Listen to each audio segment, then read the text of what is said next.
It all started at night in a luxurious castle. The heroine was sitting on the bed and talking to her boyfriend, who was hanging over her. The young man took the girl by the chin and spoke words about his feelings, which are expressed during eye contact with the heroine. Lynette was a little surprised by the young man's behavior and understood that the hero was not himself. Oscar confirmed the words of the main character, but also said that it was the girl who drove him crazy, which amazed Lynette. After all, the heroine came to her husband because she was told about the guy's high temperature, but now the girl is watching Oscar's face with embarrassment. The young man held the heroine by the chin and said that every movement from Lynette excited him, which the girl never ceased to be surprised by, because she believed that she had done nothing to deserve such attention from the guy. Having laughed and blamed everything on the illness, the main character still pushed her husband away. However, Oscar took the girl by the hand and began to talk about how he was sick every time he looked at her. And holding Lynette's hand, the boy kissed it, telling her of his mistake and that the girl was right. After all, Oscar understood that the heroine really had not done anything to make the young man react this way to her presence. But still, the young man could not hide the fact that he was crazy about Lynette. These words immediately made the girl panic, because if he didn't stop, then her plan would be over. Before entering this world, the main character was a doctor and worked in a rural hospital where they paid little money. Lynette received a lot of praise and was well liked by her patients, so she felt that she was making a difference by caring for those who had nothing left. So to all the words of gratitude, the heroine always said that she simply liked her job. But this life did not last long, and Lynette's father, an alcoholic and a gambler, ran away, leaving her with a huge debt, and the hospital went bankrupt, and the girl had to work 4 terrible years in the emergency room to pay it all off. One day, the heroine was outraged that the head doctor told her to throw a woman out of the ward because she didn't have enough money and to start an operation on an influential and rich patient. But Lynette had run out of strength to fight and tolerate this treatment of patients without money, and she made it clear to the man that she could no longer work like this. As a result, the heroine left emotionally, which shocked the doctor and demanded that the girl return. But it was all pointless. Lynette walked down the street and cried because she realized that she was dependent on money, and because of it she had to give up her dream. But still, the girl was glad that she left, despite the fact that now she had absolutely no idea what to do. While the heroine was thinking about the fact that she only had enough money left to pay her rent this month, she didn't notice the bus that wasn't planning on stopping. And there was a collision. The girl was thrown up by the impact, and she herself thought about the reason for her possible death. After all, Lynette didn't want to die so suddenly, and especially under such circumstances, so tears began to flow from her eyes. Morning came, and the heroine was awakened by servants, but the girl immediately began to worry about the bitterness in her mouth. The maid, noticing Lynette's strange behavior, asked worriedly if she was okay. But the girl grabbed her throat because it was burning so much and there was simply no way to speak because the pain was taking over. While the maid was worried, the main character thought that she had died and tried to understand what kind of place this was. The girl grabbed her face and wondered where she was, because this was not a hospital room, but a luxurious bedroom. Then the girl removed the sheet she was lying under and, sitting down, looked in the mirror. In the mirror, the heroine saw a beautiful blonde with amazingly colored eyes and in a luxurious outfit. And the maid was so frightened that she began to cry because she thought that something had happened to Lynette. The main character asked the servant her name, which made her very shocked and confused. But still, with a trembling voice, the girl pronounced the name of her mistress and waited for what would happen next. Lynette, having heard what she wanted, could not understand why this name was so familiar to her. But the girl remembered seeing the name in a novel she had previously read to escape the cruel reality. This book was about a meaningless love story between the main characters. There was also a minor character, the protagonist's brother, who was unrequitedly in love with the heroine. The young man watched the relationship between the heroes from the side and remained like a shadow, not interfering with the relationship. But still, the brother was not alone, but his wife was a real villain. The girl herself was filled with jealousy, which is why she received such a title. The heroine was angry that her husband did not notice her, and eventually lost consciousness after drinking tea, to which she herself added poison. And all this was just to get the attention of her husband and get at least a little love from him. But in the end, the villain is banished, and that's all that is known at the moment. And now Lynette is in her body, The main character herself was in pain everywhere, and the maid's reaction was stressing her out, so the girl couldn't relax. Looking back, Lynette immediately realized that she was now at the moment when the heroine of the novel drank the poison, and this meant that most likely the girl would repeat the fate described in the book and would soon be kicked out. At this time, the maid was worriedly asking how Lynette was feeling and whether it was worth calling a doctor. But the heroine herself was trying to remember her name. After thinking, the girl realized that the servant's name was Jane and answered her that everything was fine. Jane was very glad that everything was fine with Lynette, but the heroine herself understood that only this servant treated the villainess with kindness. After some time, Lynette was already standing in a luxurious outfit and thinking that she did not like Oscar because he loved another while being married. That's why the girl was angry, because now everything feels different, especially when that person is your husband. Lynette interrupted Jane, saying that the Earl had finished his business and was now on his way to meet her.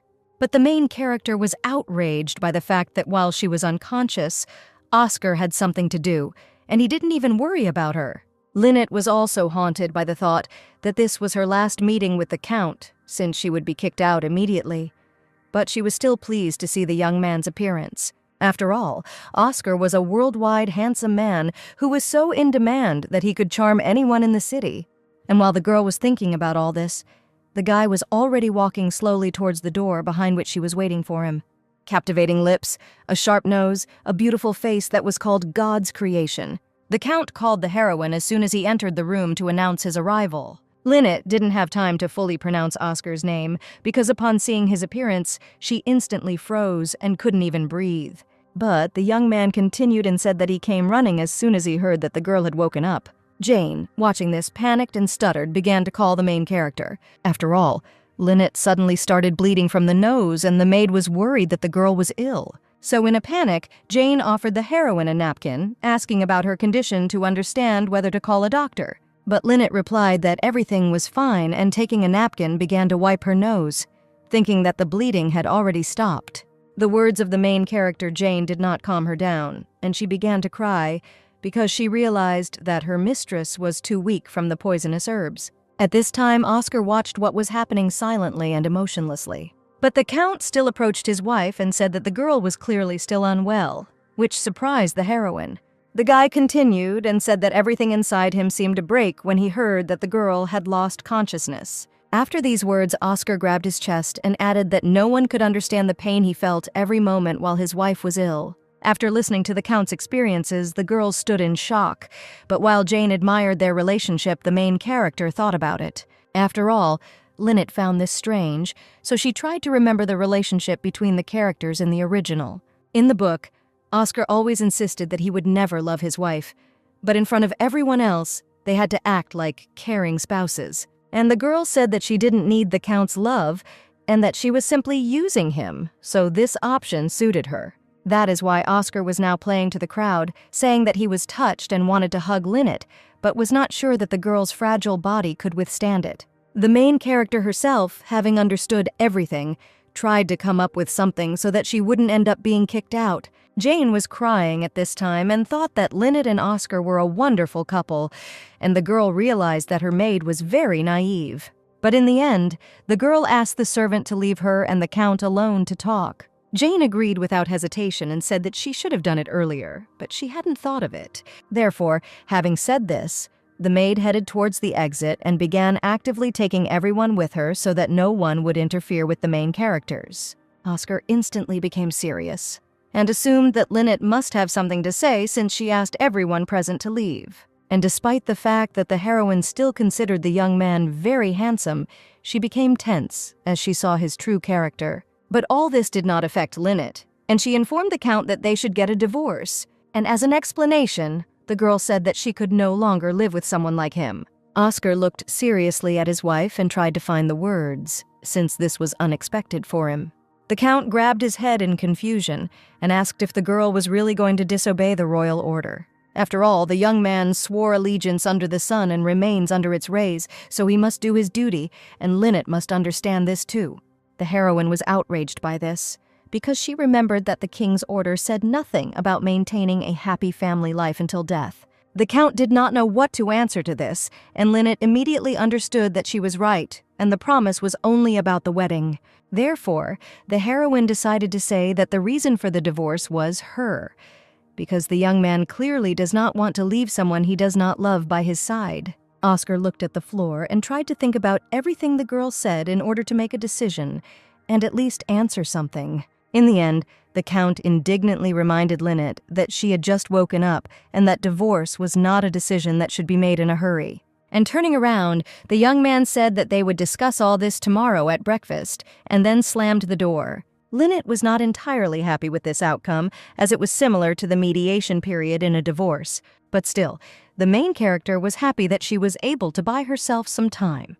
The next morning arrived, and this meant that very conversation would soon take place. Jane immediately entered the room with a question about how yesterday's conversation with the Count went, but was surprised by the girl's condition. Lynette was very tense, and the maid began to inquire anxiously about the subject of yesterday's conversation with the Count and said that she had brought a dress for breakfast. The heroine, getting out of bed, tried to remember what the king's order was, since in the original it was presented as a fact. And while Jane continued to look at the girl with concern, Lynette herself finally remembered how it all happened. The book takes place in a fictional kingdom called Matin. However, the father, the head of the Calypso clan, was a war hero of the enemy kingdom, and when war broke out between the two states, the Count betrayed the enemy kingdom and united with the kingdom of Matin. Thanks to this, Matin managed to win the war and unite the two territories into one, and the Count became a prince. But since everyone was confused by the fact that the Count was from an enemy kingdom, they suggested that he create ties with the Roger family. And it was precisely in this way, in order to remove the unrest, that the marriage between Oscar and his wife was concluded. But the young man did not trust the girl, because he had to marry the daughter of a traitor. Having thought about all this, the heroine assumed that the divorce would be to the detriment of the Roger family, because in the original she was easily kicked out, and now the Count has doubts. By this time the maid had already finished dressing Lynette and was delighted with the girl's beauty. Jane said that the heroine looks great, and the color of the dress goes well with her fair skin. Having adjusted her hair, the girl agreed with the servant and headed for breakfast. A few minutes later, the main character was already standing in front of the Count, but she could not relax before the conversation. Oscar, sitting at the table, greeted Lynette with a smile and said that he had been waiting for the girl for a long time. The heroine immediately apologized for being late, but in her thoughts, she noted that the Count's acting had improved. The Count did not hesitate and, looking at the servants, ordered them to bring out the dishes, to which the man immediately bowed as a sign of respect. While the servants stood by the wall, one of the servants was pushing a cart with already prepared food. The guy who brought the food was very pale and wet from his own sweat, and with trembling hands, he tried to serve the dish. However, the young man was too exhausted and, unable to bear it, dropped the plate on the floor. And from the terrible state, the servant collapsed after the food, numb from the pain in his body. A second later, the guy started foaming at the mouth and his body began to tremble convulsively, causing everyone around him to run to help. Lynette began to analyze the situation like a doctor, to figure out what exactly the boys were doing. And quickly getting up from the table, the heroine ran to help. But she herself already understood that this was an epileptic seizure. All the servants, afraid for Lynette's dress, shouted that they would help the guy themselves, but the heroine ignored them because a person's life is more important. Therefore, the girl was very worried, because she is a doctor and is obliged to help people under any circumstances. Oscar watched from the sidelines indifferently, thinking about everything that was happening. While all the servants also watched silently, the heroine screamed for help to turn the guy on his side. Then, nodding towards the broken dishes, the girl said that they should be cleaned up immediately, to which everyone immediately responded. At this time, the guy, who was lying down from a seizure, began to move his arms and legs and accidentally hit Lynette. Jane, seeing this, was too much worried about her mistress and was almost crying from excitement. The heroine herself didn't care about this blow. The only thing that mattered to her was the condition of the servant, who needed urgent help. But the young man was already lying in a calmer state, and Lynette noticed that his breathing had stabilized. Jane immediately noticed that the heroine's dress was very dirty and said that the girl should change. One of the servants said that they would make the boy pay for the damage to the dress as soon as he came to his senses. The heroine was unhappy with what was happening, although she understood the reason for such a commotion, because in the novel, the girl was a villain. As soon as Lynette stood up and looked at the very servant who had spoken of the damage, the young man became frightened. And frowning, the heroine asked if the guy really thought that some dress was more important than the patient. The young man was immediately confused and began to stutter, not knowing what to answer. Finally, taking hold of part of the dress, Lynette said that everything was fine and they should return to the room. But looking at her husband, the girl noticed that Oscar's face had not changed at all, despite all the commotion. And walking towards the exit, the heroine still turned around and said that the guy would have to have breakfast alone. Therefore, while the girl was leaving, a servant approached the Count and said that he would immediately serve him new dishes. Sometime later, when Lynette was already dressed in another dress, Jane brought breakfast for the heroine. Although the maid was concerned about Lynette's condition, the girl was fine and understood that this was not the first time. Suddenly, one of the servants approached Jane and whispered something. The girl immediately approached the main character and said that the guy who had been given first aid was asking to meet. Although the heroine nodded, she herself tried to understand the purpose of the visit and assumed that he wanted to thank her. But everything was different.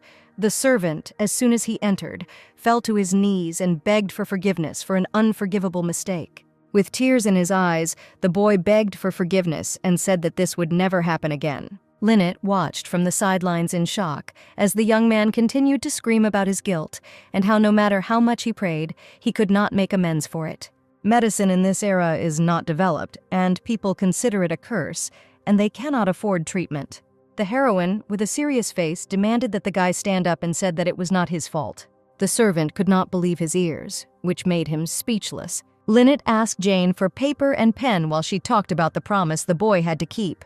Having written down the correct daily routine and meal plan, the heroine sat down next to the guy and, handing him the piece of paper, asked if he could handle it. The servant took the piece of paper, but said that because of his work he could not sleep more than 6 hours a day. But Lynette replied that if the boy did not follow the order, she would throw him out, to which the servant immediately nodded. The heroine prescribed the guy a low-carb, high-fat diet, and without drugs, this is the only thing she can do. As soon as the girl stood up, she asked how long the young man had been working in the kitchen, to which the servant replied that it had only been a year. Looking at Jane, the heroine said that she urgently needed to talk to Oscar, to which the maid nodded. Standing opposite the Count in his office, the couple looked at each other, waiting to talk. Oscar was surprised by the girl's sudden appearance and thought that the conversation would be about divorce. The heroine asked the young man to give the servant, who suffered from epilepsy, another job. The Count joked about this, talking about work outside the walls of the mansion, although he himself thought that the girl was simply making herself a good housewife. But Lynette immediately suggested options, such as a library and a laundry room, where there are not a lot of people and dangerous objects. Leaning back in his chair, the protagonist was surprised by his wife's request. After all, the young man did not think that Lynette would be worried about the servants, which made the heroine angry. Although the guy looked quite serious, the heroine was sure that the Count was simply testing her patience. The girl realized that it was better to look at the guy's chest than at his handsome but deceptive face. At this time, the Count asked how the heroine knew about this disease and how he could believe her, but the heroine's chest didn't calm her down either, which is why she bit her lip in displeasure. The girl began to swear, because people like Oscar cannot understand those who are seriously ill, and ask for help. Suddenly, the girl had a flashback and a scene from a past life appeared in her head, where she was asked for help, but she could not answer. And although the heroine's life will not change if she saves one, she will not be able to just sit and watch the suffering of the one she can help. Lynette slammed her hands on the table where the Count was sitting and repeated that the boy could not understand this suffering. Oscar had no words, so he silently looked at his wife. The girl blushed a little and thought that perhaps she had said too much, and most likely the guy would not understand her. But the main character still said that he would transfer the servants to another place. After these words, Lynette thanked the young man and immediately turned around and began to leave. As soon as the heroine left, Oscar asked his servant who knew that Lynette had lost consciousness from poison. The guy listed everyone who knew about it, including saying that Oscar's brother could not know anything about the situation. The Count replied that in that case, they should stop talking about it, which shocked Robert. Oscar, with a serious face and an unfriendly tone, told the servant not to make him repeat it, since the responsibility would lie with Robert. The guy bowed as a sign of respect, thereby accepting the order. But still, Robert could not understand why the Count changed his mind about throwing the girl out after the incident with the poison. Oscar sat and thought that his opinion about his wife was wrong. Remembering the girl's face and smile, the guy realized that he wanted to find out what was going on in his wife's head. At this time, Lynette came to her room and collapsed on her bed from fatigue, since it took a long time to explain everything.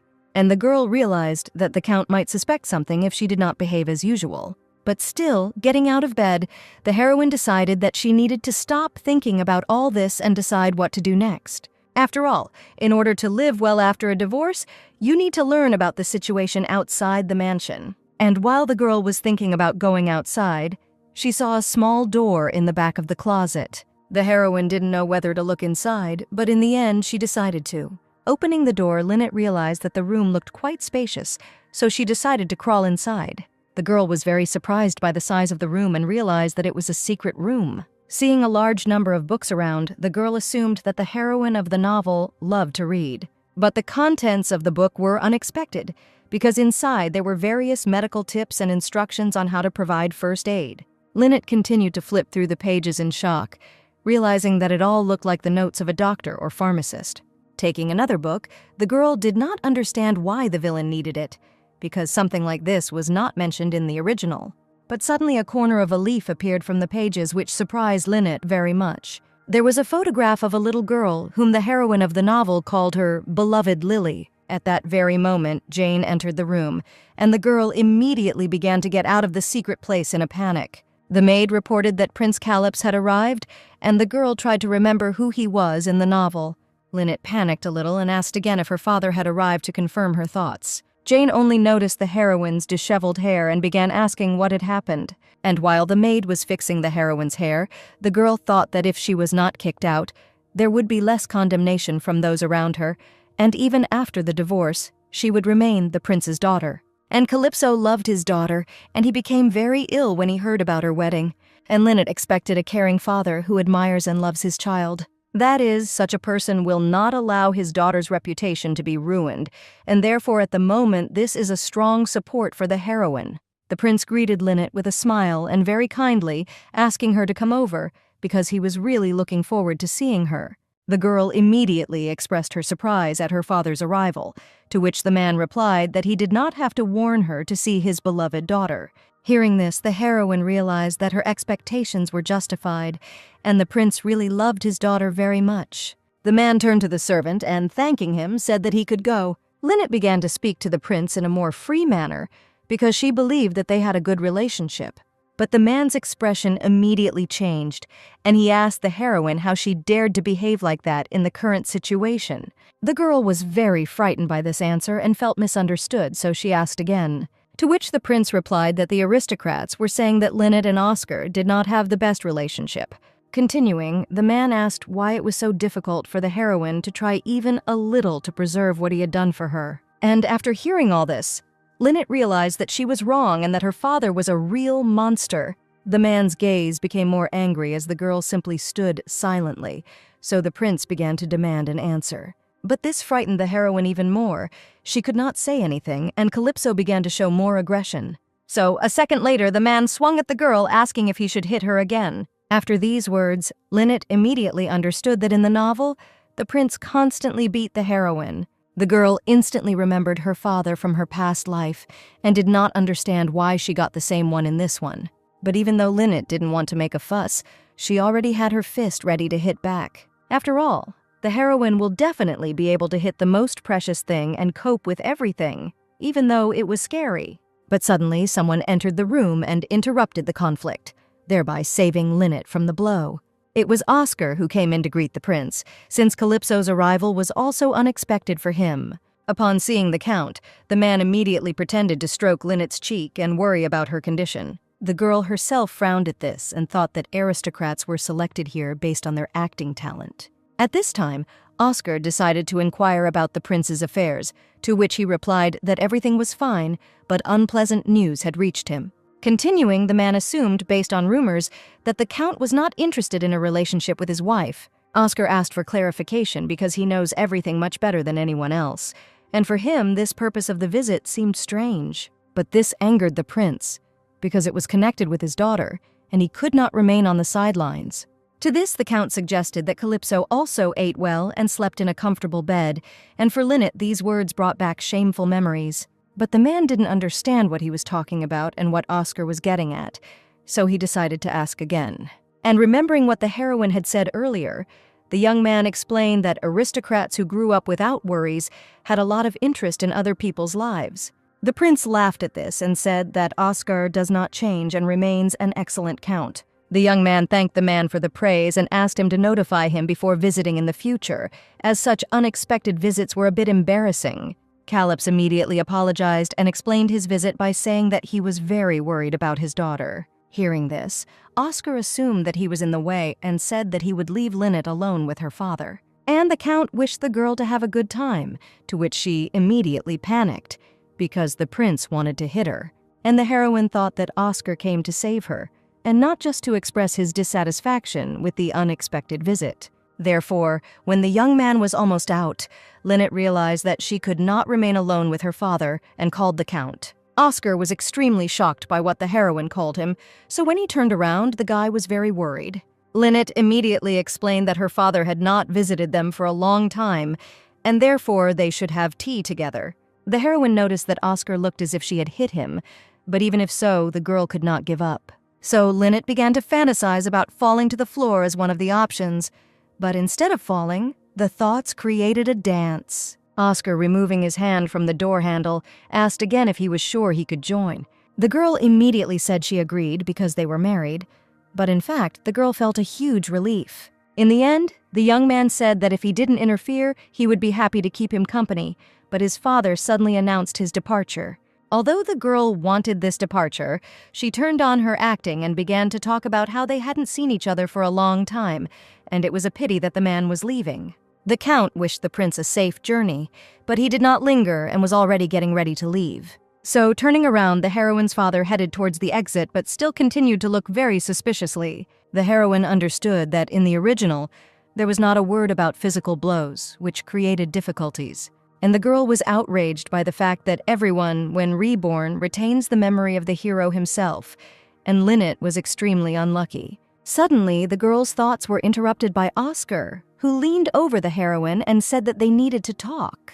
The girl was extremely shocked by what was happening, as she did not expect any action from the count, and the couple began a dialogue about divorce, which Lynette had raised earlier. Oscar said that the prince was right about the rumors among the aristocrats. Once the guy found out about this, the rumors really spread, which led the heroine to the conclusion that the count was lying about hearing them for the first time. And if you ignore it, there won't be any problems. However, if you take only the relationship between spouses, then a divorce can be arranged. But the marriage itself is a royal order, and such a relationship is much harder to end, as the prince proved by arriving in such a hurry. The protagonist continued his speech with a rather serious face, saying that marriage concerns not only the spouses themselves. The guy also clarified that he has a goal that needs this marriage and divorce will ruin everything. After all, as it turned out, the count was promised a princely title for his marriage to the heroine. And Oscar's father told the young man about this, ordering him to keep everything a secret, so she wouldn't want the man to change his mind because of the divorce, and listening to everything, Lynette was surprised by Oscar's lust for power. The heroine asked if this meant that the guy wanted to save the marriage, to which the count nodded in agreement. The guy also clarified that they should change their relationship, or more precisely, that it was Lynette who should change. The protagonist clarified that the girl should stop behaving like a person who longs for exile. And Lynette remembered that when she read the novel, she thought the same about the heroine. But she behaved this way not just because she was angry, but because she wanted to escape. The girl asked why the count thought so, but he said that he became convinced of this when the heroine started talking about divorce. Lynette understood that her father was not on her side, and she knew nothing about the world, so although it was offensive, the count was right. In the end, the heroine admitted her guilt, but added that she simply did not want to live with a husband who did not care about his wife, to which Oscar simply sat silently and looked at the girl. But Lynette still suggested a divorce after the guy officially became a prince. The young man agreed, but said that there was something else to keep in mind, to which the heroine inquired, It is not only the girl who needs to change, but also the Count, because if the wife herself complains, then both of them need to improve.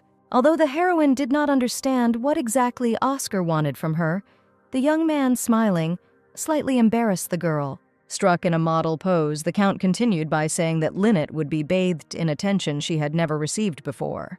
The girl was very embarrassed, and at the same time did not understand what was going on in the guy's head at such a time. Clenching her hands into fists in awkwardness, the heroine agreed, but demanded monetary compensation. And when the Count asked about the desired amount, the girl showed 10 fingers, saying that she wanted $1 million in the currency of this world. But after these words, the heroine began to think that by the standards of her past life, this was 10 million, and whether she had gone too far with the amount. The main character looked at the girl while she was thinking about her plan and the fact that in the new world, there is no way without money. And Oscar's reaction was ambiguous, as he said that he had been wrong about the heroine all along and that he had attracted the girl's attention in the same way. The guy laughed, saying that the girl was quite cunning, although he had previously thought that Lynette lived thoughtlessly. And in the end, the Count agreed to compensation. But the girl said that then it was necessary to sign a contract. A little surprised, the guy asked if it was really necessary to draw up a document, to which the girl replied that the contract was necessary, and even the wedding vows were a lie, to which Oscar remained silent. By creating a contract that detailed both the compensation and the divorce, the couple felt better. Sitting with a pen, the young man asked if the heroine was happy now.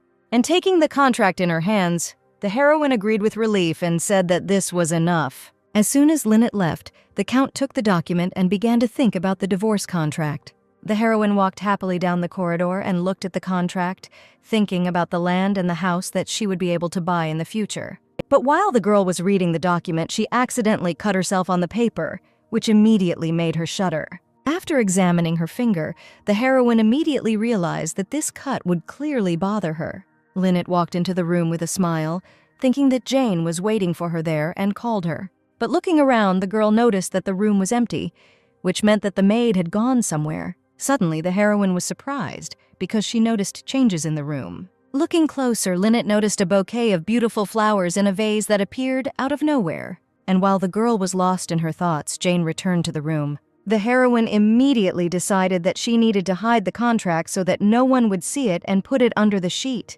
Then, turning to the maid, Lynette said that she had just arrived and asked where the bouquet came from. Jane said the flowers were brought by the young man whose life she saved as a token of gratitude. The heroine was a little upset because this bouquet was just a way to say thank you, and she thought that Oscar had tried to do it. After all, the girl had not received flowers for no reason for a long time and really wanted a simple sign of attention. After all, even then in the hospital, it was a token of gratitude from the boy whose grandmother Lynette had saved. But despite everything, the girl remembered all those moments, with trepidation and warmth in her soul, hugging the bouquet. Having thought about everything, Lynette told Jane to go and rest, and if necessary, the heroine would call her. Then the girl looked at her hand with a scratch that was no longer there, and the finger was whole. The main character was very shocked by this, since the wound could not heal so quickly, so Lynette found it strange. At this time, the Count met the mysterious Sylvia on the street, telling the girl that she was late. To this, Sylvia immediately apologized, explaining her lateness by saying that things took longer than planned. Oscar accepted the apology and told the girl to begin. Sylvia, starting her story, said that before meeting Lynette, the prince met with one of the aristocrats, and the young man immediately understood where he found out everything from. The girl also spoke about the bouquet that was brought to the heroine and the fact that she never left the room after meeting with Calypso. At these words, Oscar thought for a moment and asked what, in that case, Lynette had been doing all this time, and Sylvia replied that the main character was reading a book and fell asleep sitting up. So now he is sleeping. The Count said nothing to this and then asked why the daughter of an aristocrat might need money. Sylvia explained that those who have everything will never have enough, and perhaps such people think that the more the better. But the young man did not believe that this was ordinary greed and clarified his question, saying that the girl who wanted a divorce was asking for $1 million as compensation. And the Count didn't like the answer, because Sylvia said that the wife then considers her husband not particularly smart, and no one would fall for that. Unable to bear it, Oscar said that he was the one who would fall for it, and the girl immediately began to actively apologize. But exhaling, the young man said that nightly training would begin tomorrow, so he would again spend most of his time there. Therefore, the Count asked Sylvia to keep an eye on uninvited guests visiting the mansion. And as soon as Oscar gave the order, he turned towards Lynette's window, thinking about what thoughts were in the girl's head. One day, the main character was having her meal in the luxurious courtyard of the mansion. It was at this moment that the girl felt that she was living an aristocratic life. In the end, this made the heroine angry, because such a life was extremely boring and uninteresting, which Lynette absolutely did not like. And while Jane was trying to guess what exactly her mistress didn't like, the girl didn't understand why nothing was happening in this novel. Moreover, due to the reconstruction of the bridge, Lynette had been locked in this house for a week already.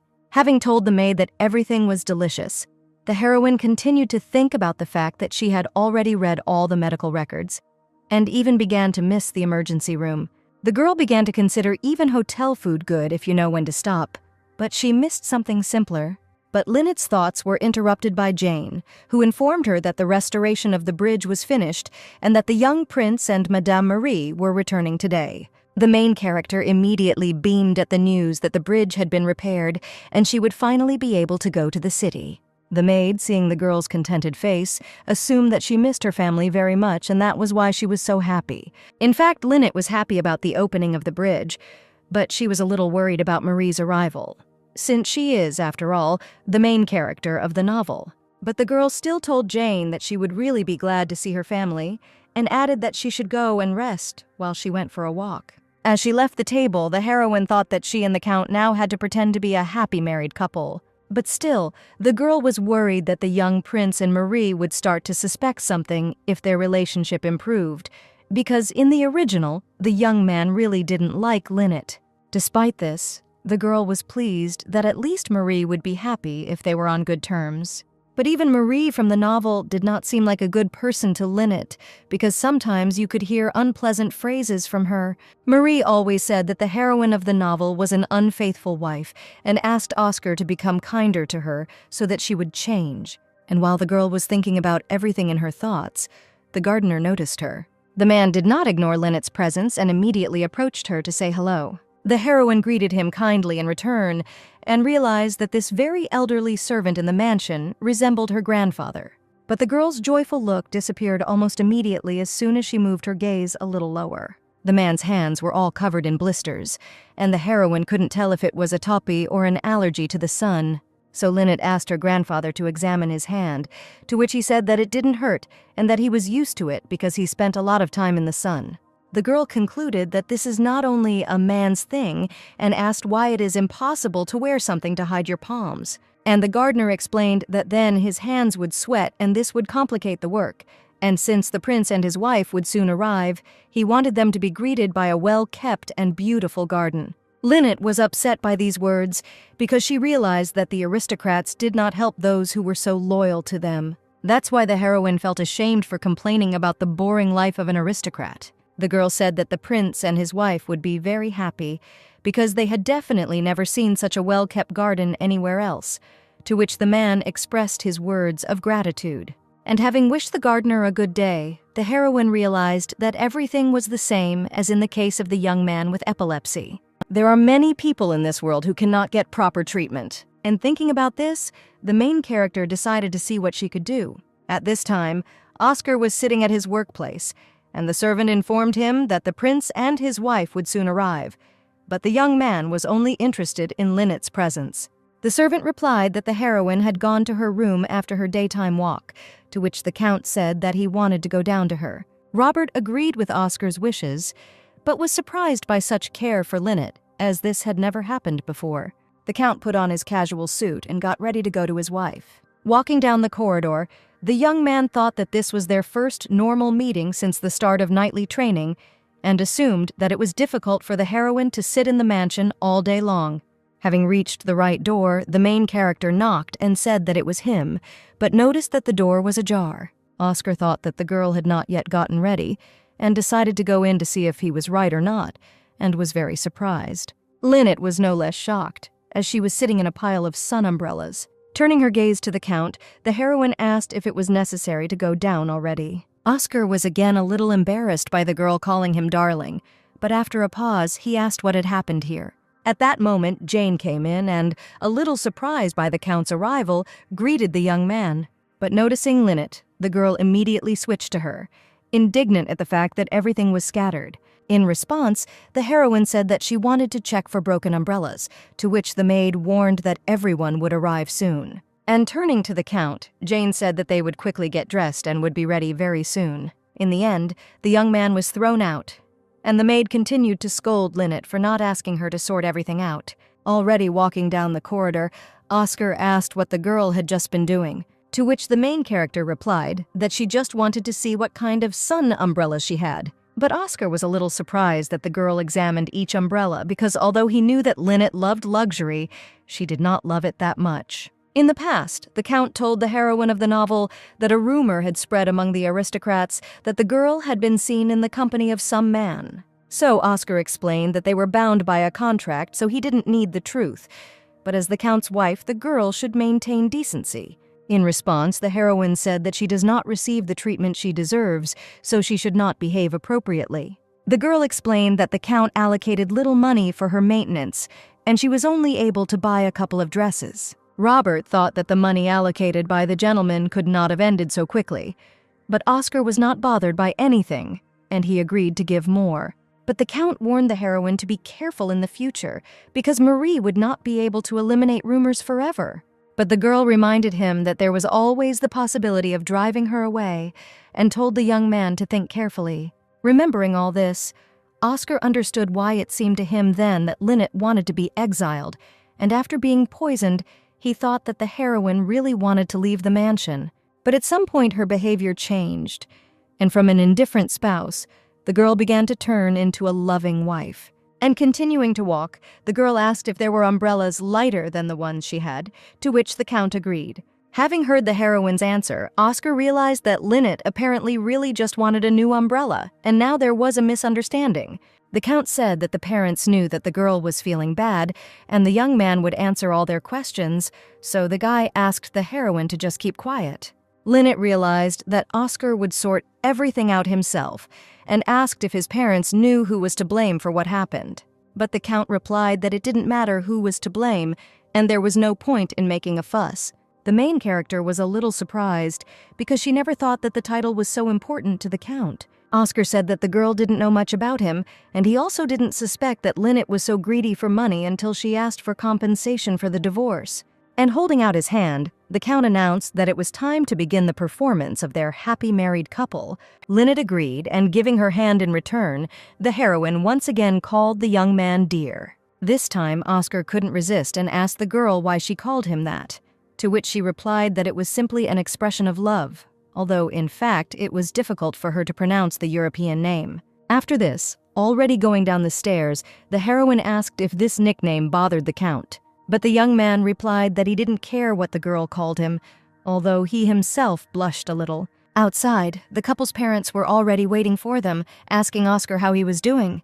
The Count replied that he was doing well, and in turn asked how the couple's trip had gone. And while the young prince and Marie were approaching in the background, the man talked about how everything went wonderfully for them.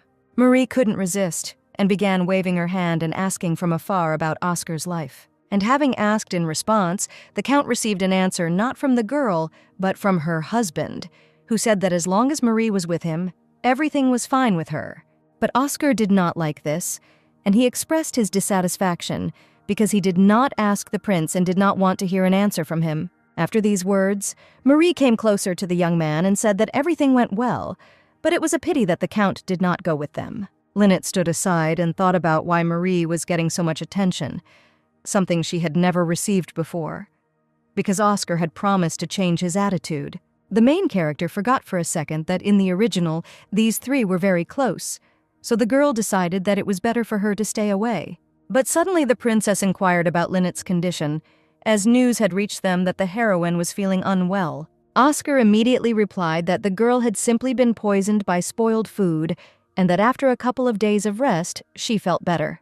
Lynette decided to apologize for causing them to worry, but her parents were glad that everything was okay now. After these words, Marie also became worried and began to feel sorry for the heroine, asking again how she was feeling, to which Lynette repeated the Count's words. Oscar continued and told how he was scared and calmed down only when the heroine finally woke up and spoke. To keep the conversation going, Lynette said that she had only gotten back to normal because the Count was always around. Marie, hearing that everyone was fine, suggested that the four of them talk over a cup of tea, as she was very interested in how the guys had lived all this time.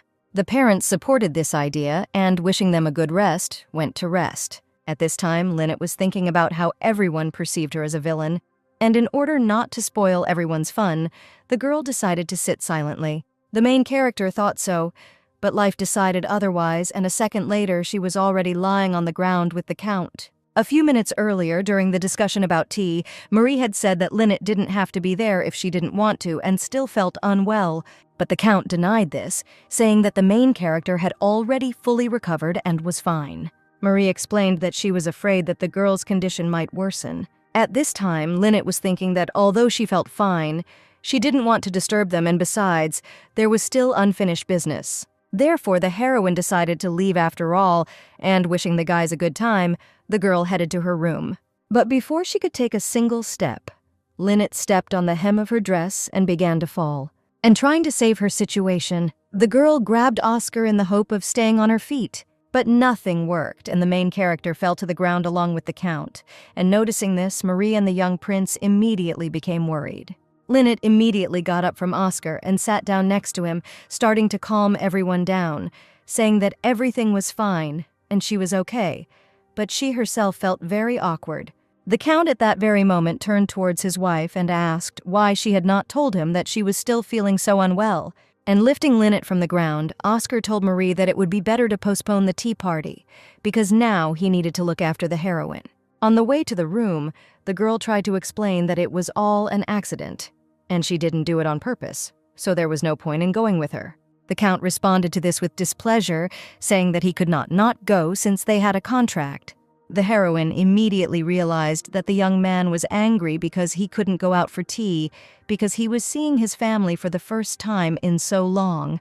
But despite the feeling of shame, Lynette did not consider herself guilty and was outraged, because she did not fall on purpose. At this time, the young prince and his wife were drinking tea alone on their balcony. Marie continued to worry about Lynette, because it seemed to her that the girl was not completely healthy. While reading the book, the young man said that there were rumors that the heroine herself drank the poison, so there was no need to worry so much. But the girl still continued to defend Lynette, suggesting that she had no malicious intent and that Oscar needed to take better care of her. After these words, Marie asked her husband if he remembered how the Count was always very kind to all members of the family. And even though Oscar was younger, he still took great care of his older brother, and his parents were very happy about this because there are very few children like him. But the young man responded very coldly to this whole story, and the girl was surprised. Having guessed the reason, Marie began to laugh and ask if the guy was jealous, to which he seriously answered negatively. Then the heroine said that it seemed to her that Oscar began to treat Lynette well, and the young man confirmed this because the atmosphere was completely different, so he assumed that something had happened between the couple while they were gone. Marie was happy to hear this and said that she would also start trying to be friends with Lynette because they were family. The main character was already very happy the next morning because she was finally going to go to the city. It was just those three who had plans, so the girl quickly left in the morning, and now she will be able to walk around the city to her heart's content with Jane. Already sitting in the carriage, the maid was interested in the first place they would go to. And Lynette, without hesitation, said that they were going to the bank, because even though she was an aristocrat, she had to have some money saved up, and if there were a couple of million there, she would get divorced right away. There were only 1,000 of today's currency in the vault. The heroine was surprised because the amount was not small, but still it was not enough to move, so she decided to continue living with Oscar. But Lynette thought that something was wrong because she received a lot of money for her maintenance, and there were not so many dresses and jewelry, so she did not understand where the heroine of the novel spent the money. After leaving the bank, the girl invited Jane to walk around the city, to which she happily agreed. It was very hot outside, and all the people around were hiding from the sun under special umbrellas. And Lynette was no exception. But turning her attention to her maid, the girl asked why she did not use an umbrella. There is no law prohibiting a servant from using an umbrella when accompanying someone, so the heroine told Jane to go with her under hers. But the maid refused, explaining that people would look askance since it was not decent. Lynette didn't argue any further and simply moved her umbrella closer to Jane. And turning to the maid, the girl asked whether she felt better in the shade, but Jane, out of awkwardness, simply remained silent. Lynette also added that if someone makes a remark to the servant, then she should tell her, and she will quarrel with them. That's why the heroine suggested that from now on they walk together under an umbrella, because otherwise Jane's amazing skin would get ruined. The brunette was very embarrassed and said that there was no point in calling her skin beautiful because she was just a servant. Lynette was very angry at these words because she did not want the girl to belittle herself like that. And in order not to say too much and to prove to the girl that she deserves better, the heroine pulled Jane into a jewelry store. Following Lynette, the maid timidly inquired why they had come to this particular place. At the entrance, the girls were greeted by a salesperson, and the heroine said that she wanted to buy a gift for the child standing next to her. Jane was shocked by these words and began to panic and say that she didn't need anything. But Lynette explained that she just wanted to make the girl happy, since looking after her was clearly not easy. Unlike other maids who come from aristocratic families and seek opportunities to rise by working for higher-ranking nobles, Jane was an ordinary orphan who grew up in the village, and if Lynette had died from taking poison, no one would have forgiven the maid. That's why the main character considered Jane's job difficult, even though Jane can't say so. And having bought a brooch for the girl, Lynette handed it over with the words that Jane should wear it on special days. But the maid was surprised, and seeing this, the heroine remembered that the girl had no family, no friends, and she had few special days.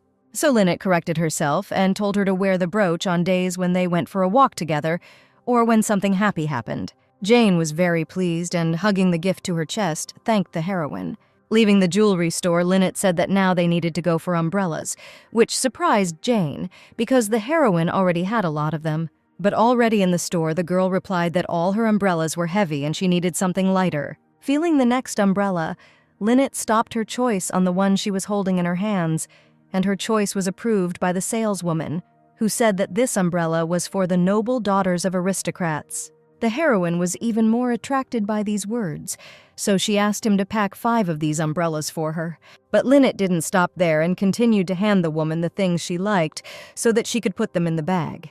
Jane stood to the side and looked at her in surprise, asking the heroine why she needed all this. Having walked around the necessary shops, Lynette sighed contentedly and said that the shopping was over. But Jane asked if the heroine would go to the perfume shop again, since she does this every week. Lynette was surprised by these words, because she didn't think that the heroine of the novel liked to collect perfume.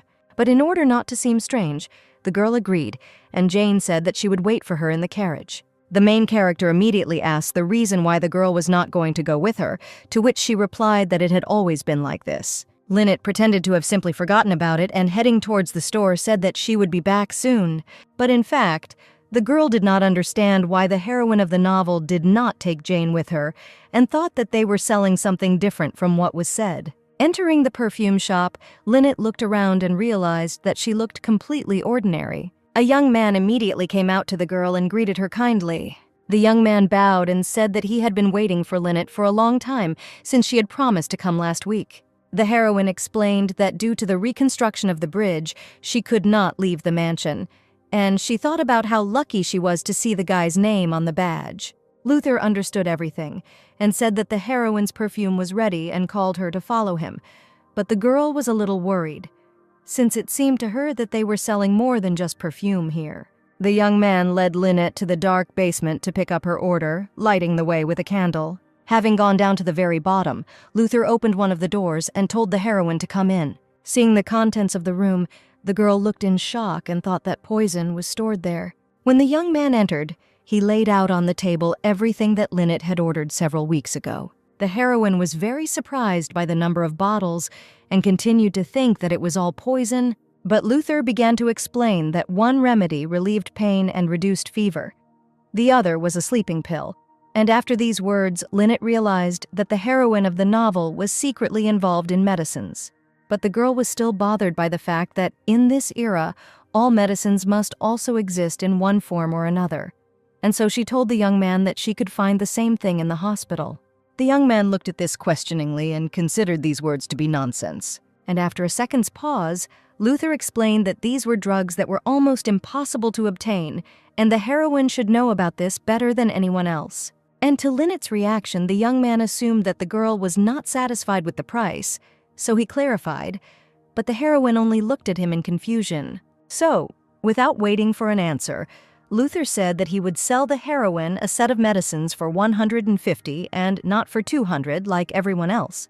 Continuing, the young man added that the owner had difficulty obtaining these goods for Lynette, so there would be no more discounts. The girl immediately realized that the heroine of the novel spent huge amounts of money on medicine and therefore had almost no savings. But now, Lynette was wondering who the owner was who had worked so hard to get all these funds. Thinking about this, the girl asked Luther for a list of everything she had bought before. And as she leafed through the book, Lynette noticed that all the purchase amounts started at $5,000. The deals themselves began after the wedding, but the heroine found it interesting that there were no vials in the secret room. Having finished with the lists, the girl asked Luther if they had a cure for hives. The young man immediately beamed and said that the necessary medicine was in stock, and that for Lynette, he would reduce the price from 100 to 70. But putting her hand on the table, the heroine confidently replied that today she would buy everything at full price. And the girl also added that Luther should write down the regular price in the book and tell the owner the reduced price and keep the difference for himself. The young man was a little scared by this offer and immediately tried to refuse. But Lynette interrupted the young man and continued, saying that in exchange for the difference in sales, he would tell her the name of his master. Luther panicked and explained that he couldn't tell anyone anything and that the owner wasn't meeting with anyone. The heroine realized that the young man was not going to give up, so she said with regret that now she would have to look for another supplier. And to Luther's indignation, Lynette replied that she could not continue to work with someone whose name she did not know. But when leaving, the main character thought and hoped until the very end that the manipulation would work and the young man would agree. And when the girl was almost at the door, Luther stopped her and said that he would tell her everything, and Lynette immediately exhaled. The heroine immediately ran to the counter, but before she said anything, the guy asked her not to tell anyone about it. Hearing the consent, Luther leaned towards the girl and said, "The owner is Prince Christopher." After these words, Lynette wondered what role the prince had in the novel, because she had not heard of him in the original. Coming out of her thoughts, the main character told the young man not to worry, as she was just curious about who she was dealing with and asked him to pack her medicine.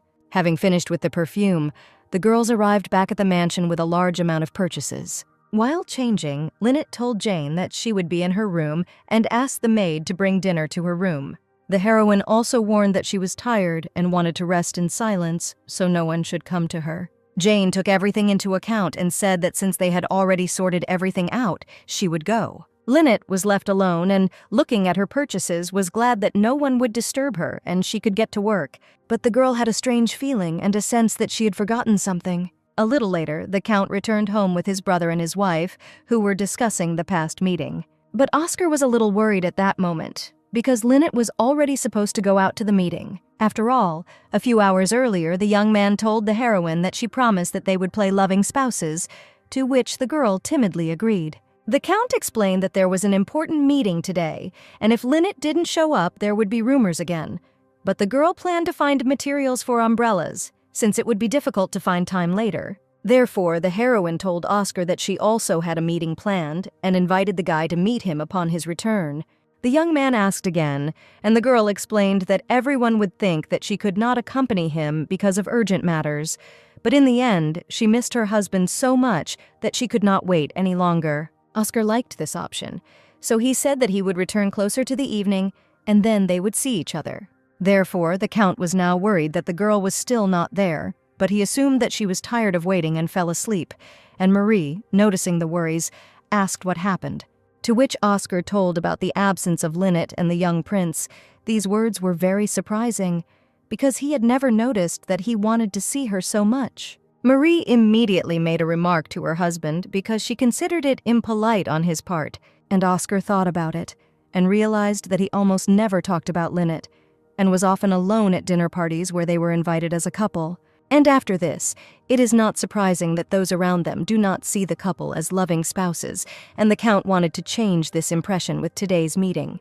So now, to make things a little better, Oscar responded to his brother by saying that he had always thought about heroin, to which the boys looked at him questioningly. The Count explained that Lynette had never left his thoughts, but after she poisoned herself, the young man realized something.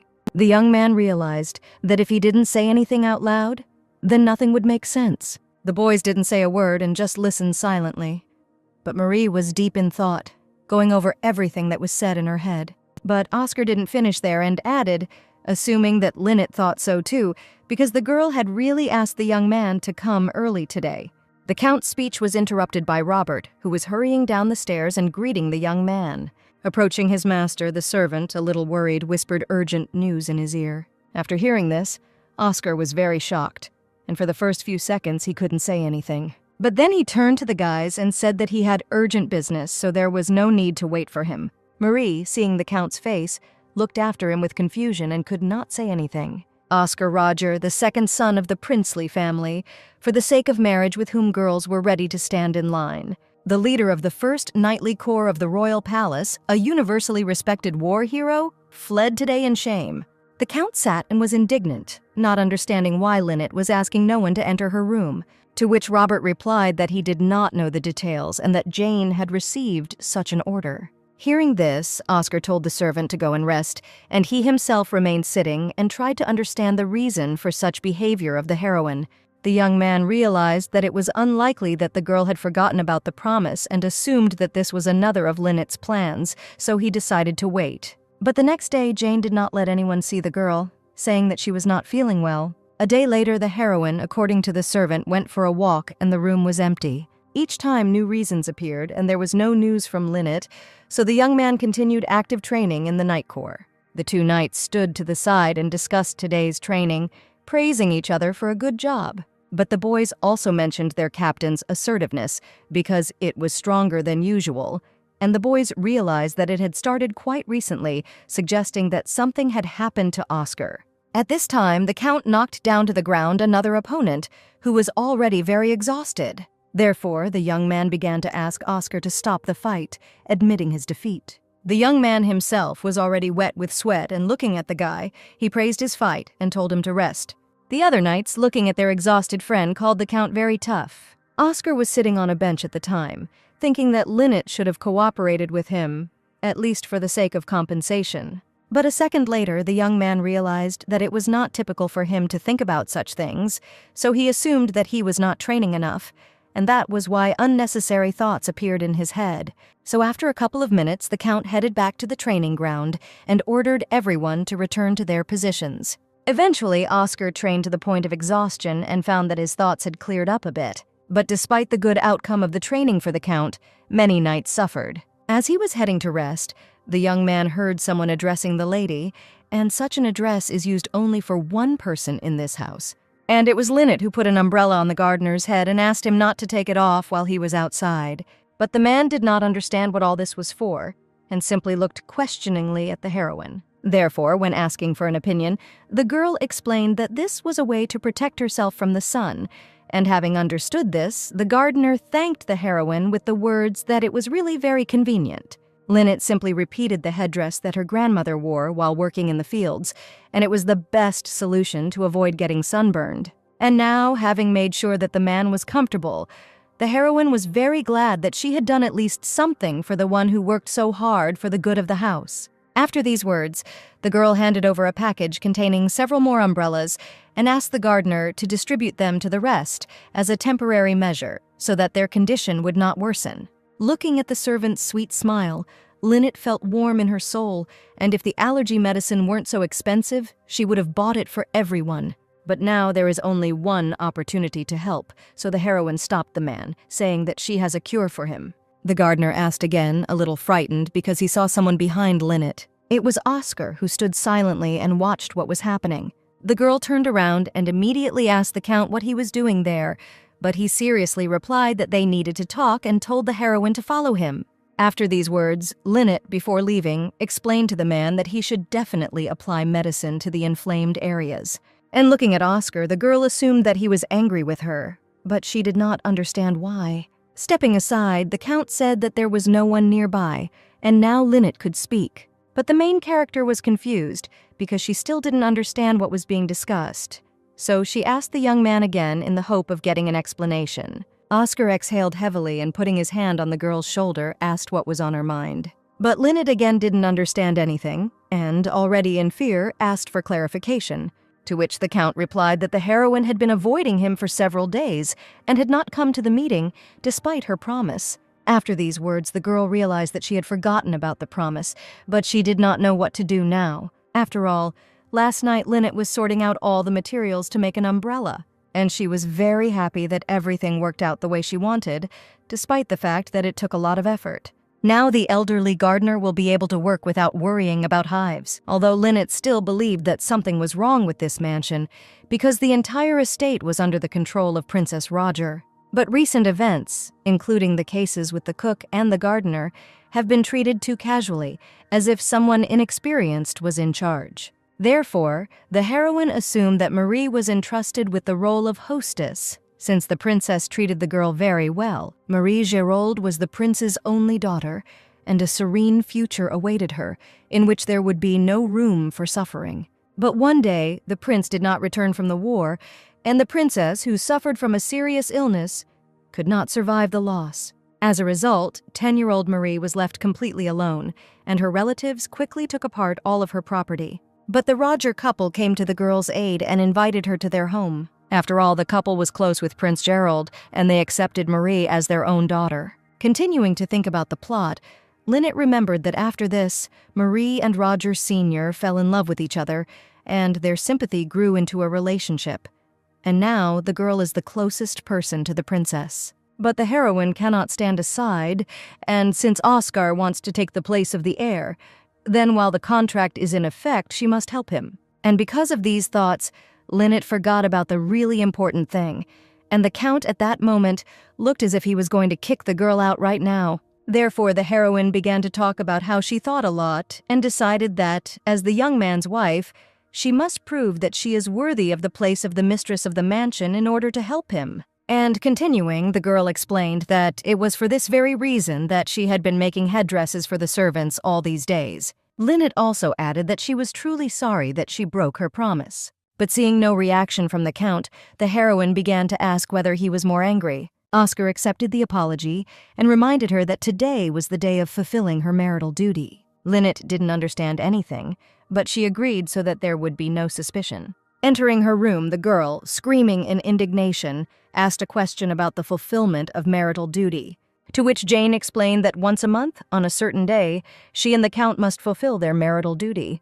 The heroine immediately replied that she would remember everything, although inside Lynette was scared, because she still did not understand what awaited her. After all, in the novel it was written that the girl and Oscar did nothing special that day, but Lynette suggested that today everything could be different. Jane called the heroine to the dressing table to tidy herself up, but the girl already understood that she was trying in vain. But the maid, in addition to everything, brought gifts, which the senior lady handed over. And the first gift was the scent of geranium, which Count Oscar loves very much. Next came the medicines, which the princess found with great difficulty, and they help couples have a child. Also among the gifts were cosmetics to refresh the face and look even better. But Lynette, seeing the scale of the preparations, felt as if she was being prepared for a wedding. At this time, Marie and the princess were walking in the courtyard and discussing the girl's new friend, whom she had already invited to the mansion. Marie was glad that the woman approved of her choice, because Lynette was not feeling very well and was also busy all the time. The princess was a little surprised by these words, but confirmed that the heroine was indeed always busy. The girl thought about it and suggested that Lynette might be upset that she was now responsible for the household, since they hadn't had the best relationship before.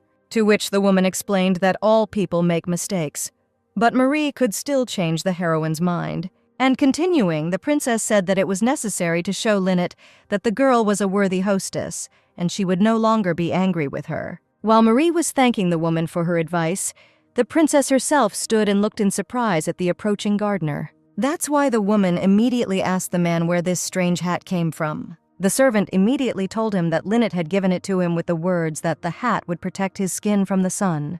Marie thought it was funny, but now she understood why the heroine was in her room all the time. The man said that he could take off his headdress if the older lady was against it, but the princess asked not to take anything off and considered this a wonderful decision, because before that she had no idea that Linnet cared so much about the servants. Having received permission to wear his hat, the gardener thanked the princess and bowed goodbye. But this upset Marie very much because she realized that she, as a hostess, was really too indifferent to everything. At this time, Oscar was already sitting with a glass of wine waiting for his wife. Linnet walked into the room, began to cover herself a little out of embarrassment, and headed towards the Count. And standing opposite the young man, the heroine tried to understand what to do now, because she didn't even take a book with her. But Oscar, breaking the silence, told the girl that she could relax and not worry about anything. After these words, Linnet asked for a glass of wine, hoping that after drinking she would fall asleep and become calmer.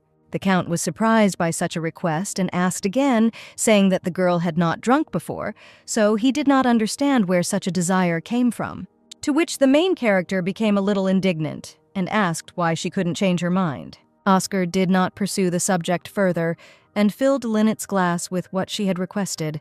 The main character drank the entire contents in one gulp and was very surprised by the taste. After all, the girl tried such wine for the first time, and she really liked it, and before she didn't think that beer and soju were so different from expensive alcohol. The young man said that this was a high-quality wine, made according to a special recipe of their family, and they even traded with the royal court. And after these words, the heroine asked to pour her some more, to which the Count hesitantly agreed. So very soon, Linnet got drunk, and Oscar sat discontentedly and thought that it was time for the girl to leave. But suddenly the heroine asked the Count if he regretted this marriage, because it was unwanted. Oscar tensed at the question and looked askance at the girl, thinking about the answer. And having coughed, the guy shifted his attention a little and said that there was no point in regrets. The heroine began to lightly hit the guy on the chest and talk about how it was very difficult to get in touch with her husband. The girl scolded and tried to explain that when Oscar felt bad or sad, it was necessary to talk about it and not keep it to himself.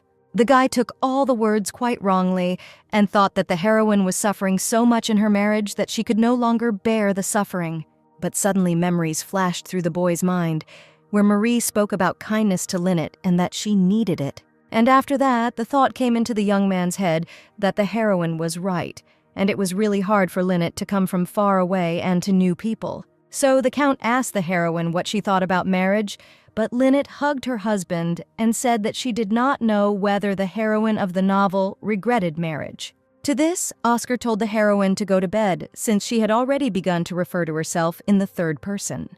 But Linnet leaned her head on her husband's shoulder and began to talk about how she would be happier if she had more money. Memories from a past life where she was able to help her grandmother and grandson surfaced in the girl's mind. And the girl promised herself that she would not allow anyone to leave without doing anything for them first. But even though the heroine made this promise, unfortunately, she was unable to fulfill it towards her grandfather. Oscar asked Linnet what she meant while the girl looked at her husband in confusion. But the heroine immediately frowned and said that people like Oscar never understand anything. But the Count pondered the girl's words and tried to understand how Linnet could need money when the prince never saved on children. Suddenly, the heroine took hold of Oscar's shoulders and told him to bring his face closer, while simultaneously pulling the guy towards her. Having reached the required distance, Linnet quietly asked if her husband had ever kissed her. Oscar blushed and, looking into the heroine's eyes, felt very awkward, so he could not answer the question. The spouse's lips almost touched, but it worried Oscar so much that the guy still couldn't find a place for himself. And closing his eyes, the Count still continued to blush even more. But at one point, Oscar opened one eye as he could no longer bear the weight. It turned out that Linnet had fallen asleep right on her husband's chest, which surprised him greatly. The heroine slept soundly while Oscar tried to understand how the girl was able to fall asleep so quickly, since it was impossible to wake her up. With a heavy sigh, the young man realized that there would be no kiss and decided to go to bed too. As a result, the couple slept in the common room until the morning. Linnet woke up with a heavy head and tried to remember the whole of the previous evening. Suddenly, the girl sat up abruptly and remembered her marital duty. Seeing the heroine, Oscar handed her a glass of water, saying that this was the first thing she should do now. Having thanked him, the girl immediately began to drink it in one gulp, since she had a hangover and her throat was very dry. Suddenly, the guy asked him to promise something, to which Lynette immediately responded.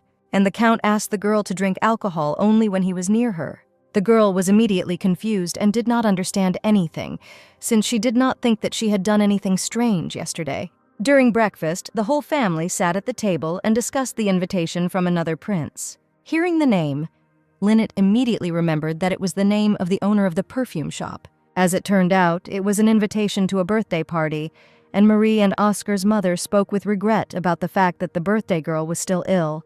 The girl had the same illness as the prince's late wife, so he handed over control of the territory to his son. Suddenly, David said that the prince's son had just recently returned to the kingdom. Lynette immediately remembered what she had been told earlier in the shop, that the prince was abroad. Marie said that she had prepared a gift, but unfortunately, another family invited her to stay at the mansion. And after these words, Oscar said that his brother would have to go alone, which David was not even surprised by.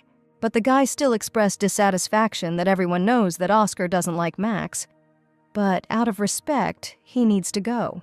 The Count immediately looked at his brother with an angry expression, while Lynette looked at her husband in surprise and felt all the hatred just from his gaze.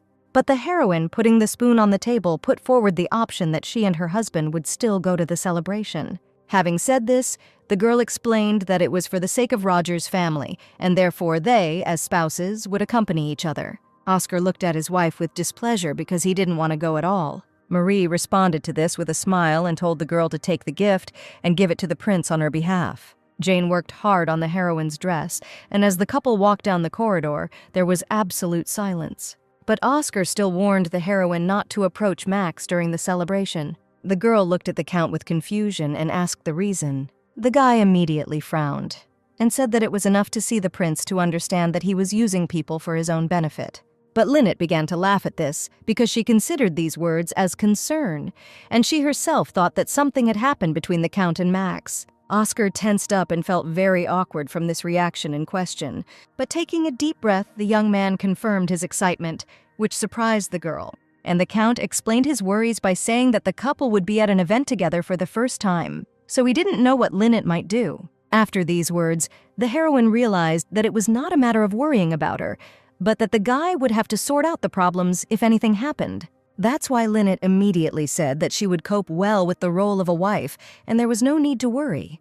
But the young man was still very worried, both about the upcoming event and about the heroine herself, so he continued walking in silence. Marie sat in her room and asked her personal servant whether she had given Lynette the gift, to which the maid nodded and said that the heroine had conveyed her gratitude. Marie, hearing this, smiled and assumed that the princess would be delighted with the gift. However, the smile was not kind at all, and the gift was a setup for Lynette. One day, the servant noticed that Oscar was very tense, and it was immediately visible from his appearance. So, without any doubt, Robert realized that the Count had recently experienced a series of unpleasant events. And to be more specific, every time something like the incident that happened a few days ago happens, then the guys in full force return to the mansion on a boat. But while the Count was actively discussing something with the others, Lynette was reading a book and didn't even try to keep up the conversation. And noticing that the destination had been reached, the heroine was surprised at how quickly time had passed, thinking that she had gotten carried away in her reading. Therefore, the girl decided to go out first, so as not to disturb the sweet family conversation, and the Count asked her to be careful. But despite the boy's warning, Lynette put her foot past the right platform, and a second later the girl was already flying down screaming, and Oscar only managed to say his wife's name. The Count began to worry greatly because the heroine continued to sink to the bottom and did not surface. So without thinking, the young man jumped into the water after her to help the girl get to the surface. Lynette herself also understood that she was not in the best position now and needed to surface, but the dress was too heavy and pulled her down. After some time, Oscar emerged with the main character, who had already lost consciousness, which made the task more difficult for the young man. Robert immediately reached out to help the couple climb up onto the bridge, asking about their condition, to which the Count replied that he was perfectly fine, but Lynette's condition was questionable, since the girl had swallowed a lot of water. And after these words, the main character pressed herself against Oscar, which greatly surprised the young man.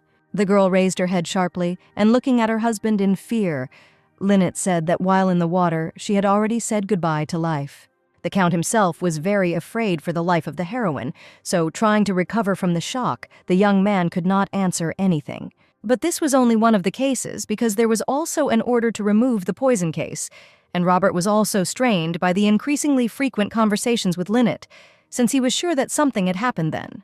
And while the servant was thinking, Oscar suddenly called the young man, causing him to shudder. The Count said that he was heading to the training ground, and Robert asked again, because it surprised him due to the late hour. But the young man just looked back sternly and said that it made no difference, and that one could swing the sword at any time. Robert, realizing that the main character was angry, bowed and went to prepare his suit for training. Left alone, the Count again plunged into his thoughts, trying to figure everything out. After all, Oscar had only a business relationship with Lynette, and he thought that his concern was due only to his interest in her plans. But remembering at least the moments with the kiss and the rescue from the water, the young man became even more immersed in his thoughts. Therefore, when getting ready for training, the Count hoped that in this way he would be able to remove unnecessary things from his head. The day of the birthday celebration arrived, to which Lynette and Oscar were invited and had already arrived at the mansion. Looking around, the heroine was surprised by the number of flowers, because the entire yard was literally planted with them. And the Count said that this family had long ago begun to grow plants of various kinds, and he had heard that some seeds were even sent to the royal palace. Lynette immediately realized that this was all to make it easier to get the herbs she needed, because she could cover up the fact that trips abroad were necessary for the sake of new specimens for the garden. And as soon as the main characters reached the door, the butler immediately bowed and invited them to come inside. Once inside the mansion, the girl froze in pleasant shock from the beauty and luxury. And despite the fact that everything was just beginning, there were already quite a lot of people, although the main ones were not there yet. So Lynette was already the center of attention and the main topic of discussion. And noticing a large number of glances at herself, the girl assumed that it was because of rumors about a bad relationship with the Count. Therefore, the heroine could not stand it and told Oscar about it, to which he replied that he knew everything. And then the young man asked Lynette to be patient, because soon the eldest prince and princess would arrive, and it would be possible to give the gift. Hearing this, the main character became interested in what happened to the princess, so she immediately asked Oscar about it. After all, it was too big a scale to celebrate the birthday of a young girl, but in fact, the meaning behind it was gratitude for the fact that the prince's daughter lived another year. The young man said that from the outside the princess showed no signs of illness, but from early childhood she often lost consciousness. And 4 years ago, the girl became ill right during her birthday, so the party had to be stopped. The main character immediately began to think about what was said, and tried to understand what exactly the princess was sick with. But the Count distracted Lynette by telling her that they would simply say hello to the prince and return to the mansion. After these words, the girl hugged Oscar's hand, at which he looked at her with confusion and surprise. And noticing the young man's reaction, Lynette turned her gaze to him and reminded him that they were playing a couple. To further the spectacle, Oscar grabbed the girl's waist and pulled her closer to him. Lynette did not expect such actions from the Count and was a little confused. And the young man himself, although he was embarrassed, still asked if he was doing everything right. The girl was at a loss for words, but nevertheless she realized that Oscar's acting skills had improved. But at that moment, the spouses were called over, and the heroine immediately turned around with a smile. As it turned out, a girl approached the couple and greeted them, surprised by the couple's joint arrival. However, the girl's gaze was fixed on Lynette, as she wanted to talk to her. Oscar greeted Olivia, while Lynette was only thinking about the last name, which was quite telling. Olivia said that she was really looking forward to the heroine, and that the other countesses also wanted to talk to the girl. And having asked the Count to take Lynette away, Olivia watched the couple closely. The main character was surprised that she would have to go alone and felt awkward. And Oscar nodded and told his wife to go and chat with the ladies. But Lynette immediately remembered the words of the Count, who told her not to move a single step, but she still agreed. And as soon as the girls came to the others, Olivia told everyone to greet the heroine. The girls immediately asked if Marie would be at the party, and added that they hadn't seen each other for a long time. Lynette replied that she was glad to meet, and warned that Marie was busy at another event.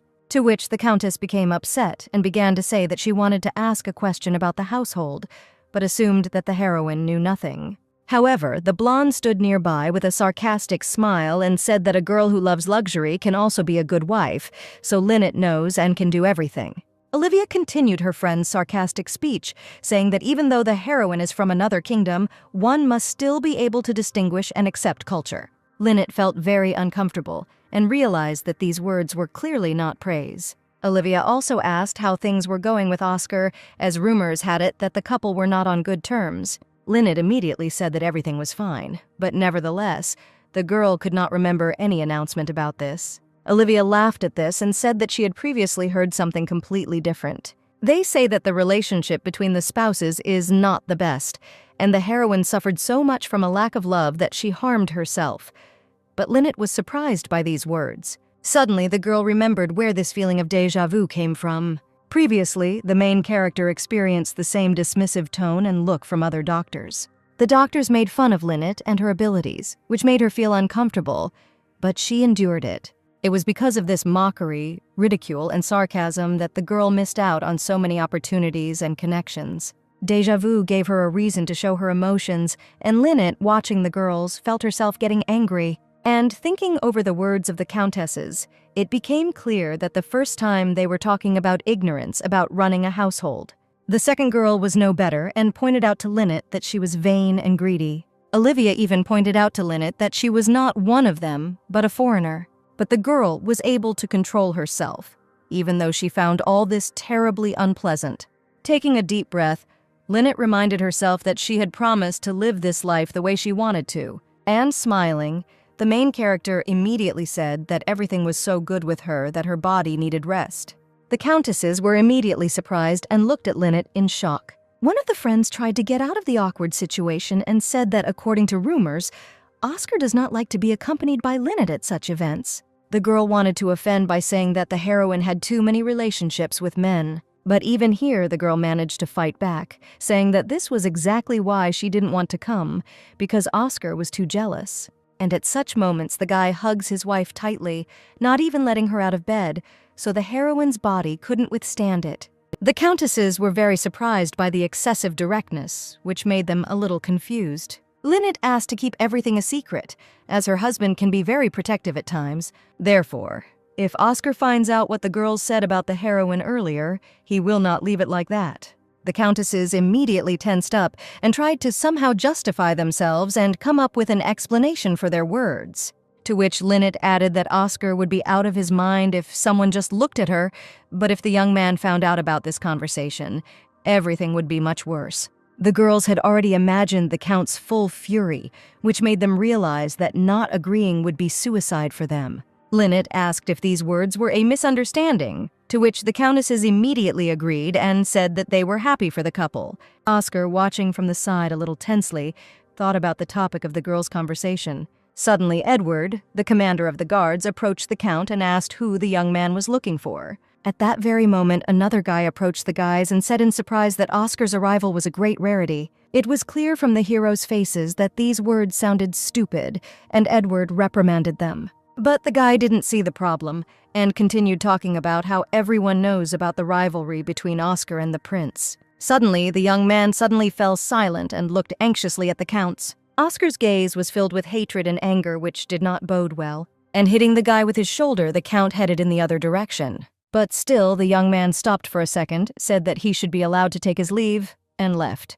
At this time, Edward, looking at the guy, asked why he started talking about the prince. After all, the relationship between the prince and Oscar can hardly be called competitive. The two showed excellent performance in their studies and in everything else, which is why they began to compete in every way. School years were filled with strange tension between the boys, since at that moment the guys chose one topic for their diploma work about the art of the sword, to which the teacher advised them not to do so, and Max said he would change the subject, adding that he could handle anything. But these were empty words, because later the teacher put their own work in front of Oscar and Max and scolded them, because the topic was the same.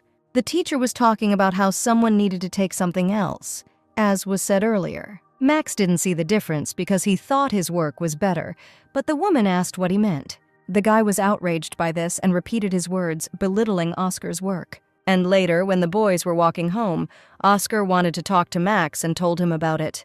However, the guy was embittered and refused, saying that they had nothing to talk about. But Oscar shouted that competition is competition, but Max had crossed all possible boundaries. Although the young man wanted to continue, his friend interrupted him and asked what kind of competition they were talking about. Since Max never considered Oscar his competitor, it is impossible to consider someone who constantly hides behind his brother's back as a competitor.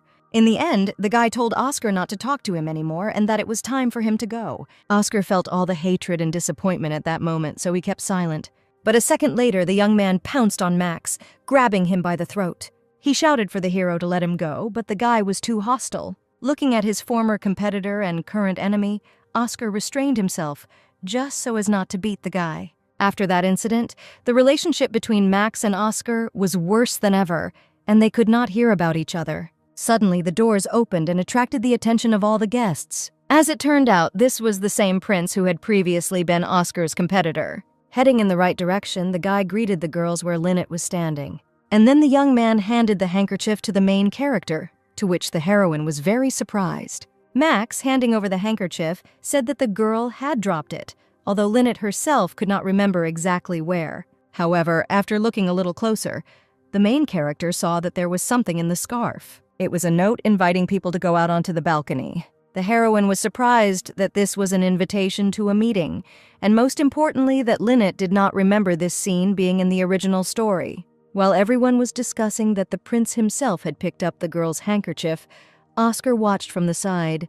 Max continued to smile sweetly at Lynette, and the count was already like a black cloud against the guy's background. And the young man realized that he urgently needed to come up with a plan to keep the main character away from Max. But looking in the direction where his wife had just been, the guy saw emptiness. This shocked the count, who immediately began to look around. At this time, Max was standing on the balcony and holding a glass of expensive, sweet, red wine. The girl, opening the balcony door, answered the guy that he was very glad to meet Lynette. The young man immediately said that this was not a secret meeting, and there was no point in the heroine worrying. Max knew that the heroine wanted to meet him since Luther had told him everything. The girl was indignant that the seller told the prince everything, while the young man himself was asking what the heroine was interested in. At this time, Lynette, looking at the people in the hall, began to voice what she wanted. However, upon seeing people, the heroine realized that all eyes were directed only at her and Max. And having changed her mind about discussing something on the balcony, the girl said that it needed to be discussed in a more hidden place. Max was immediately surprised, which is why he began to silently look at the heroine and think about everything that was happening. But in the end, the young man reacted normally and said that the girl was absolutely right, since at a birthday party you should only talk about good things. And bowing before Lynette, Max said that he would invite the heroine to the estate, where they would discuss everything. Having thanked Max, the girl turned towards the door and did not notice Oscar. But it was enough for Lynette to turn her head slightly towards the door, and she saw her displeased husband. Oscar immediately said that if Max had something to say, then he should say it to him, and not to the girl. And the Count's stern look at Max spoke of a complete lack of trust in him. The main character felt anxious, because she understood that the outcome might not be the best. And Max was extremely surprised by what was happening and by Oscar's strong irascibility. The blonde said with a smile that he just needed to discuss something with the girl. Then, turning to the heroine, the young man asked her to confirm his words. At this moment, Lynette felt awkward, because she did not understand what he wanted to hear from her. But Oscar interrupted the conversation and said that it didn't matter, so they should go. Continuing, the young man added that they would talk at home, and the heroine immediately understood that she needed to justify herself somehow.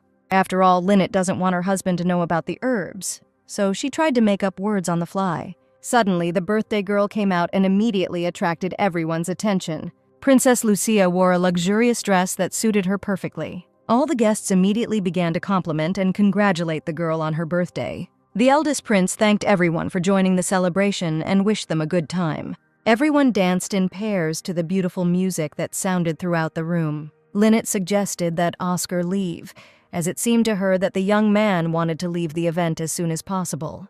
But the guy refused, which surprised the girl very much. Extending his hand to the heroine, the Count said that they needed to show a loving couple and asked if she danced well. Lynette was surprised and asked again, although at that time she was thinking that she didn't know how to dance at all. But taking his wife by the waist, the young man said to simply repeat after him. While dancing, the heroine realized that the Count was indeed behaving strangely. Oscar was very awkward every time he tried to play the role of a lover. But now when the young man looks at his wife, it is clear that something has changed. The Count looks like he has feelings for the main character. Breaking the silence, Oscar began to say something to the girl, to which the heroine began to look at the guy in anticipation. As it turned out, the young man simply wanted to say that Lynette needed to hire a dance teacher since she was not doing well. Suddenly, a scream was heard throughout the hall, which attracted the attention of the spouses. Max held his sister and screamed in panic for the girl to wake up. Lucia felt very ill, which made her sweat and make it extremely difficult to breathe. The prince, empathizing with his sister, asks if the girl is okay. Lucia replied that everything was fine, but from the princess's appearance, it was clear that she was only getting worse. Lynette, watching this, realized that she couldn't just stand there and watch it. Therefore, having warned the Count, the main character went to the girl to help. Lynette immediately started looking for something that looked like a paper bag, and then the girl sees gift wrapping that would be perfect. Having taken what she needed, the heroine approached the princess and asked the prince to move away, because he was preventing her from breathing. Max didn't understand what Lynette was going to do and, in shock, ignored her requests. At this time, the main character began to remove the packaging and continued to ask Max to let the girl go. But the prince was interested in something else, and he began to be indignant because Lynette was taking his sister's gifts. To this, the heroine asked Max to start trusting her because she could help. The prince, with a little tension, nevertheless allows the girl to approach her sister. Having thanked the young man, Lynette sat down next to the princess and handed her the package. And then the main character told the girl to breathe slowly and deeply. The rest of the guests stood in shock and watched silently so as not to interfere with what was happening. While the princess was catching her breath, Lynette, going through possible options, tried to understand what exactly the girl was ill with. After all, at first glance, Lucia looks completely healthy, and without an examination, it is very difficult to determine the cause. Noticing the improvement, Lynette removed the bag and asked the birthday girl how she was feeling, to which she replied that everything was fine. Max immediately sat closer, worried, and began asking questions to make sure that everything was really okay. And while the young man was lifting his sister, Lynette said that the girl needed to be taken to bed and the corset removed, as it had affected her breathing. After these words, the heroine exhaled, but a second later she felt awkward from the realization that everyone had been looking at them all this time. Oscar became worried and, heading towards his wife, inquired about her condition. Assuming that the Count was very frightened by this situation, Lynette awkwardly apologized. But Oscar, despite his excitement, told the heroine that thanks to her the princess came to her senses, so there was no need to apologize. Max confirms these words and says that he will have to take his leave now, but next time he will definitely thank Lynette. The main character herself was a little tense about the expression on Oscar's face because it was exactly the same as earlier on the balcony. The girl also turned to Max, explaining that she simply did what she had to, and in her mind, Lynette understood that these were normal first aid measures and not treatment. The prince remained silent about this, but before leaving, he added that he would talk to the remaining guests later. At this time, Lucia also thanked her savior, and she and Max left the party. After what happened, people realized that the princess was not getting better, and began to show pity for the girl among themselves. But guests were also interested in where Lynette had acquired such medical skills. After all, everyone thought it was surprising that the main character was able to bring Lucia to her senses in such a short time. At this time, Lynette stood and understood that there was nothing wrong with being praised, but still the girl did not like that it was done too openly. But then Oscar interrupted the heroine's thoughts and said that it was time for them to go, to which Lynette was very happy. Therefore, the couple immediately went home in a carriage. As the couple drove, Oscar noted that today he witnessed the heroine's talent for the first time. Lynette, however, began to deny it, saying that it was not really a talent and that she simply sometimes helped the sick. And when the Count asked whether the girl did all this herself, the main character said that she watched how the maids did it. Oscar continued and asked Lynette to be more careful, because even during the incident with the servant, the young man noticed that the heroine was behaving recklessly. But the girl expressed dissatisfaction with these words, since she believes that when a person needs urgent help, there can be no talk of etiquette. to which the Count explained that he understood that the heroine's intentions were noble. But if something happens to a servant of the mansion, everyone will attribute it to an accident. And if the princess's condition had worsened in front of everyone, then it is unknown what would have happened to Lynette then. And therefore one must be more careful. The heroine was very surprised by what was said because she had not imagined that such a thing could happen. But the girl also understood that Oscar did not know about her knowledge of medicine and did not understand that people rarely die from hyperventilation. And suddenly Lynette had the idea that the Count was really worried about her. Therefore, with a little mockery, the main character immediately asked about this to find out if her guesses were correct. Oscar became very embarrassed and said that he was really afraid that something would happen to the girl. Lynette didn't expect such an answer and blushed, turned away to the window and with difficulty said that it would be more careful. After these words, there was an awkward silence in the carriage, and the spouses stopped looking at each other. Lynette thought that Oscar was callous and cold, but each time she realized more and more that in fact he was not a bad person at all. Suddenly the carriage stops very abruptly, and the Count only manages to shout out his wife's name.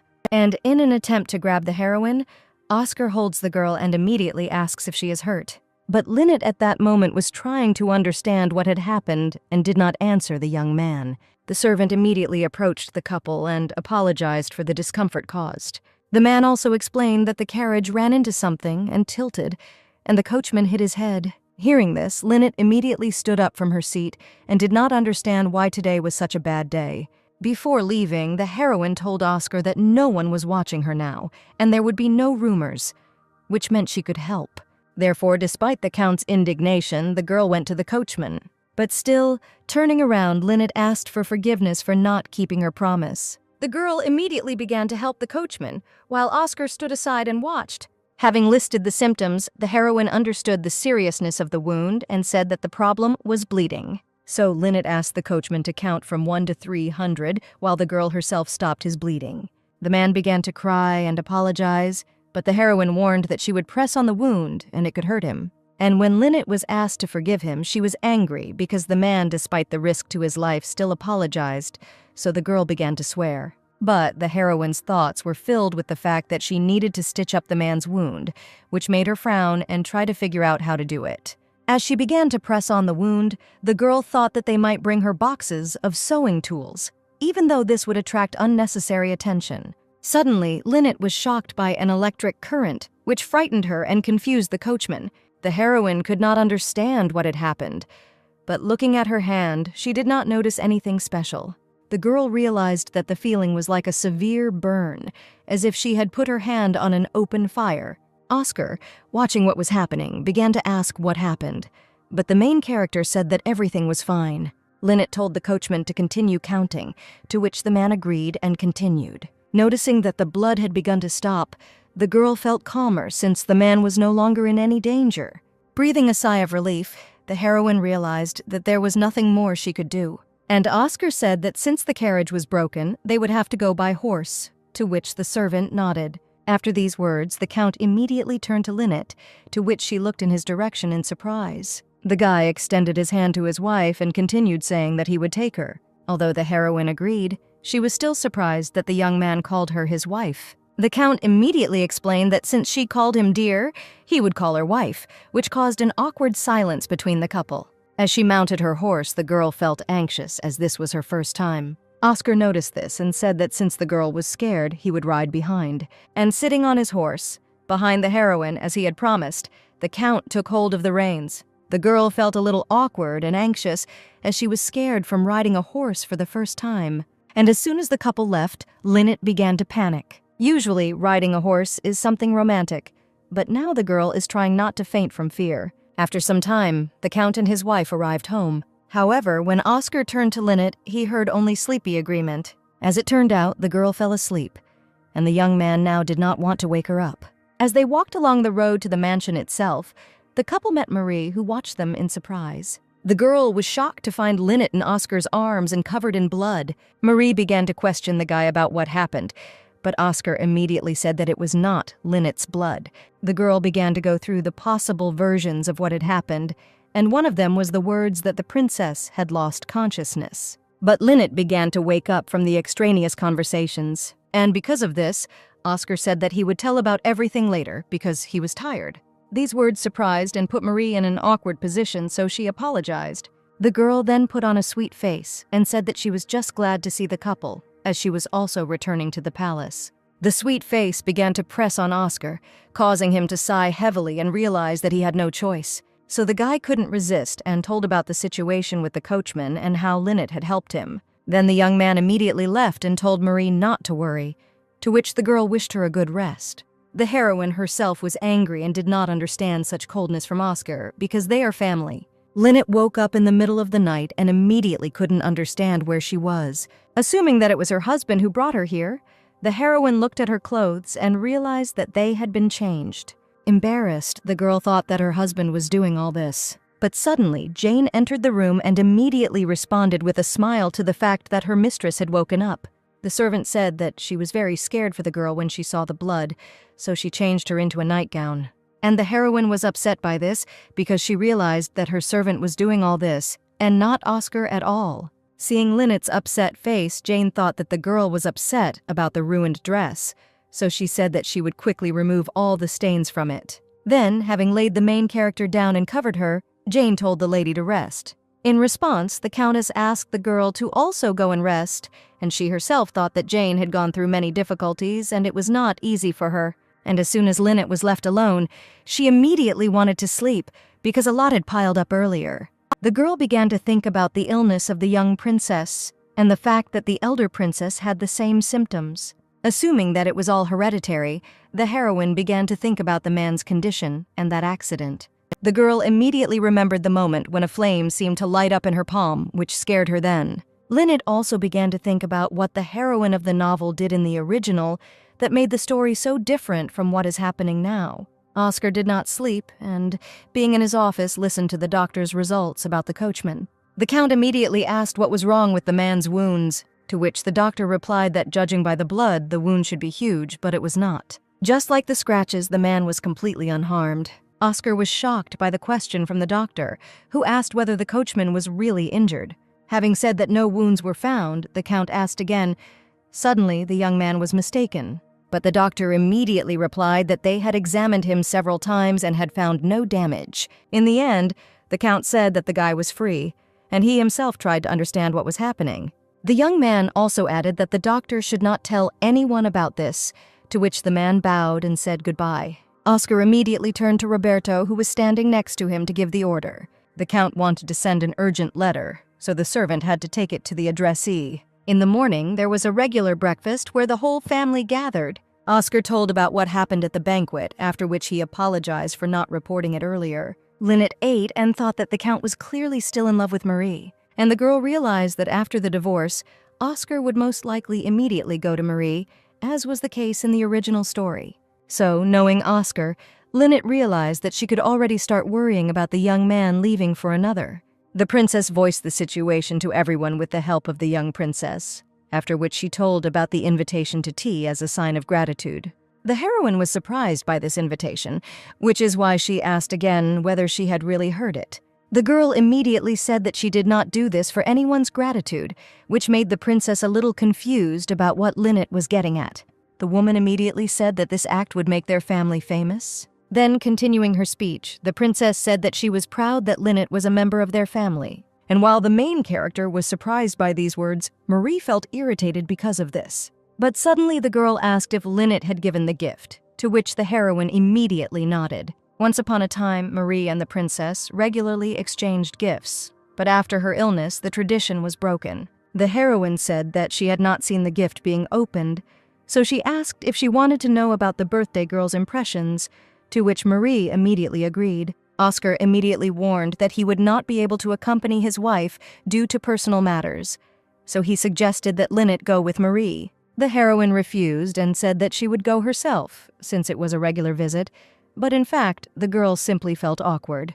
Then the main character immediately asked if the man had been helped yesterday, to which Oscar drew attention, and the young man said that thanks to Lynette, the coachman was much better, which made the heroine breathe a sigh of relief, although she herself thought that she had only stopped the bleeding. The princess responded with pride by saying that this was not the first time the girl had saved people's lives, to which Marie was again displeased. The countess devalued her actions, to which Oscar, although he remained silent, could tell from his face that he suspected something. While in the carriage with Jane, the maid immediately smiled and praised her mistress, to which Lynette simply listened. Seeing the hairpin in the maid's pocket, Lynette asked why the girl was using it. The girl immediately said that she wore it when she was alone, because she was not sure that it suited her, but she still said that she really liked the gift. Lynette smiled and was glad that she could please the girl. Suddenly, Jane said that many people began to respect her as Lynette's personal servant. The main character immediately asked if this was important for the girl, since she had been serving for a long time. Jane immediately said that she was very happy to serve Lynette, but the girl had previously admired knights. And on the day when the girl gave the maid a hairpin, it was perceived as an oath of allegiance. This is precisely what caused such joy, which may seem strange to everyone. Lynette heard such sincerity from the maid for the first time, which surprised her greatly. The girl immediately said that there was nothing strange about it, and therefore she wanted them to imagine that they were knights. But if the Count found out about it, it would be pretty bad for everyone, which is why Lynette suggested keeping it a secret. Since Jane is the Countess's knight, the hairpin will be proof of this, to which the maid immediately became embarrassed. Asked what kind of knight she was, the heroine awkwardly said about the Knight of Washing. While the girls were traveling to the kingdom, Oscar was in the building where the fights take place. As it turned out, the young man sent a letter to his friend. Having suggested that they talk in the building, Edward immediately agreed and said that he had found out as much as he could. As they walked into the room, the boys discussed how the guards had become quieter than ever. Edward pointed out that this silence was due to the prince's betrayal, but Oscar told the young man to watch his language, since this was the Count's father-in-law. The guy explained that they were alone, and he didn't really say anything to warrant such a sharp reaction. Then Edward asked about the life of a married man, and the Earl replied that everything was wonderful, and Lynette did not let him get bored. Suddenly, the guy noticed Oscar's happy expression for the first time, which made him ask if he really liked Lynette, to which he became embarrassed. But eventually, Oscar changed the subject and said that it would be better to talk about the issue that really interested him. Entering the office, Edward began to talk about how it had happened several decades ago, and that there were now almost no materials. And since there is no precise information, there are no witnesses, which Oscar himself knows. It was enough to mention the Mayos clan, and the Count immediately remembered everything. These are people who were suddenly exterminated many years ago, and the previous king even announced rewards for their heads. As it turned out, the clan possessed healing powers, but now only rumors remain about them. And this saddens Edward, because they could heal anything, and they resurrected many of the people. As the guy sat down, he said that the king clearly had his own reasons for destroying them. And that's exactly what Oscar wants to know, because if these people are doing good, then he sees no point in killing them. But Edward told him to be quiet, since he had overheard this information, and he would not get off with a simple reprimand. It is said that the Mayos clan was the most destructive force in the war, and it was they who decided the outcome of any battle. And if you imagine, yesterday's corpses are once again getting back into line, which is a rather eerie scene. In the end, they decided to kill those who do not give an end to the war. But Oscar didn't understand how they could be killed if they had instant healing magic. Edward said that this was the point, that someone had found out the secret and how to kill them. Twirling his finger at his neck, the young man said that the main weak point was water, and Edward added that Oscar should think about it himself because there is no more effective method than water. People survived even after drinking poison or losing a limb, but could barely survive jumping into water with a stone around their neck. However, Oscar called the knight not only for this information and thereby made his interlocutor even more interested. Continuing, the hero said that the king was secretly visiting the army headquarters more and more often, and if a healer magician is discovered within the country, they will immediately inform him. The guy heard about this information for the first time and did not expect that anyone thought that there were still survivors from the Mayos clan. The knight immediately smiled because they would be able to contribute to a great cause. But Oscar did not appreciate this joke, and David did not understand the young man's discontent, but asked that if the Count found someone from the clan, then let him share with him. After all, a knight prefers to get promoted even at such a price. And while the main character was thinking about everything, his friend also added, talking about the place of the prince and that someone must take this title.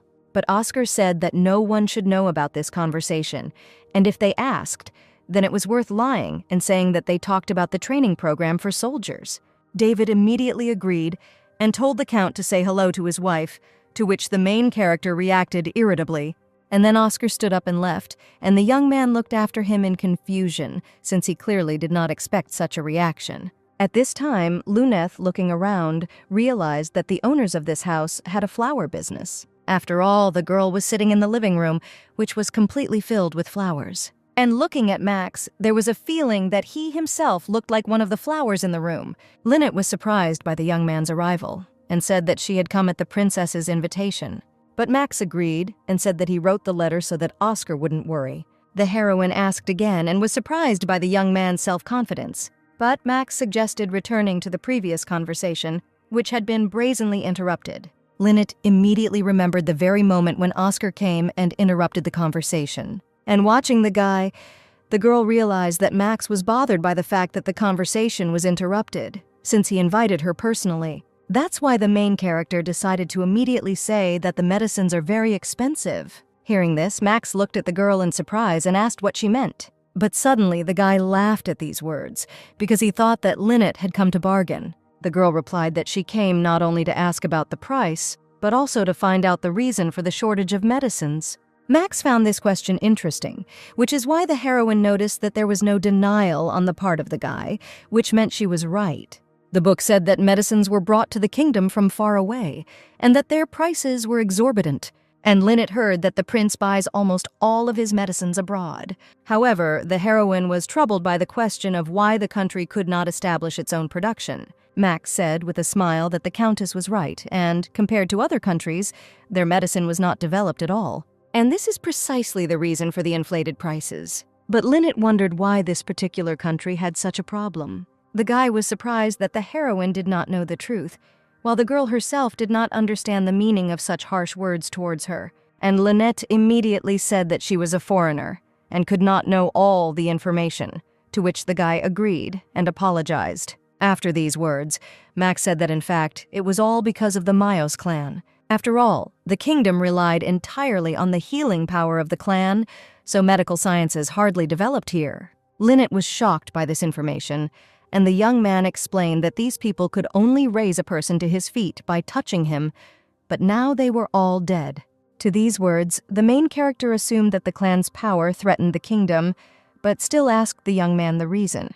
And Max said that it was officially stated that the Mayos had defamed God's right to give and take life. Lynette was very confused by this, as such a decision was a very stupid reason for exterminating a clan, and now people cannot get even the most basic medicines and suffer from this. The young man interrupted the heroine's thoughts, and since she was buying so many drugs, warned her that the prices would only get higher, because international trade is a very complex matter. But suddenly, Lynette suggested that instead of buying from abroad, they cook everything themselves, but Max did not understand and asked again.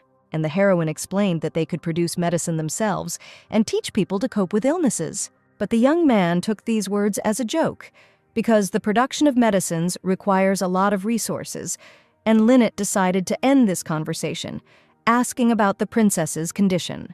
Max immediately denied rumors that Lucia was sick with the same disease as the prince's previous wife. Hearing this, Lynette asked if the princess had experienced any moral shock in her childhood.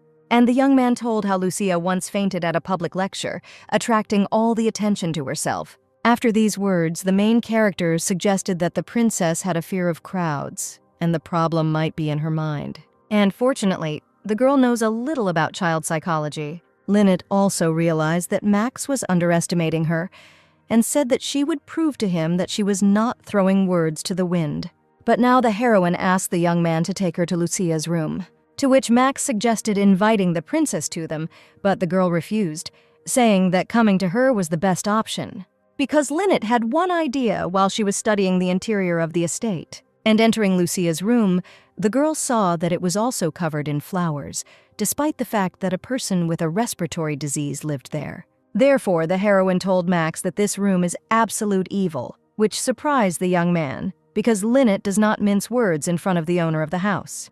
And the girl immediately explained that every breath of wind brings pollen into the room, and the vases from the window should be removed.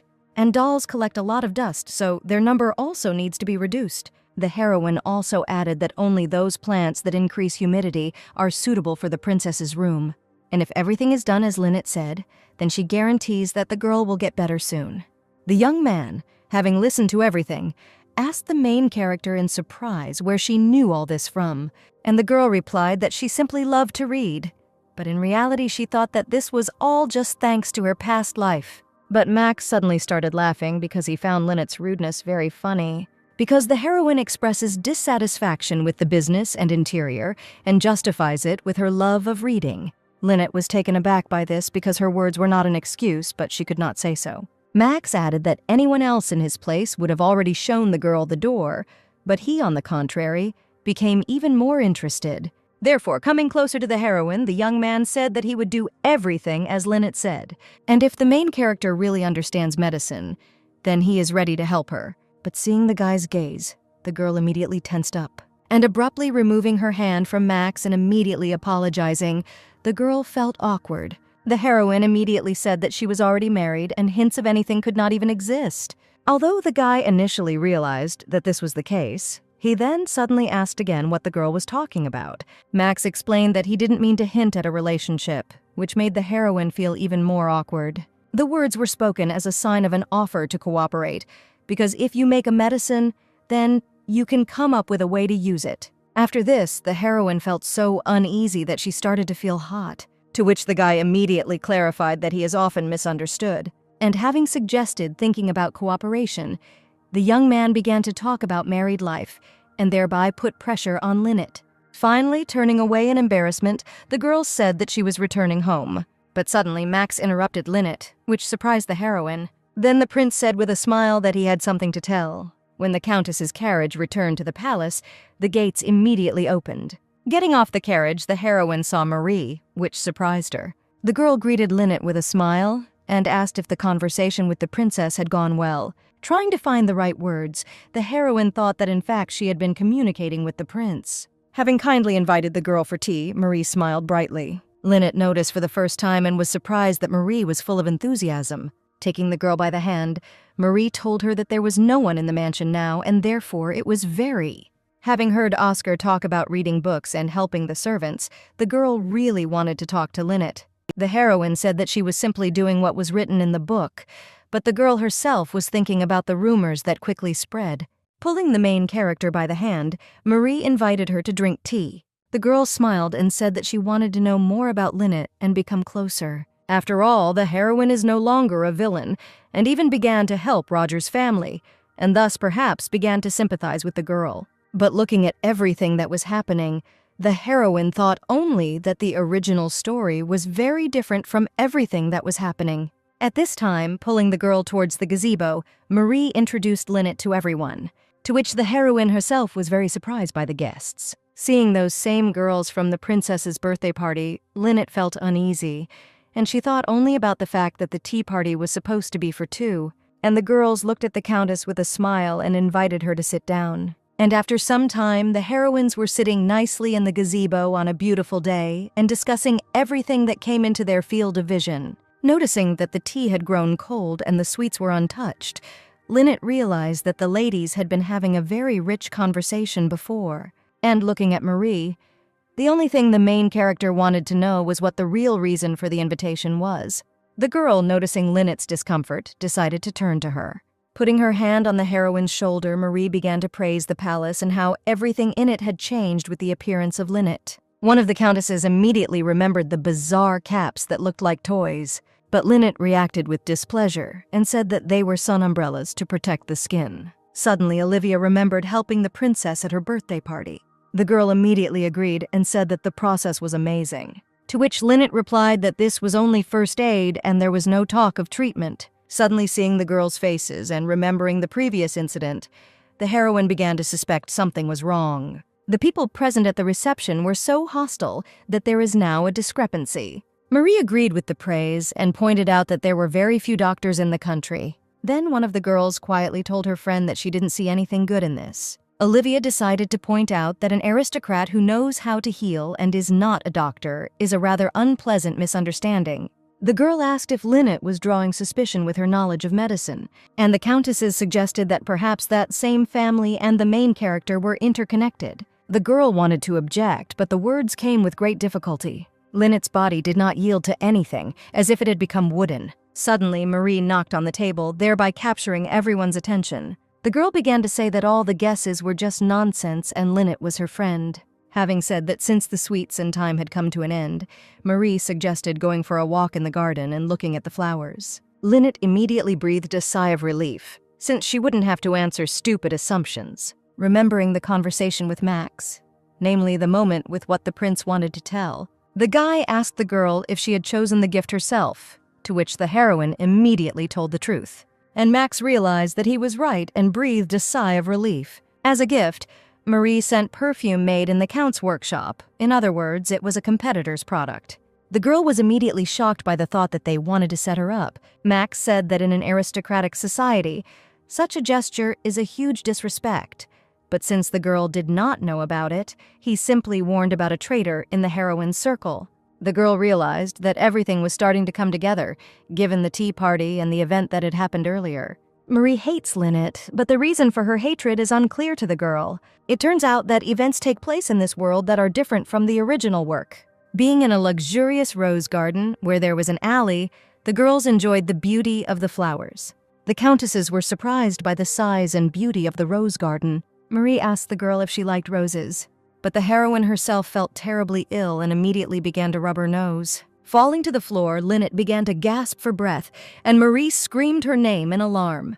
The girl began to feel sick, and the countesses around her began to fuss about anxiously. Marie watched the girl's terrible state with a smile. In front of her family, Marie sat and cried, while everyone sat on the sidelines and watched. The woman, looking quite upset, asked if what the girl had told her earlier was true. Marie cried and said that everything was completely true, and then began to repeat what had happened. After telling how Lynette had covered her mouth in disgust and groaned before fainting, the girl continued to cry. After asking the family's opinion, Marie spoke through the pain about how she dragged the heroine. Then, raising her head higher, the girl said that it seemed that Lynette hated her and that they could distance themselves from each other. David frowned and said that there was no need to apologize for something she didn't do. After all, Marie had worked so hard to prepare Lynette's tea party, and to have her efforts so mercilessly trampled on was terrible. David immediately started shouting, only turning to his mother, saying that it was not enough for Lynette to humiliate Oscar. She decided to hurt Marie, too. The guy was angry and said that the main character should not have been accepted into the family at all. But as soon as the woman asked again what exactly the guy was talking about, David and Marie were surprised. Having made an assumption, the princess began to think about the reason for the vomiting of the married girl. But suddenly the woman came to the conclusion that Oscar was ready to become a father. The princess immediately made a happy face and, folding her hands together, told her son that his wife was expecting a child. Lynette herself was getting some sleep after such stress. The heroine's sleep was not the sweetest, as another nightmare tormented the girl. A heavy rain fell in sheets on little Lynette. The girl looked at the wounded soldier, who begged for mercy because he had a family. The guy extended his bloody hand to the girl and asked for help, but the girl looked at the puddle and, seeing her reflection, fell into a panic. The heroine was too scared, so she couldn't take it anymore and ran away. But the soldier grabbed her by the dress to prevent her from leaving. The girl ran in tears but could not withstand the grip and fell. Tears flowed like a stream, and feelings of guilt and fear mixed as the girl looked at the soldier. The main character asked not to do anything because she was terribly scared and it would be better for him to kill her. The knight, watching the girl from the side, simply decided to call her funny. There was a moment of silence between the soldier and Lynette, and the only sound was the rain. Then the guy said that if the girl wanted to die, then let her die, and immediately swung his sword. After this scene, Lynette couldn't stand it any longer and woke up in a cold sweat. And immediately sitting down, the heroine tried to understand what was happening, and the fact that it looked too plausible for a dream. Suddenly, Lynette remembered that she had fainted in the rose garden and that she had been sleeping ever since. The heroine did not have even one guess about the appearance of vomiting and dizziness due to flowers. Lynette stood up and walked over to the shelf, immediately picking up one of the books. Living in the mansion, the heroine constantly reread one of the books, which contained knowledge about herbs. The girl tried to understand the reason why the heroine of the novel had these books at all, and why she started vomiting because of the rose garden. Thinking about the dream, Lynette realized that she had to find out about this and the heroine's past. At this time, Marie was in the room and was busy with her personal affairs. The girl decided to ask David which of the dresses he preferred more, pointing to the choice. The guy, without looking up from his book, said that a white dress would match the heroine's hair color, but Marie continued to ponder her choice, spinning around near the mirror. The girl decided to remember the letter that was written by David upon Marie's arrival at the mansion. The young man continued to communicate with the heroine without looking up from his book, saying that it had been too long ago. Agreeing with the guy, the heroine clarified that she still remembers that moment very well. A letter depicting David as the head of the house, Oscar as a distinguished knight, and Marie as a new member of the family. David looked at his wife, tense at these words. Marie took a step towards the young man and told him to take care of her today. Then the heroine looked at him with a smile and continued, saying that David's acting had already dragged on, which shocked the guy. The girl also added that she sees something attractive in diligent men, which is what attracted David's attention. But before the guy could answer, Marie interrupted him. The girl said that the countesses didn't know anything and simply thought that Lynette was greatly exaggerating. Having adjusted the young man's hair, Marie said that she had kept everything that had been promised a secret. After these words, the girl offered cooperation to David for personal gain. And looking at the guy, Marie decided to use manipulation and simply said that they love each other, which means they should help. At this time, Lynette, looking at the door where someone was knocking, was a little confused, but said to come in. It turned out that it was Oscar, who could not come to his senses after his mother's words about Lynette's pregnancy. The guy, having said that the girl's condition was normal, surprised her quite a bit. Reacting to this with a smile, Lynette replied that she had simply fainted and was now fine. The Count was confused, and it was clear from his face that the young man wanted to say something. As soon as the guy was ready to tell his story, servants appeared from behind, and the heroine began to look at everything in confusion. Each employee had something in their hands that sparkled so brightly that it attracted attention. The guys brought everything from a luxurious dress to the most golden bottles of perfume, which shocked the heroine. Oscar said hesitantly that it was all from his mother, because she thought Lynette was pregnant. These words shocked the heroine too much, since she was not ready for the gifts. Or, in general, for this news. Continuing the conversation about his mother and her gifts, Oscar began to sweat, and the gifts themselves were selected down to the smallest detail. And since Mother was too pleased, the Count could not say a word to her about the fact that the pregnancy was not true, and that everything that was happening was a misunderstanding. The heroine could not answer anything, because she did not understand how this could happen, because in fact, Lynette was not pregnant. As he walked down the corridor, the guy thought about the whole pregnancy situation. Oscar was surprised by the girl's reaction, although he had never thought about children before. But suddenly the thought came into the young man's head that at that moment Lynette was quite sweet, which made him smile. Suddenly someone called the Count and thereby distracted him from his own thoughts. Oscar was called by his brother, who was clearly not in a very positive mood. The Count asked his brother what had happened, since he had decided to turn to him. However, David grabbed Oscar by the shoulders and pushed him against the wall, which greatly surprised the young man. The boy was angry that the Count did not answer his mother when Marie cried and complained about Lynette. Oscar didn't understand anything, and, watching his brother's grin, asked again. David began to say that he knew perfectly well about the relationship between the spouses and that Lynette was not pregnant at all. David clenched his fists in anger and continued to talk about how the heroine does not have enough luxury and interferes in all the personal affairs in the mansion. But despite everything, the girl still decided to pretend that she had lost consciousness. David started shouting and trying to reason with his brother, expressing his dissatisfaction with the fact that he was still tolerating Lynette. Oscar said that he is a husband and wants to behave appropriately with his wife, and there is nothing strange in his position. The brother didn't know what to answer, so there was silence between the boys. But David decided to remind them that, despite everything, Marie was part of their family. Years earlier, when the boys were young, their parents brought a little girl to the mansion, saying that she was a new member of the family.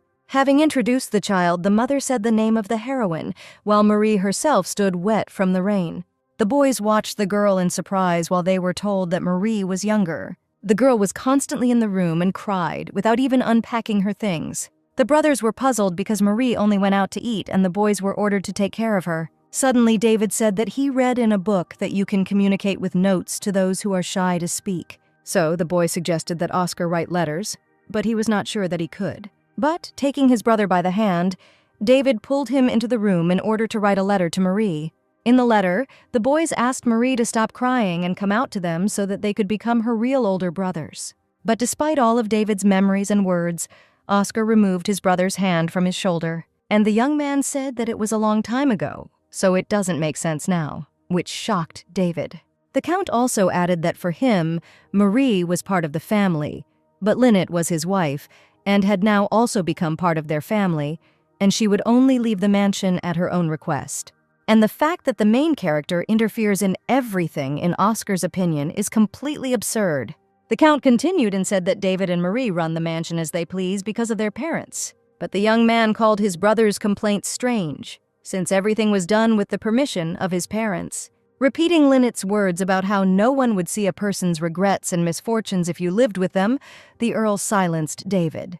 Then the guy went to his wife, warning that now he was not going to tolerate everything either. Oscar also hopes that they will not return to the topic in the future, which angers David even more. And the young man responded with incomprehension, because few people would want to play such a crazy game involving patience and speaking out. But Marie's plan was to plant a napkin with a certain scent in Oscar's pocket, and David did it. At this time, Lynette had a dream about a little girl sitting on the floor and listening to demands made on her. The man actively asked the child to show his abilities, and on the floor lay a wounded fox that needed to be treated. The girl shook her head in the negative, so as not to do anything and avoid problems. The man, threatening with death, demanded that the child act quickly so that she would not end up like her parents. At this time, the fox was suffering and shaking in pain, lying on the cold and wooden floor. The girl, watching the animal, felt fear and pity at the same time, while the man continued to threaten.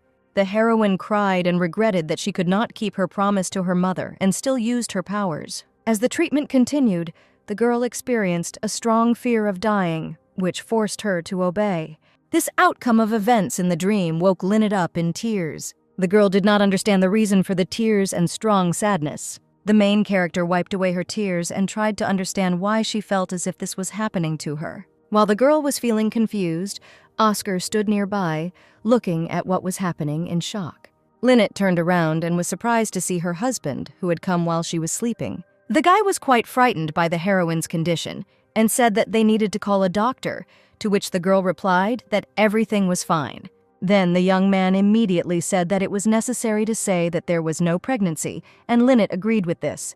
Taking a handkerchief from his pocket, the Count inquired about the dream that had brought tears to the girl's eyes. The main character was shocked by the guy's behavior because they were alone and he had no need to pretend.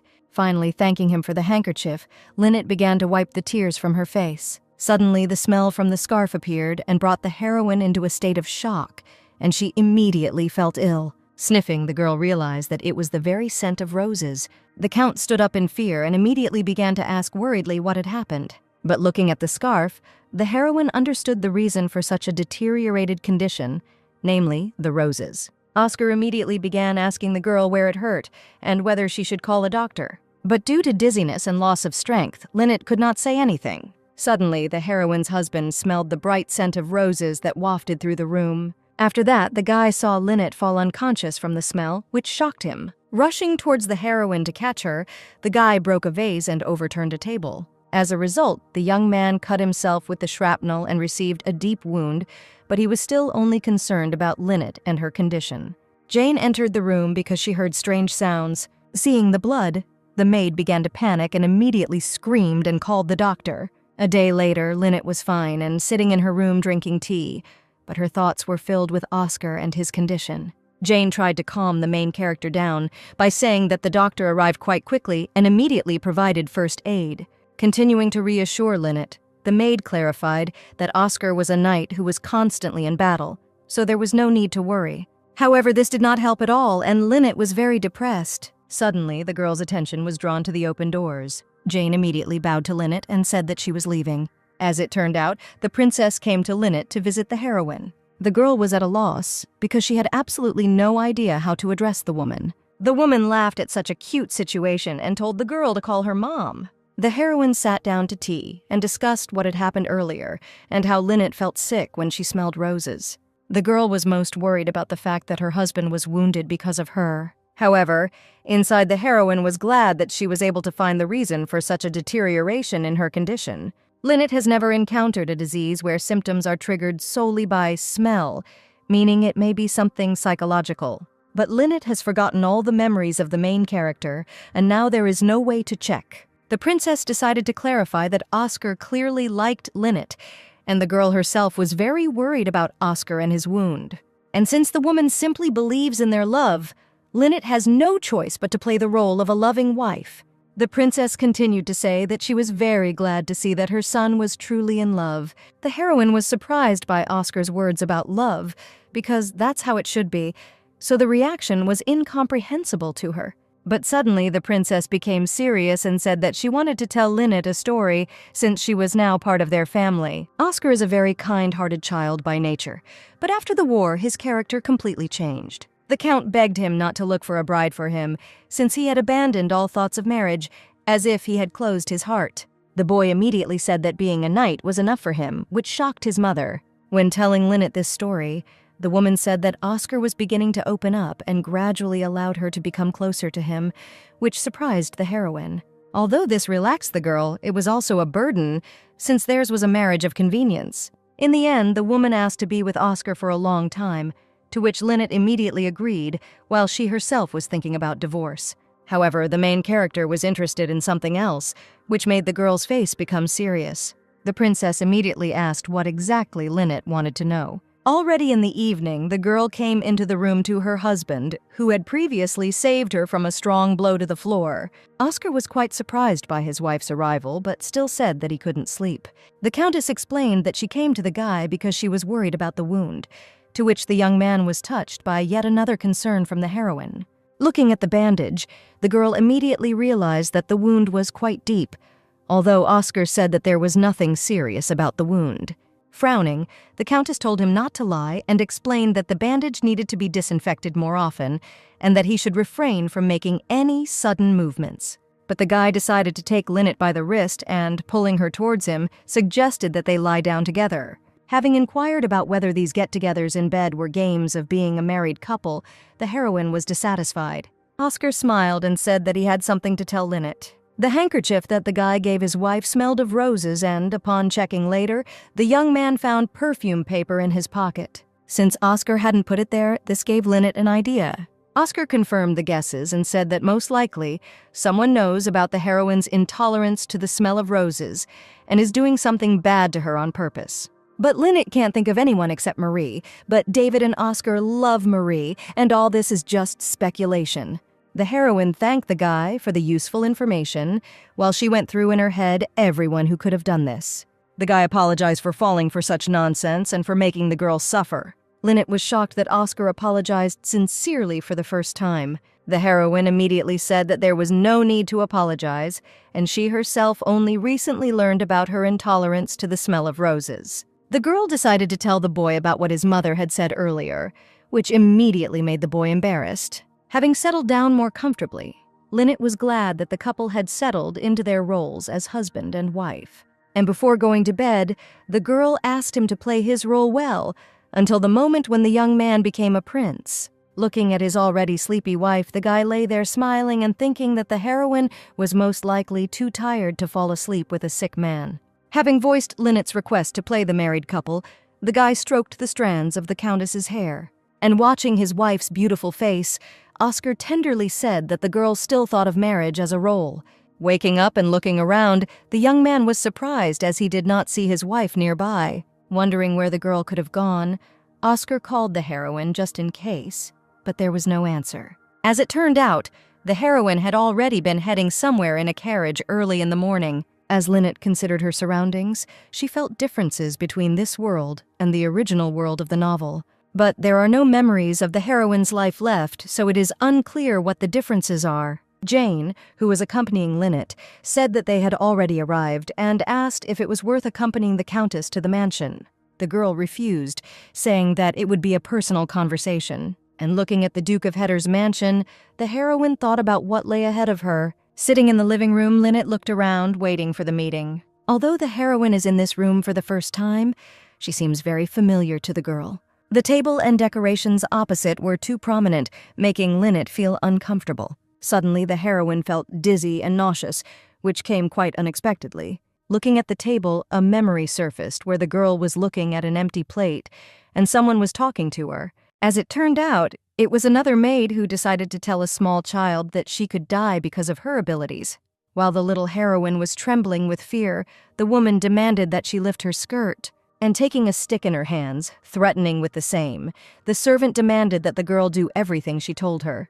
The realization that these were all memories of what had happened here made the girl tremble. All the memories come back, affecting the heroine's well-being. But suddenly the girl was attracted by a voice, to which she immediately responded. It was Lynette's brother, who addressed the girl with pride and at the same time in a sarcastic tone.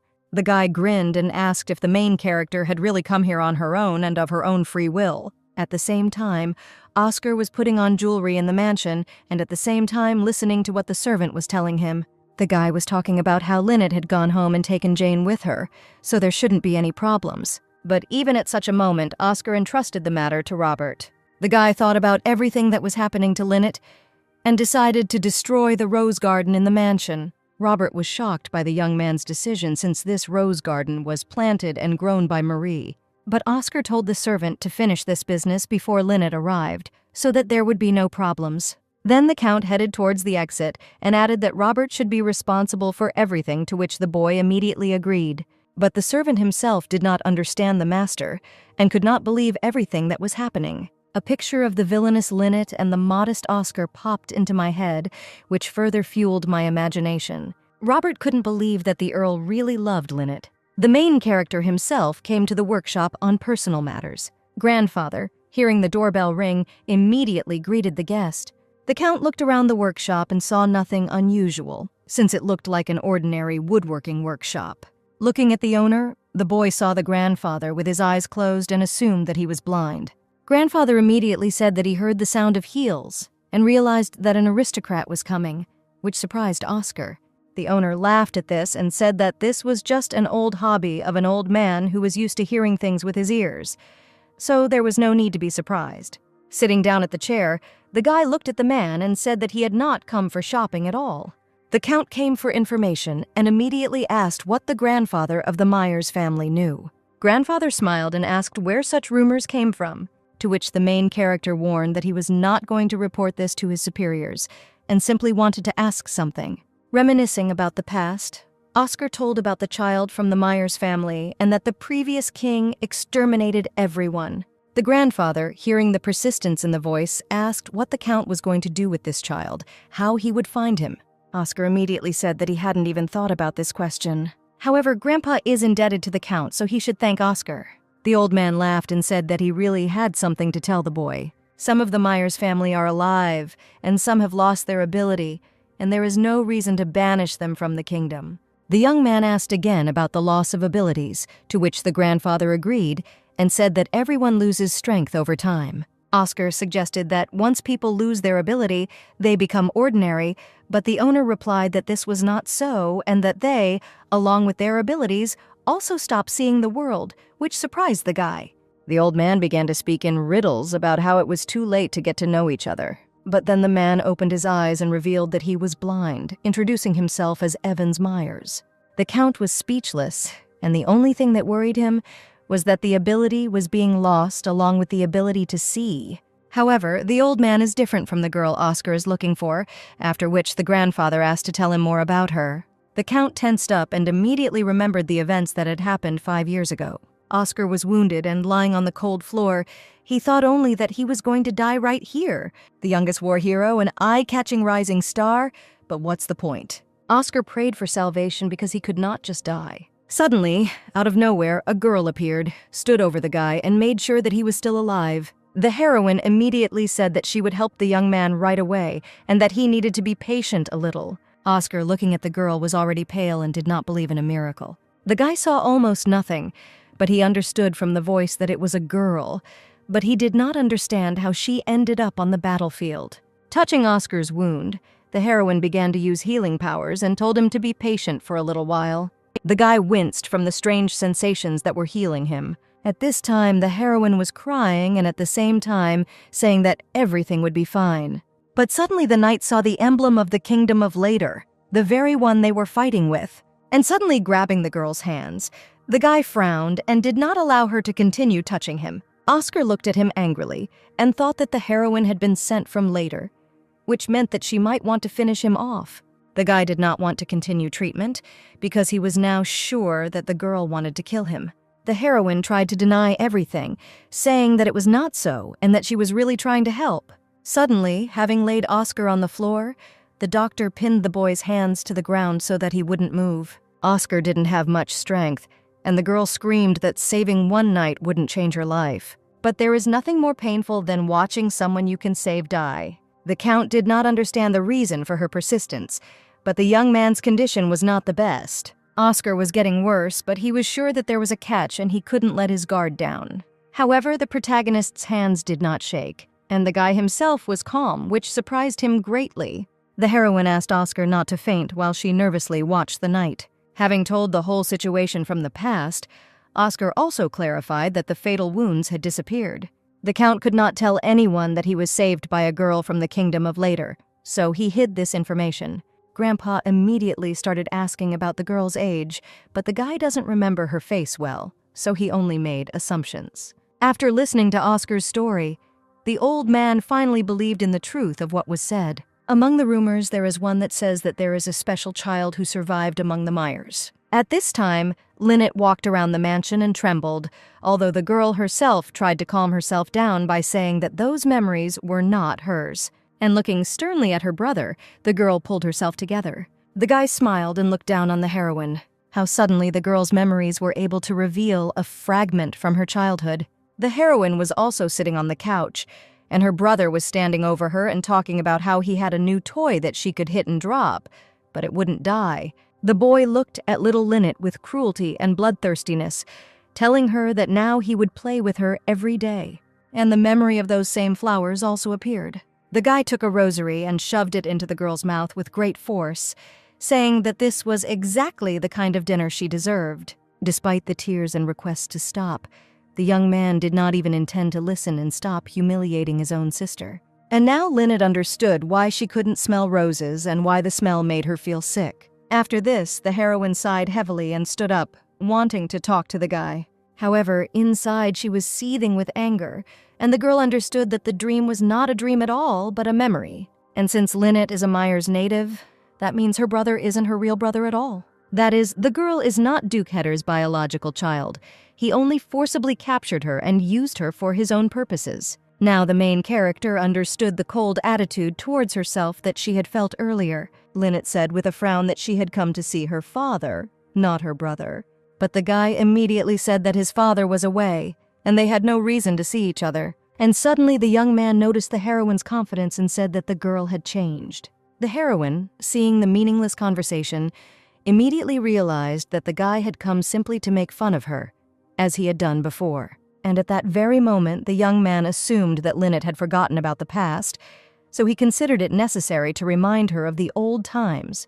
Then the young man immediately gave a sign to the servant, and the man headed in the right direction. Looking frightened, the servant brought a bouquet of roses to the young man, and taking the flowers in his hands, the young man said that tea and sweets were a luxury for Lynette. After these words, the hero put the roses on the table and ordered the girl to eat them. But Lynette didn't listen and hit the guy in the face with the bouquet with all her might. Then the main character said that she is not the same and can do things that the frightened Lynette from the past could not do. The young man stood in shock and began to get angry from the humiliation he had experienced. And unable to bear it any longer, the young man shouted at Lynette that she had no right to treat him like that.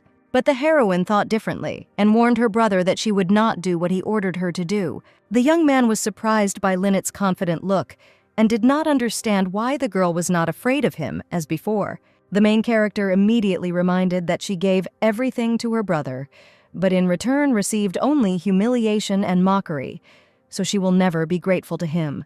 And Lynette also added that if the young man did this again, she would tell the whole kingdom that he belonged to the Myers family. The girl did not finish there and said that, in addition, Everyone would learn the truth that, thanks to her healing abilities, only their army was not harmed on the battlefield. After these words, the young man became indignant, saying that Lynette would be executed as soon as they found out the truth, and she should be grateful that he hid everything. But the main character responded to these words with coldness and said that she didn't care. After all, the boy's father will personally kill him for failing to protect his younger sister. After finishing her speech, Lynette immediately felt lighter in her heart and was pleased with herself. And before leaving, the girl told her brother to tell their father that she had come. The heroine also asked the young man to warn the man that his daughter no longer obeyed him. The young man remained silent and, looking after her, realized that this was not the Lynette he knew. At this time, Oscar was surprised that there was a special and only surviving child from the Myers family, to which the man explained that this child was left alive only because of his unusual strength. The girl can heal people, but she also has the ability to kill. Oscar was surprised by this information, and he did not understand why his grandfather was telling him all this. And the seller reminded him that he had to thank the hero, but also noted that the young man was worried about something other than this issue. The main character immediately became embarrassed and, confirming his grandfather's words, told him that since that day, changes had occurred in his body. Oscar was sweating all over from shame and couldn't find the words to finish what he had started. But after a couple of minutes, the young man said that after the healing, he had problems in bed. Grandfather exhaled and didn't know what to answer to this. And at that very second, the man fully realized what had happened, which left him in great shock. The seller immediately began talking about death, but the young man indignantly denied his statements. And seeing such a reaction, the man asked Oscar not to be tormented, to which he continued to disagree with everything, but now raising his tone. Grandfather realized that there was no point in calming the boy down and told him that the ability to kill belonged to the Myers family and was forbidden to use. The owner of this ability is taught to never use it, as if he does not have it at all, so the seller assumed that the girl made a mistake. Hearing about the possible mistake, the young man was a little upset because it ruined his life. But the man tried to cheer Oscar up and said that if this child was alive, then maybe they would meet and be able to find a solution. The protagonist agreed with this and realized that this was not a problem worth worrying about. But still, the young man was tense about the fact that he and Lynette would soon be sleeping together again, and he hadn't worried about it before. But now their relationship had improved. And remembering the moment with the almost happened kiss, Oscar stood up embarrassedly and said that he would come again later. The grandfather kindly agreed, but he himself was unhappy that the hero ended up buying nothing. At this time, Lynette again had dreams of memories where her mother warned little Zelda that due to her incompetence, she could kill a person. Therefore, even if the girl is angry, she should never harm anyone, since no one should know about her abilities. In the next memory, the mother was screaming her daughter's name and reaching out to take the girl back. Zelda, in tears, begged her parents to stay with her and not abandon her. Another memory was of how the heroine, already being older, asked to send medicinal herbs to the village of Trom.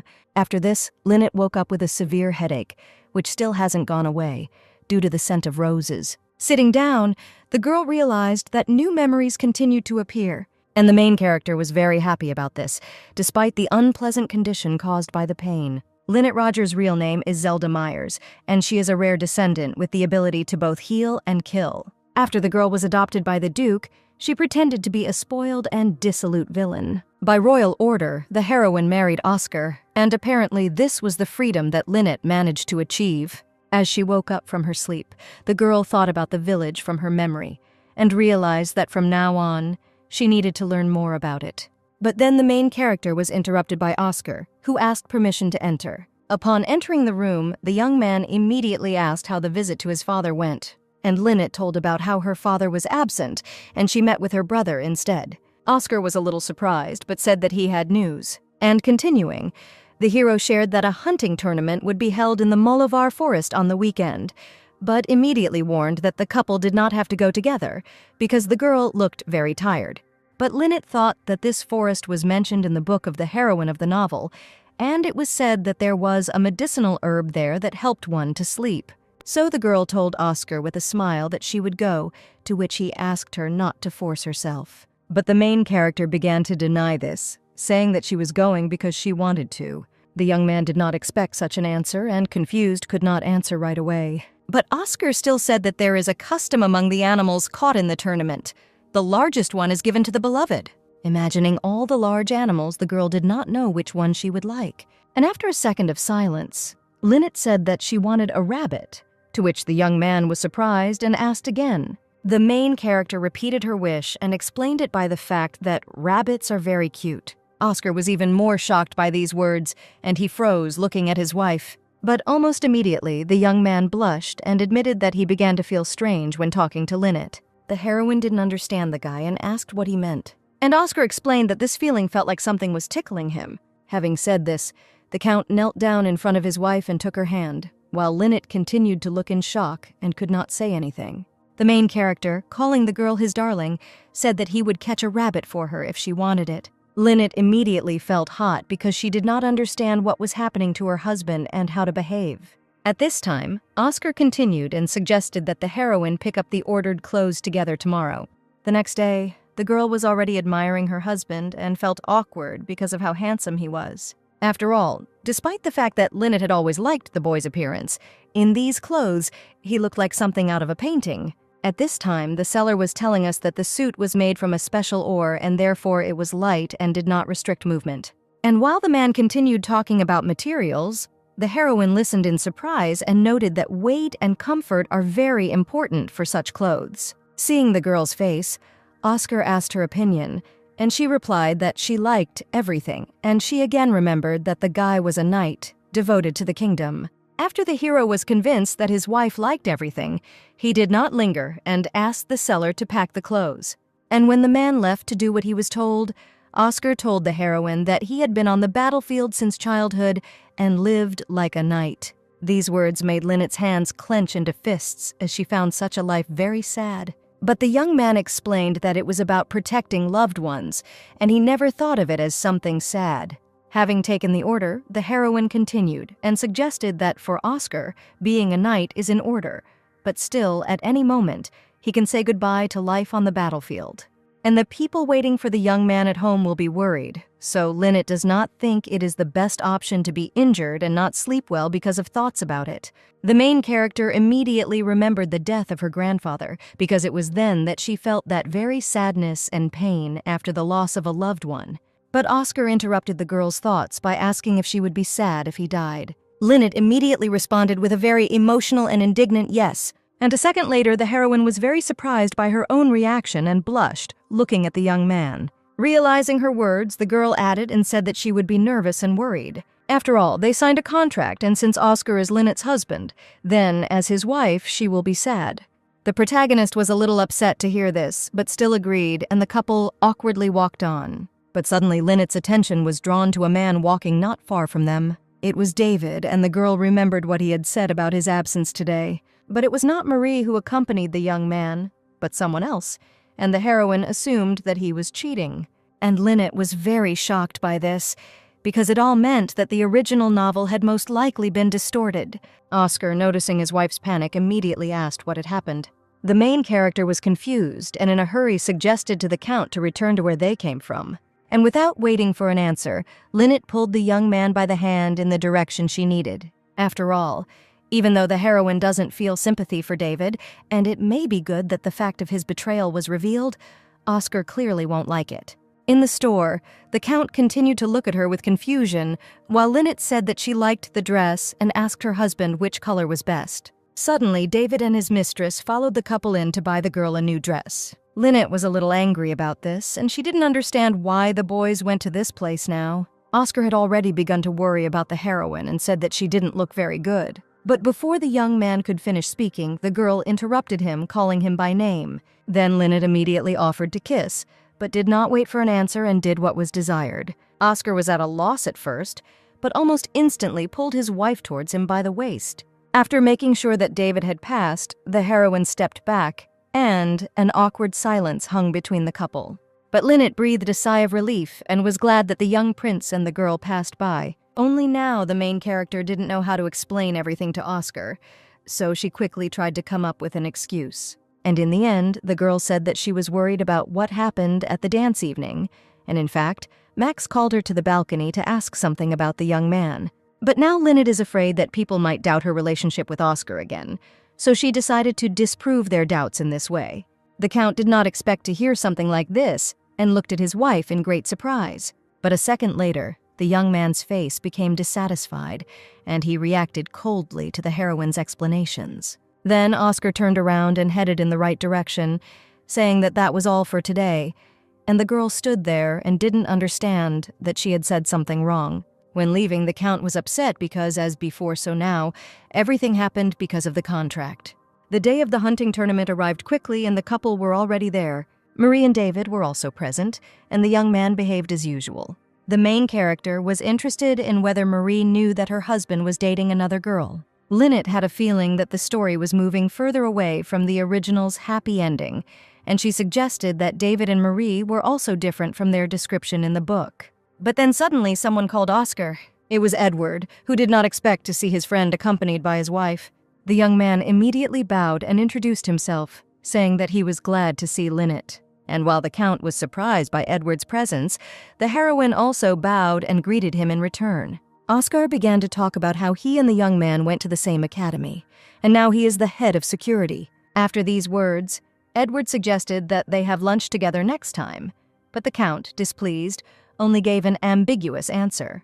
Lynette, looking at her husband, did not understand why he was so unfriendly. But Edward didn't finish there and asked Oscar if he had heard the news about the largest beast in the forest. Continuing, the young man told about a huge, aggressive bear that appeared for the first time in the history of the kingdom, and no one could drive it away for several months. Oscar immediately realized that the winner would be the one who caught the bear, and he was very interested in this. Lynette didn't like this information and was very scared, because the girl wanted to go and collect herbs, taking advantage of the fact that everyone would be busy with the tournament. But now she didn't know how to do it because of the beast. But the Count interrupted the heroine's thoughts, since it was her first time at a tournament, and he considered it necessary to tell her everything. The young man immediately showed the place where all the ladies were waiting for the end of the tournament, but also said that they could take a walk if they got bored. But it is forbidden to go beyond the flags, since the hunting zone begins there and the heroine may encounter danger. Lynette, realizing that she could collect the necessary herbs within the safe zone, was delighted and answered the Count that she understood everything.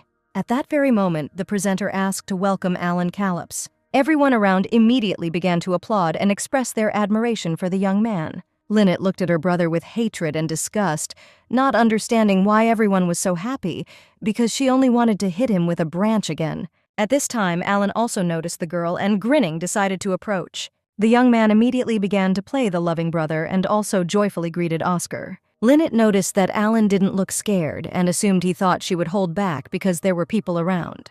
Oscar asked how the young man was doing, to which he replied that everything was always good with him. But Alan continued, adding that he felt a little sad that Lynette wasn't around. Then the guy looked at the heroine and said that she always made her older brother happy. And Alan also assumed that the girl was now giving the Count just as much pleasure. Every word her brother said made Lynette tremble even more, and she felt sick. But the main character understood that she couldn't speak in a raised voice in such a crowded place. After all, the girl will put herself at a disadvantage, so you need to try to be patient. At this time, Oscar took a step and stood in front of his wife, at which she looked at him with confusion. The young man then asked Alan to refrain from making such remarks towards Lynette. The main character immediately called the Count in surprise, trying to understand what he was trying to achieve. And Alan explained that he meant that Lynette was a cheerful and sweet little sister. But the young man doubted the truth of these words and said that it sounded as if Alan treated the girl like a toy. Oscar also added that Lynette does not exist for anyone's entertainment. The heroine is someone who is pleasant to spend time with, but not someone who entertains the Count. After these words, Alan laughed and said that Oscar was indeed a loving husband, which made him sad. But the main character did not feel sorry for this because now his wife is a member of the Roger family, and the Count will not allow even the slightest insult towards the girl. In the end, Oscar decided to end it there and started to leave, so he called the heroine to follow him. Lynette was a little scared and confused when the young man called her, but she still followed him. It was unexpected for the girl that the Count would stand up for her, and she did not understand whether it was all a game. That's why the main character stopped her husband to ask a question. But the couple was interrupted by Marie, who called Oscar and announced the start of the tournament. The girl approached, and said that she would take Lynette with her, so the Count should start preparing. The young man was a little surprised at how quickly time passed, and telling the heroine that he would fulfill his promise, he wished her a good rest. Lynette had completely forgotten about the rabbit and did not understand what promise was being discussed. At this time, Marie suddenly grabbed the main character by the hand and dragged her along with her. The girl did not move from her place and, lost in thought, realized that this was their first meeting with the young princess after she lost consciousness. Marie immediately asked what happened, and Lynette noticed that she was acting as if nothing had happened. And the main character didn't like this, so she took her hand back and said that she could go alone. Marie was confused by these words and immediately asked for forgiveness. Lynette realized that in the girl's eyes, she had become bad again, but still the heroine did not want to pretend that nothing had happened. Lynette ended up sitting at a table alone with her back to all the other ladies. One of the girls looked at the main character a little disapprovingly and was surprised by her arrival. The brunette noticed that Lynette was sensitive to floral scents and wondered if she could tolerate grass. And the main character, listening to all this, began to get angry in the hope that the girls would get tired of discussing her. At this time, Olivia also decided not to remain silent and suggested that Marie was very upset because of Countess Roger, the young princess's rose garden was destroyed. Lynette was very surprised by these words, because Oscar had not informed her that he had ordered all the roses to be removed. Marie asked her friends not to be so strict, because she believed that the heroine was repentant. Hearing this, Lynette became furious and her patience ran out. Therefore, the main character immediately got up from her chair and headed to the right table. Lynette approached and sternly asked why she should repent to anyone. The girls immediately lost their desire to continue the discussion, and they only looked at the Countess in fear. At this point, Lynette continued and recalled how Marie had forced the servant to kneel and beg for forgiveness, despite the fact that he had lost consciousness due to illness. Marie didn't understand what was being discussed, and so she timidly asked again. To this, the main character said that the girl treated the servant's attacks as a curse, and because of this, the young man was afraid that he might be fired. After these words, the Countess suggested that since the servant's status was lower, Marie thought that she could easily mock him. But Lynette added that she was different and advised Marie to think a little about her actions. And the main character herself realized that it would be a lie to say that she was not at all afraid of the plans and slander of these people. However, Lynette defends the novel's heroine, who has no support and ultimately becomes the villain and not herself. The girl also protects her future in this world, where she can become independent. Thinking about it, Lynette decided that instead of sitting here, she would rather go into the forest to get herbs. The girls remained sitting there, surprised, and did not understand how one could remain so confident after making a mistake. But Marie interrupted her friends and said that she was fine, so it was better to focus on the tournament. At this time in the forest, Edward asked Oscar why he was so calm, because it seemed to the young man that he was very interested in the bear. And the Count explained that he wanted to give his wife something as a gift, and first he needed to catch this gift. At this, Edward smiled a little, and calling the guy a henpecked husband, warned that he would go deep into the forest and told his friend to join him later. Oscar looked after Edward and became serious and thoughtful. After all, the Count was bothered by the fact that Lynette looked depressed and offended during the dialogue with her brother, and the young man himself was burning with anger at that moment and lost his temper without even thinking. At that very second, Oscar remembered that the heroine always calls their relationship contractual. And then the Count suggested that this behavior was due to the fact that Lynette was in a contractual relationship. After thinking about this, the young man, although he realized that everything was going according to plan, did not understand from what moment he began to act sincerely.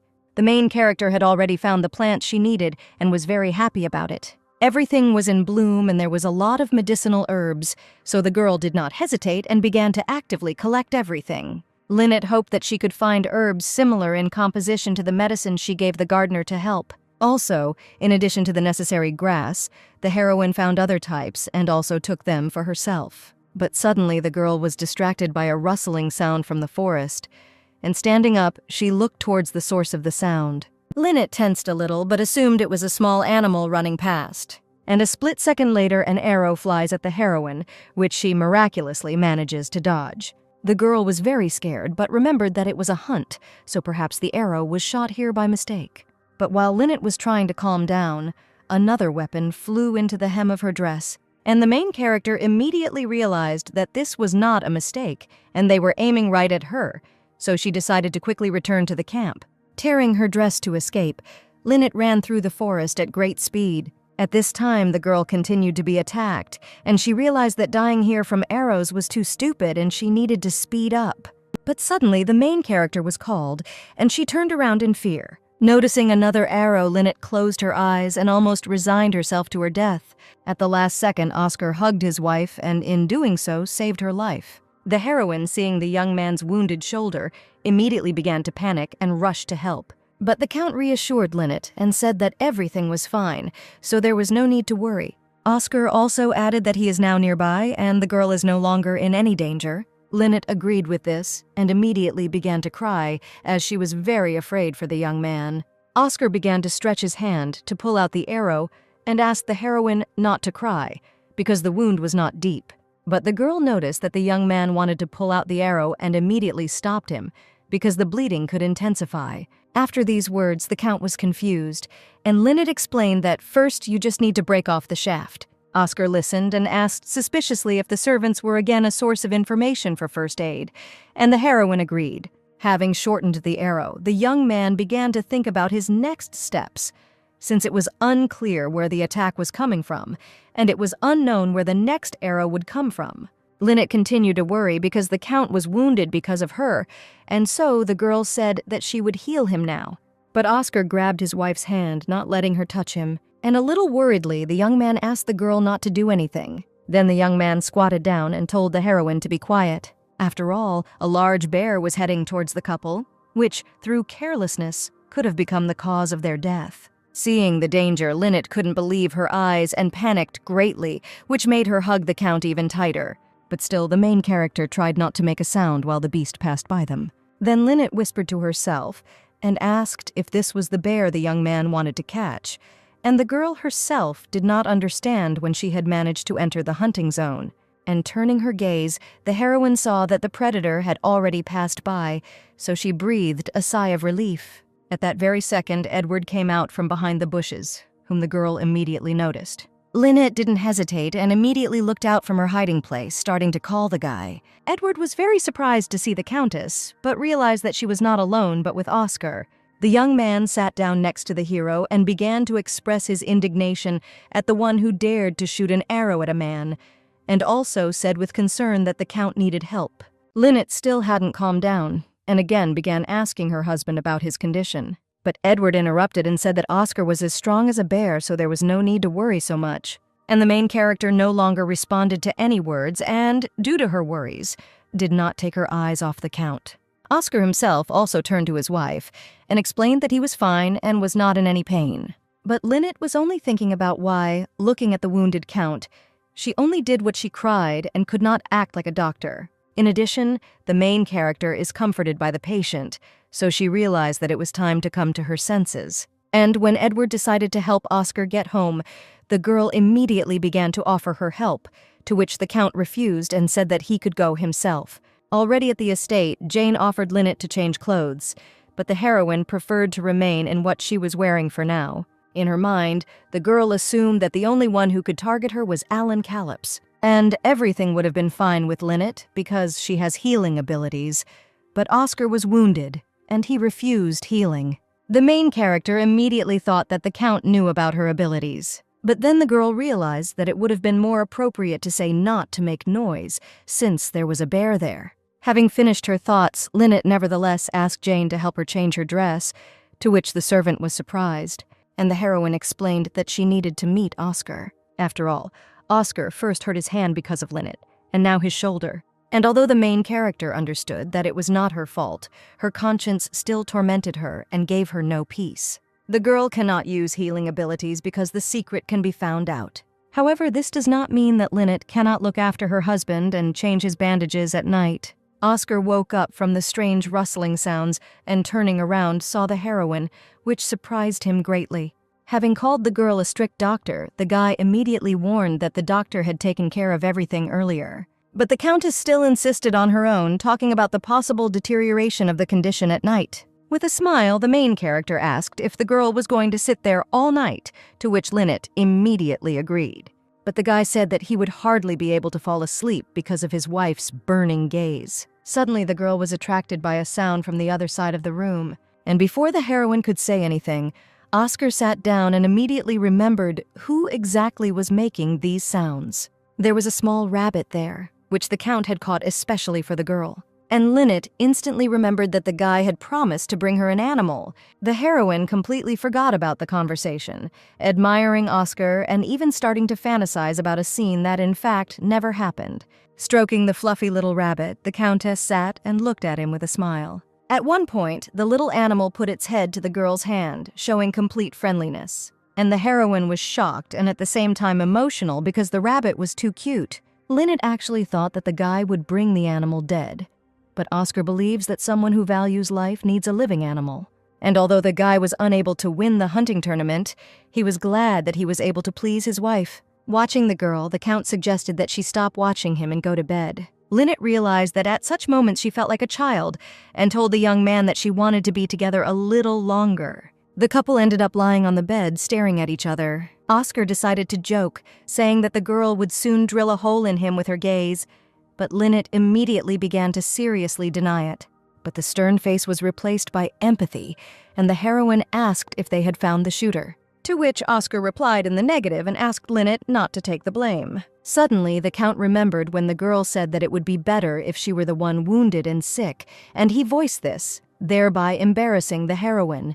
The young man also added that apparently he also does not want to see his wife being hurt, which is precisely why the guy covered her with himself. Lynette had absolutely no idea what to answer since they were alone, and therefore there was no point in playing a loving couple. And if the young man continues to behave like this and show tenderness, then the heroine will completely misunderstand him. In the dream, memories began to appear where the prince did not understand why the girl could not use her abilities. And Lynette explained that even if she wanted to, she simply couldn't do it anyway. The man could not bear such terrible information and hit the heroine on the cheek. And then the prince called the girl useless, to which she turned away and simply looked away silently. And the man continued and said that the heroine is a girl who lacks strength and intelligence, so she is only suitable as a bride. The nightmare made Lynette sweat, and she couldn't lie still. Oscar, as soon as he noticed this, was surprised and could not understand whether the girl was really having a bad dream. Taking his wife by the hand, the guy began to look at Lynette with empathy and understood that if the nightmares did not stop, he would have to wake her up. And clasping his hands together, the young man continued to watch, trying to calm his wife down. But suddenly, Lynette started talking in her sleep and begging someone not to leave. Oscar was surprised and, looking at the Countess, gently called her. But the heroine did not wake up from this. The dream was so terrible that the girl began to cry and continued to beg not to leave her. The young man, looking at all this, could not even imagine what exactly Lynette could have gone through to dream of such a thing. And moving closer to the girl, Oscar began to say that he would not leave her, trying to calm her down. Even if the main character pushes the young man away, he will still continue to reach out to her. In the end, the words reached the girl even through her sleep, which is why she stopped crying and even smiled. The next morning, the Duchess was already sitting with Lynette and Marie at the table, drinking tea. The heroine was tormented by the thought that she had promised to help Oscar, but in fact had fallen into a sweet sleep. As it turns out, there is a reason for this gathering between the girls. The woman gathered everyone to say that there would be changes in the management of the mansion, in which the girls would participate. Marie was surprised by this information, so she asked again. Until now, part of the management of the household affairs had been entrusted to Marie, since the Duchess trusted her as a member of the family. However, seeing Lynette's sincerity and hearing the words from the servants, his opinion changed. And the woman thinks it would be a good idea to gradually hand over housework responsibilities, Lynette. Marie was not very happy with this news, and said that it was all presented a bit unexpectedly. The princess added and said that if nothing serious happens, then Marie is the next Duchess, and there is nothing terrible in this information, especially if you tell it in advance. Everything that was said shocked Marie too much, but she was finished off by the words that she and David still had not gotten married. Lynette immediately realized that the Duchess had taken her request too seriously. After all, earlier the girl asked the princess about what interested her. Namely, the heroine asked whether David and Marie were married. And the woman answered with a smile that the couple was only engaged, and there was no wedding. After thinking about the Duchess's words, the girl decided to assume that due to her mistrust of Lynette, Marie took on all the responsibilities for managing the mansion. But the princess immediately denied this and explained that Marie wished to do this because she had been living on this estate for a long time. And after these words, the main character said that she had a request. At the moment, the woman was saying that it would be wrong to leave all the worries to Lynette. Therefore, the Duchess thought it would be a good idea for the girls to collaborate in managing the mansion. After meeting with the princess, the main character headed to the village of Trom. Sitting in the carriage, Lynette was pleased with Marie's puzzled expression after the news from the Duchess. And since the heroine will take over the management of the mansion's affairs, Oscar's position will be strengthened. This meant that the sooner the Count became a duke, the sooner he and Lynette would divorce, and the girl was very happy about this. At this time, the carriage had already arrived at its destination, and the servant informed the heroine about it. The man immediately extended his hand to Lynette to help her off the transport. The girl, hoping that she could trust the servant, asked him to keep this entire trip a secret from Oscar. And although the man understood that something was wrong, he still agreed and told the Countess not to worry. After these words, Lynette praised the servant and asked him to wait near the carriage, and she herself went to the place she needed. Memories from the past began to return many times more actively, and now almost every night the main character dreams of different places. But most often in these dreams, the village of Trom is repeated, and also the heroine of the novel often showed the girl her house, which she came to. Lynette was immediately drawn to the letter that stood out among the books on the bookshelf.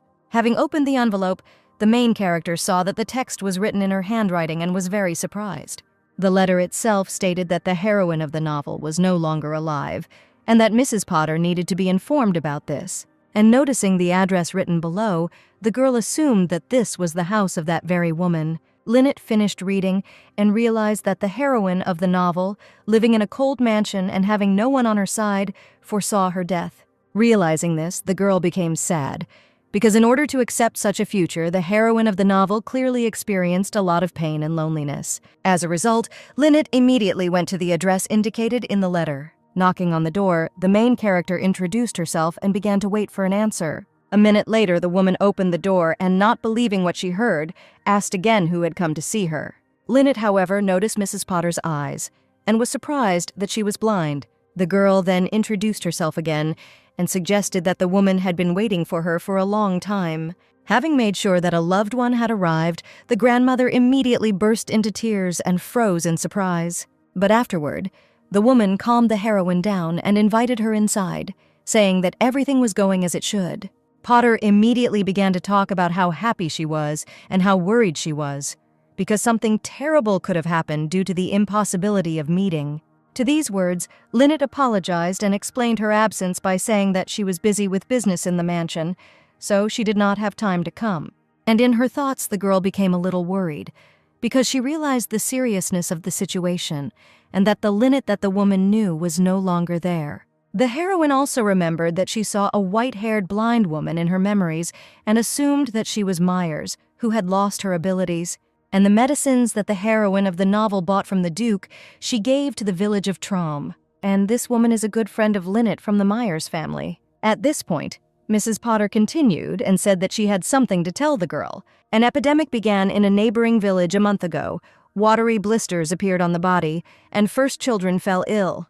And then their parents were infected. Lynette assumed it was shingles, but then realized it was not a very contagious disease, and asked if the children were getting small spots in their mouths and on their skin. The woman was very surprised that the heroine named the correct symptoms and confirmed her words. Hearing this, the girl was almost sure that it was stomatitis and said that there had been children with similar symptoms before. Mrs. Potter was glad to hear that it was nothing serious and said that the medicine made by the guild was helping, and now all the children were getting better. The woman also reported that she had finished making the medicine, at Lynette's request, for the aristocrat who had complained about her health. The main character immediately understood that they were talking about Lucia and said that she was glad to hear so much good news. Mrs. Potter agreed to this, but asked if the girl had any plans to reveal her name to the clan. After all, the reason the clan can create medicine is because of the donations Lynette gave them. And the woman was upset that no one knew about all her efforts. But the main character explained that in her position, it was better to hide the fact that she belonged to the Myers family, because if it became known that someone like her was donating money, there would be gossip. To these words, Mrs. Potter said that the girl's opinion had not changed at all, and Lynette herself was glad that her answer coincided with the thoughts of the heroine of the novel. And considering Lynette's actions before the girl took over her body, everything now looks natural. And this is the only reason to lead a double life as an aristocrat and a secret benefactor of the village of Trom. Having thought everything over, the heroine said that she is now looking for a way to make the medicine faster. The girl also added that there is one person interested in medicine, and most likely she will be able to get help in the production and distribution of the medicine. After these words, Lynette remembered that she had brought the necessary funds for the clan and handed them to the woman. And then the heroine explained that the clan should use all of this as needed until her next visit. Mrs. Potter immediately thanked Lynette, but asked how the girl herself was feeling since she had a lot of work. But the main character told her not to worry, because after all, she was Countess Roger. The woman agreed and said she was sure that if Lily and her mother knew about Lynette's efforts, they would be grateful. The girl thanked him and in her mind assumed that Lily was the child whose portrait she'd seen. And apparently the girl was important to the heroine of the novel, since Mrs. Potter mentioned her, and perhaps it was for Lily's sake that Lynette continued to lead a double life. Just like the main character worked as a doctor to keep the promise she made to her grandfather. From all this, Lynette concluded that she and the heroine of the novel had more in common than she had assumed. Closer to night, Oscar met with his servant, who carried out his requests for intelligence information. The girl said that Lynette stopped in the forest near the village of Kentra and headed to the Potter house. But in the forest itself, the servant was unable to follow the heroine, as she was too cautious and returned after about 30 minutes. And when the young man asked who Mrs. Potter was, the girl said that she was a townswoman who worked in plant growing in the village. And the servant also added and said that the woman seemed to be blind. The Count immediately remembered that there were people in the Myers clan who were unable to see. And according to the seller, there are rumors that the young member of the Myers clan is also alive. Therefore, most likely this person maintains contact with others. And remembering the day of the tournament, Oscar realized that the wounds on Lynette's face healed very quickly. So, as expected, the Count was right, and the heroine belongs to the Myers family. But the young man's thoughts were interrupted by the servant, who said that she had a question. And continuing, the girl asked if Oscar had any reason to follow the Countess. The young man did not understand why she suddenly had doubts, because after receiving the order, the servant said nothing. The girl immediately began to talk about how she owed her life to the Count, because he took her in when she had nowhere to go and even taught her fencing. And by becoming the young man's servant, the girl wanted to repay his kindness, and even now she believes that what she does will help Oscar's happiness. But the girl continued and said that Lynette seemed to her to be a simple person, and contrary to the judgments about her, she was a kind countess who cared about those around her and thought about her husband. So the servant said that if Oscar had doubts about the heroine, she hoped he could resolve these misunderstandings. The young man was a little surprised and noticed that the girl had grown up and become too bold, as she began to worry not only about the peace of her master, but also to take care of her mistress. After these words, the servant felt very ashamed and apologized, but the Count said that she had nothing to worry about. And continuing, Oscar explained that he did not doubt Lynette, but was only worried that something might happen to her. But the girl still didn't understand why they had to put someone under surveillance on the heroine if they saw each other every day. So, warning that it was impudent of her, the servant asked if Oscar loved Lynette, which left the young man in great shock. The young man immediately shouted and asked what the girl meant, since such a question was awkward for him. But in fact, the Count thought about it and realized that he was smiling at the sight of the heroine, and he was also interested in what she was doing, so he asked to follow her. Oscar doesn't want to see Lynette's worried face, so even if it hurts him, he doesn't want her to praise him. But the young man is tense when the heroine reminds him that their relationship is nothing more than contractual. After thinking it over, the young man still answered the servant, saying that it was quite natural to treat each other with love, because he and Lynette were a married couple. And at this point, the Count decided to end, so he thanked the girl for the information and sent her off to rest. Oscar watched them go and continued to think about his wife with a slight sadness.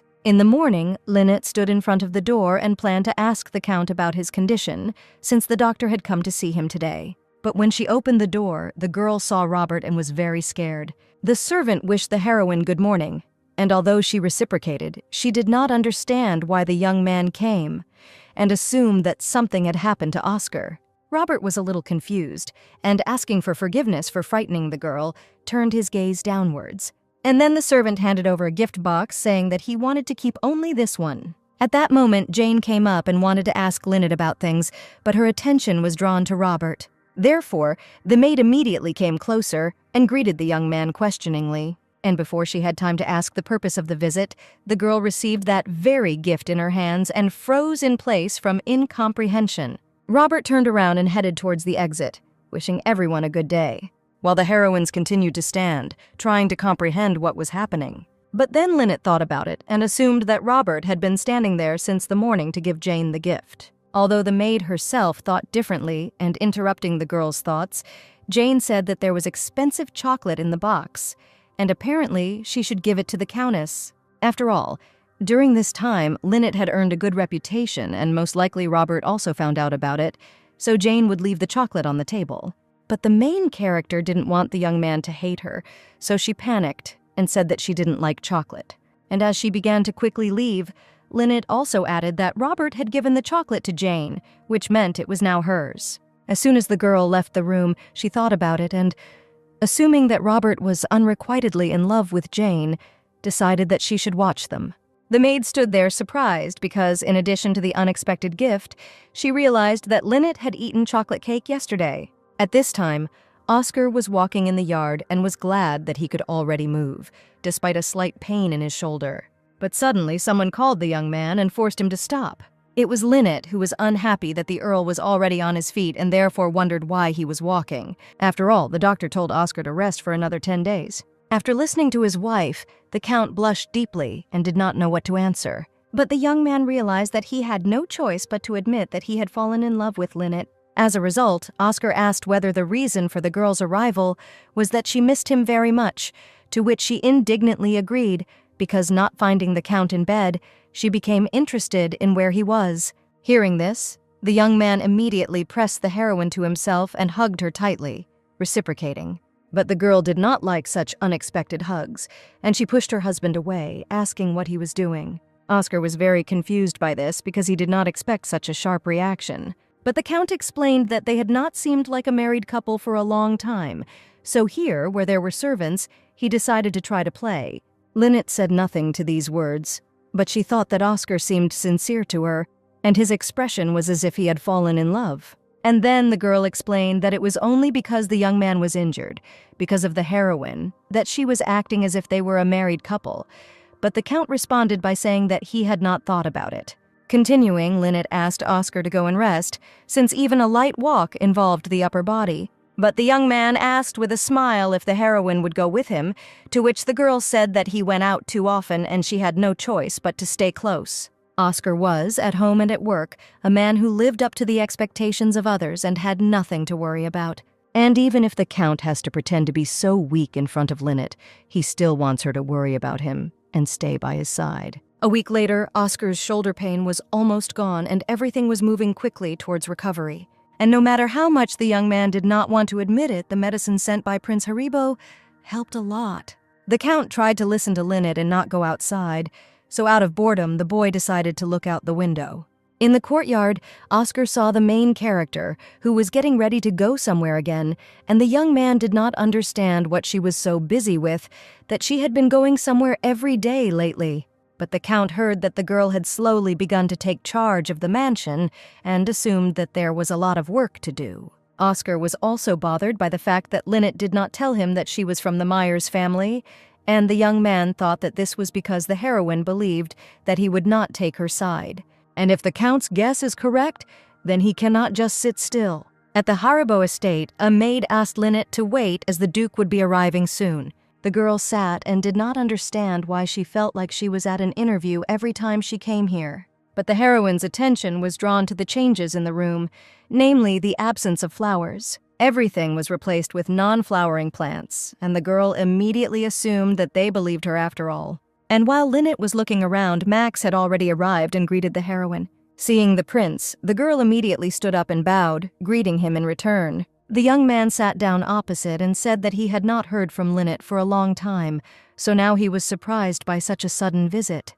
But the heroine was a little surprised because she had sent the prince a warning letter a week ago, and Max explained that usually other nobles give him a month's notice because he is too busy. Lynette immediately remembered what the other ladies had said about the Duke being busy and realized that they had indeed been telling the truth. When the prince asked about the medicine he sent, the girl said that thanks to it, the wound healed quickly, and Oscar was very grateful. But the young man did not believe that the count was grateful to him and said that the heroine was a bad liar, to which Lynette was confused and realized that she should not have mentioned Oscar. Max eventually changed the subject and asked about who had shot that day and whether that person had been identified. The main character, realizing that there was no reason to keep everything a secret from the young man, received medication from him and told him that they were still looking for the shooter. After all, arrows with a family crest engraved on them are usually used, but in this case the tip was empty, so the culprit still cannot be found.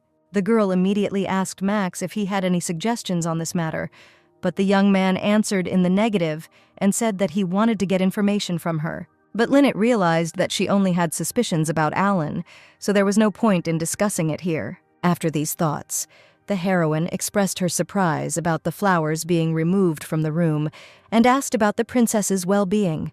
And Max said that after he followed the girl's advice, Lucia's condition improved significantly, and now she has no problems breathing at night.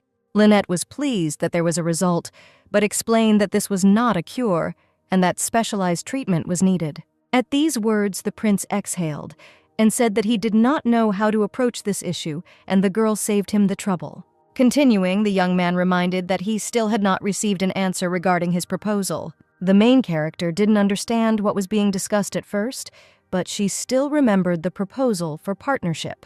But before she gave her answer, Lynette said that she needed to clarify something, as she did not have as much knowledge about medicines and medicinal herbs as Max thought. That's why the girl said that she has connections with people who have been researching the field of medicine for a long time. The prince was immediately interested and asked for details about these people. But Lynette refused to provide information and added that she wanted to become the prince's partner. However, the heroine asked the young man to promise her that he would not question or find out the origins of these people, since she wanted to create and supply medicines with them as business partners. And this was precisely one of the girl's main conditions. Lynette also understood that Max could refuse, but this condition was necessary to protect the inhabitants of Trom village. But the prince, without any unnecessary questions or hesitation, agreed to cooperate with the girl. After all, the young man understands that the heroine vouches for the abilities and knowledge of these people, so all that matters to him is getting the result. After these words, Max added and said that if any help was needed, the girl could tell him. Lynette said that they would share the methods of using medicines and the methods of preparing them, and the prince would cover the costs and organize the route. And the goal of the heroine and Max is to make medicines available not only to nobles but also to ordinary citizens, and the profits will be divided equally. The young man agreed, but said that usually the one who created the medicine vouched for its effectiveness. And since the prince trusts Lynette, he is ready to make generous investments. But Max also warned that it would be difficult for the girl to develop the business while keeping the source of the medicine a secret. The main character realized that the young man was right, because there were rumors about her that she was a dissolute villain. And if Lynette suddenly starts making medicines, then there will be no trust in her as a manufacturer. Therefore, the girl told the prince that she hoped that he would find a trustworthy person. Seeing the confusion in Max's eyes, the heroine realized that it was difficult to explain such things in this world, so she repeated and said that they needed to find a representative who would vouch for the medicine. And the prince realized that it was necessary to put forward a man who would please the common people and pretend that he was in charge of this matter. Max really liked this idea, but the girl had the feeling that she had taught him something bad. In the end, the young man agreed and said that if he found a representative, he would draw up a contract on the terms proposed by Lynette.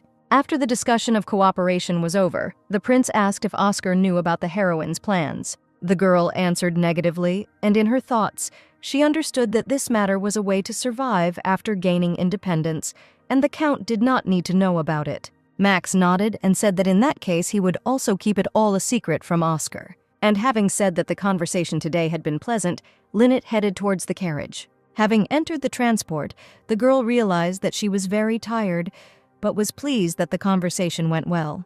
But the main character was uneasy about the fact that the prince was the one whose true intentions were unknown. And if Oscar is like a puppy, then Max is a fox. Realizing this, Lynette immediately thought warmly about how sweet and good the Count was. But the heroine suddenly came to her senses and realized that this was not something she needed to think about. After all, the girl began to cherish the man she was going to divorce. At this time, Oscar arrived at the store of that grandfather from the Myers family. The young man wanted to ask the man a few questions and was sure that the store was still open. But before the Count had time to open the door, a passerby standing nearby announced that the store was closed today. Continuing, the man explained that the owner had fallen ill a few days ago, and there had been no change for 3 or 4 days. Oscar realized that it was unknown when the seller would arrive, and therefore he would have to return today, because he couldn't just wait. So the Count thanked the man for the information and headed towards the carriage. And although this store's day off was unexpected, the young man assumed that nothing serious had happened. Already in the mansion, Oscar accidentally met Lynette, who had also just returned. The girl immediately asked where the Count had been, to which he replied that he had to meet someone and inquired about the heroine's pastime. And Lynette said that she went to the Duke of Haribo's mansion because she thought she should thank him for giving Oscar the medicine. The young man did not like these words, and his appearance immediately became gloomy. Oscar realized that the same thing had happened at the ball, and jealously assumed that Max had an interest in the heroine. And while Lynette looked questioningly at her husband, the young man began to think that Prince Haribo was the reason why the girl was asking for a divorce. After these thoughts, the young man imagined how Lynette and Max looked together, which made him feel uneasy. But Oscar still realized that he was not thinking about this, because the girl, thinking about him, went to the residence of Duke Haribo. In the end, the main character said that he would go and headed in the right direction.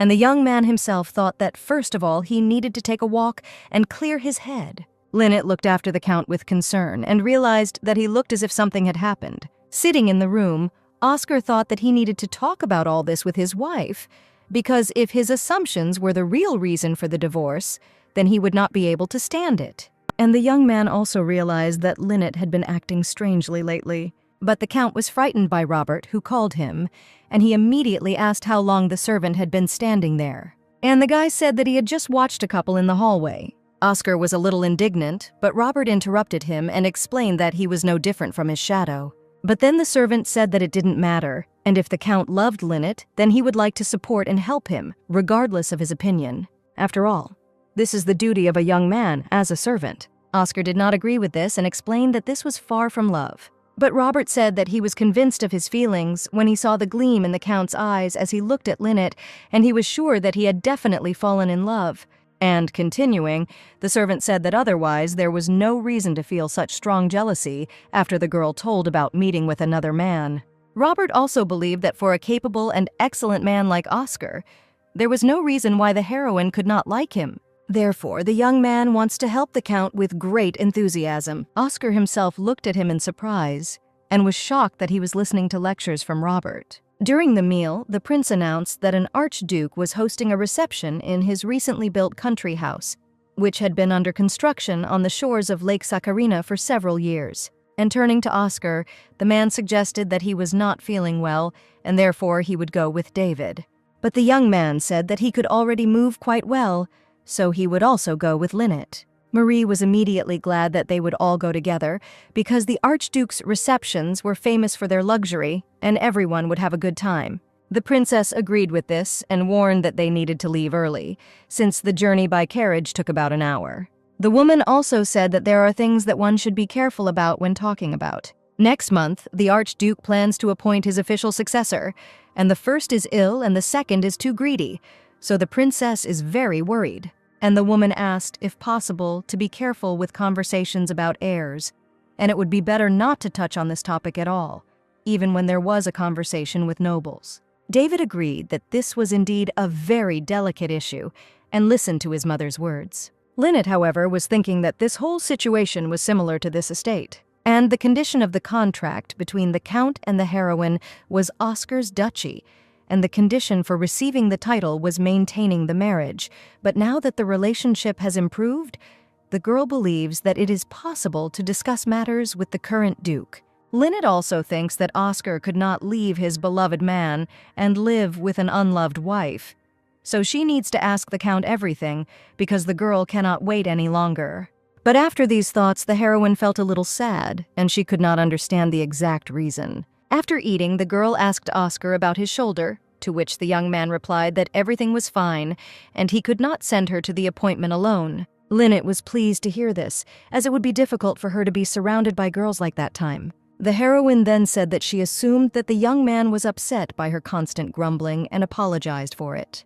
And after that, the girl decided to ask whether Oscar had spoken to his father about the title. The Count said that he and the prince were discussing this, but there was no progress so far, and he asked the heroine the purpose of such a question. The young man himself understood that the reason was his divorce from Lynette, so his mood immediately worsened. And the girl confirmed Oscar's assumptions, explaining that the faster things go, the better. Hearing this, the Count coldly replied that as soon as he received the title, they would divorce. And then Oscar asked the girl why she had been thinking only about divorce all this time, to which the heroine was very surprised and asked again.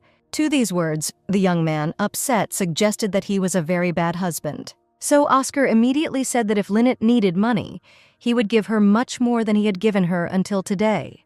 But the heroine herself was confused and interrupted the Count, saying that he had misunderstood her. And continuing, the girl confidently said that Oscar loves Marie. But the young man was very shocked by this, and he indignantly asked what Lynette meant. The girl felt awkward because she was confident in her words and in herself. After all, the novel Lynette found herself in was written completely differently. The main characters were Marie and Oscar, where the young man was unrequitedly in love with the girl, and Lynette was sure that everything was happening according to the plot.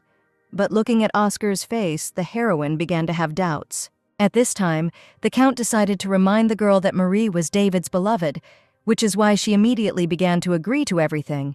Continuing, the young man said that Marie was like a younger sister to him and nothing more, because they grew up together. Therefore, the Count has no reason to love Marie, and these words left the girl in great shock. And while the heroine was trying to come to her senses, Oscar continued and added that he and Marie were just good friends. The girl continued to stand and remain silent, since the current Count differs too much from the book. Already at the reception, the couple walked through the courtyard of the mansion, and while they had an awkward silence between each other, the Duchess commented on everything she saw.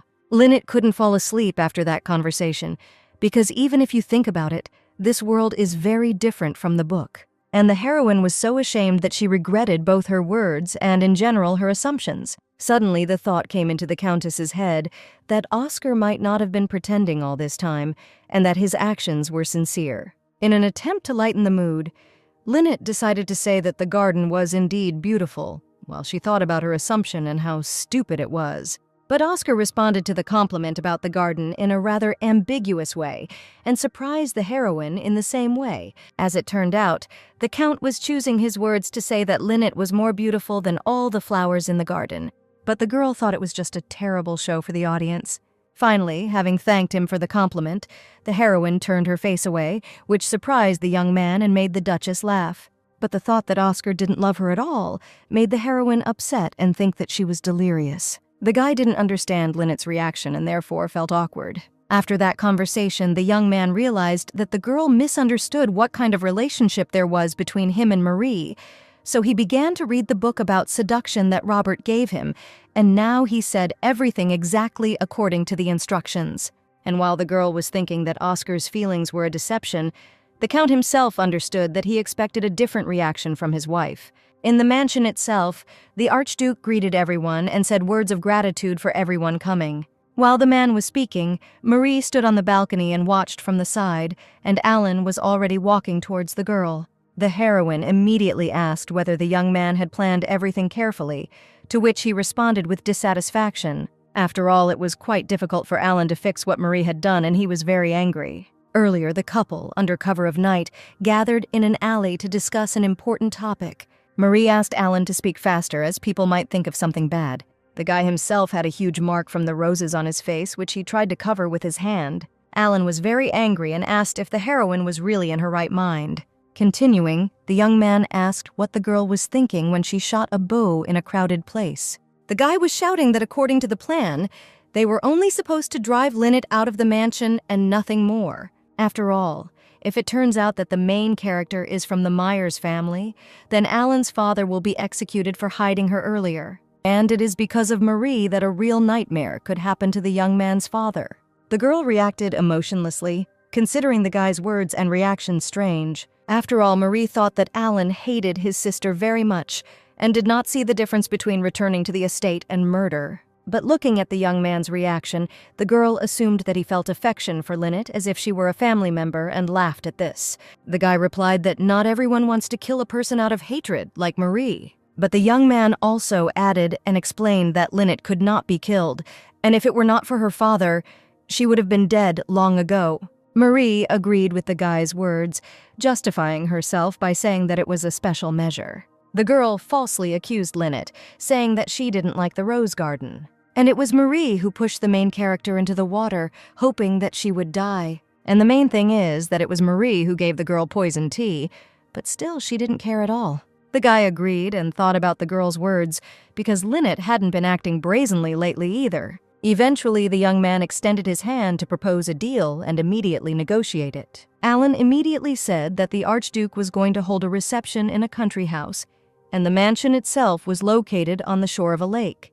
And Lynette's weakness is water, so there's no better place to kill. Marie immediately asked again, since Alan had said earlier that it was impossible to kill the heroine. The young man agreed with this, but then said that a toy is something that you can always play with. Currently, while chatting on the balcony, the couple discussed the plan, where Alan specified that Marie was quite cruel. The young man himself, because of the situation with the roses, no longer cares whether Lynette will be alive until his father catches him. But Alan did not understand the reason for Marie's hatred of Lynette and said so. Marie, with a smile, rephrased these words into a rhetorical question. After all, when Lynette came to the mansion, she took too much from Marie. The main character took back the promise her beloved brothers made to each other in childhood.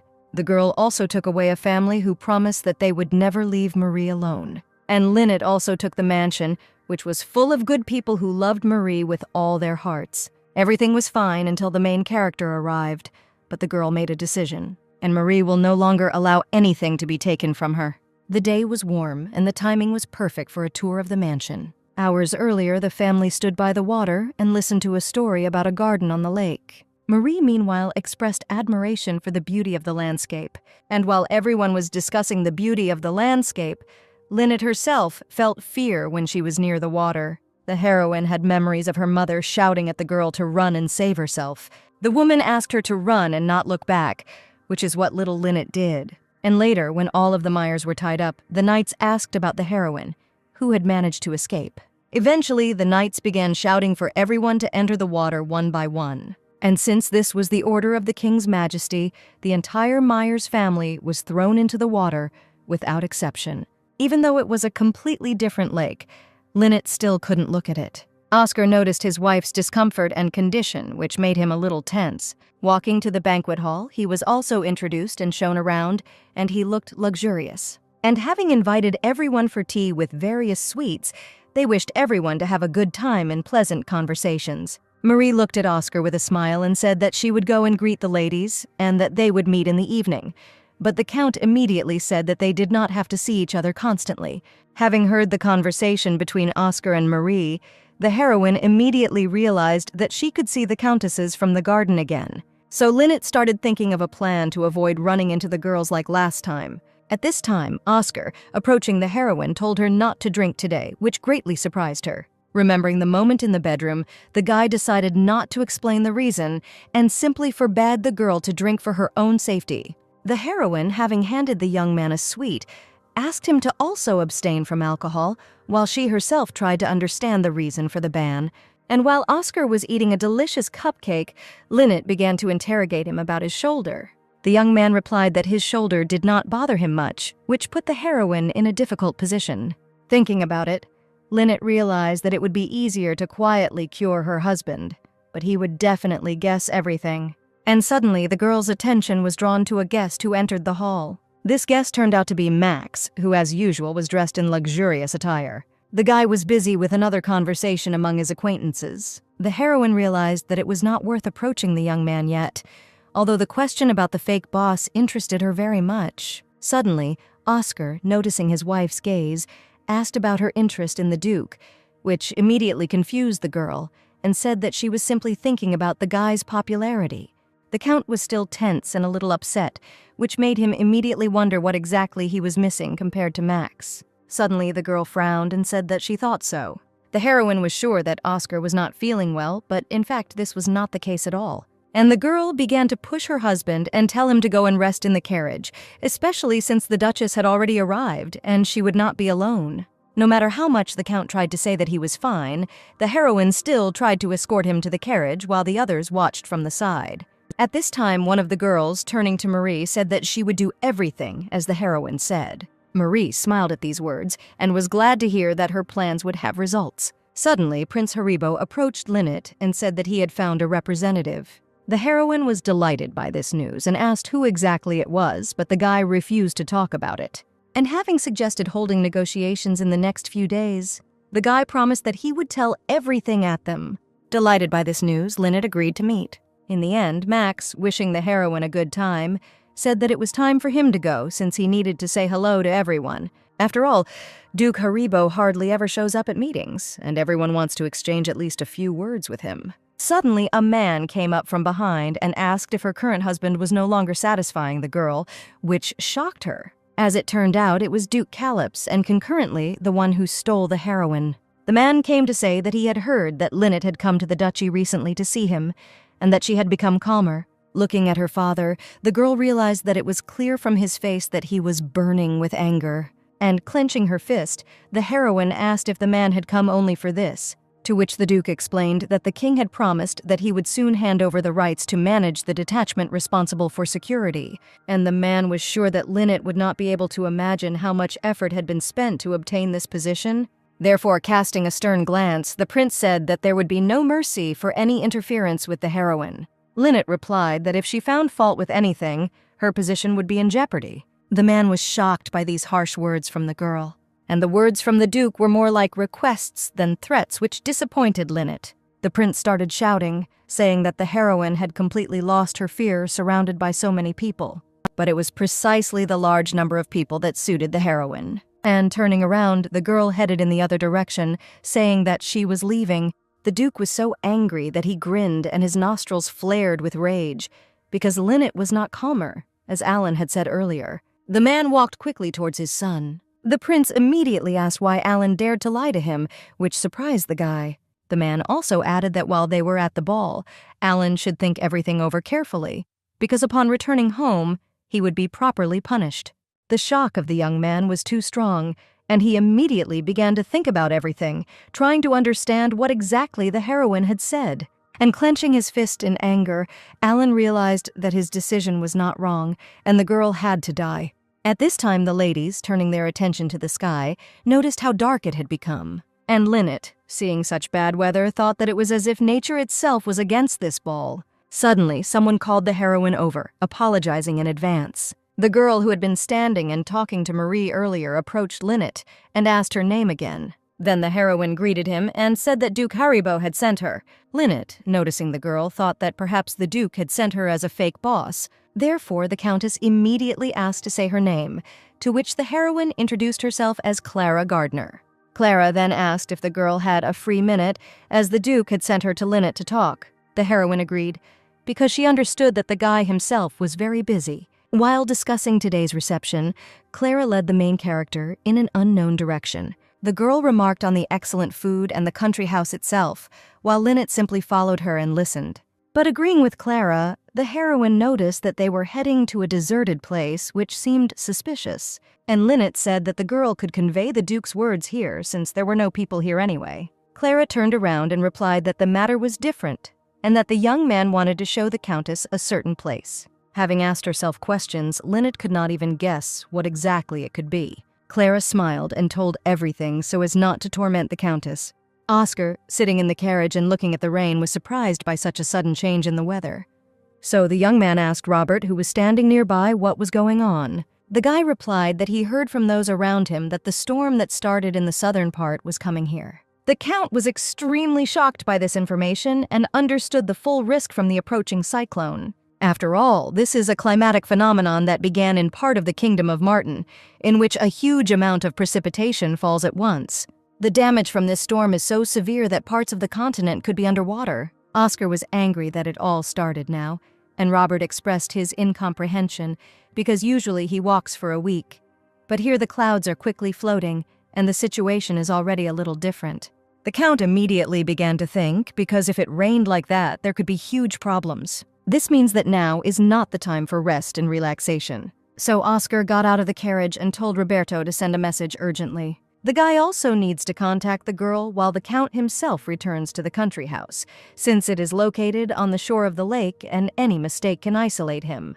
The servant was worried and asked the hero to stay while he went to the estate. However, Oscar was persistent and said that he would go on his own, since the main reason for the trip was Lynette. At the banquet, everyone was actively discussing the heavy rain and the dresses that were ruined because of it. The Duchess was excited and looked everywhere for Marie and Lynette. But seeing at least one person from the family, the woman was happy and immediately calmed down. Noticing Marie, the woman immediately shouted her name, which surprised the girl. While the Duchess was talking about how she had been looking for Marie everywhere, the girl herself said that she had been at the estate all this time. After these words, Marie suggested that the woman quickly leave the mansion. However, upon hearing this, the Duchess was very surprised. Suddenly, the doors of the estate swung open and Oscar entered with the aim of finding his wife. Marie began to ask the guy why he didn't take an umbrella, but the Count wasn't interested at all because he only needed Lynette. The girl became confused due to indifference towards her and said that she didn't know where the heroine was at all and decided to just guess her location.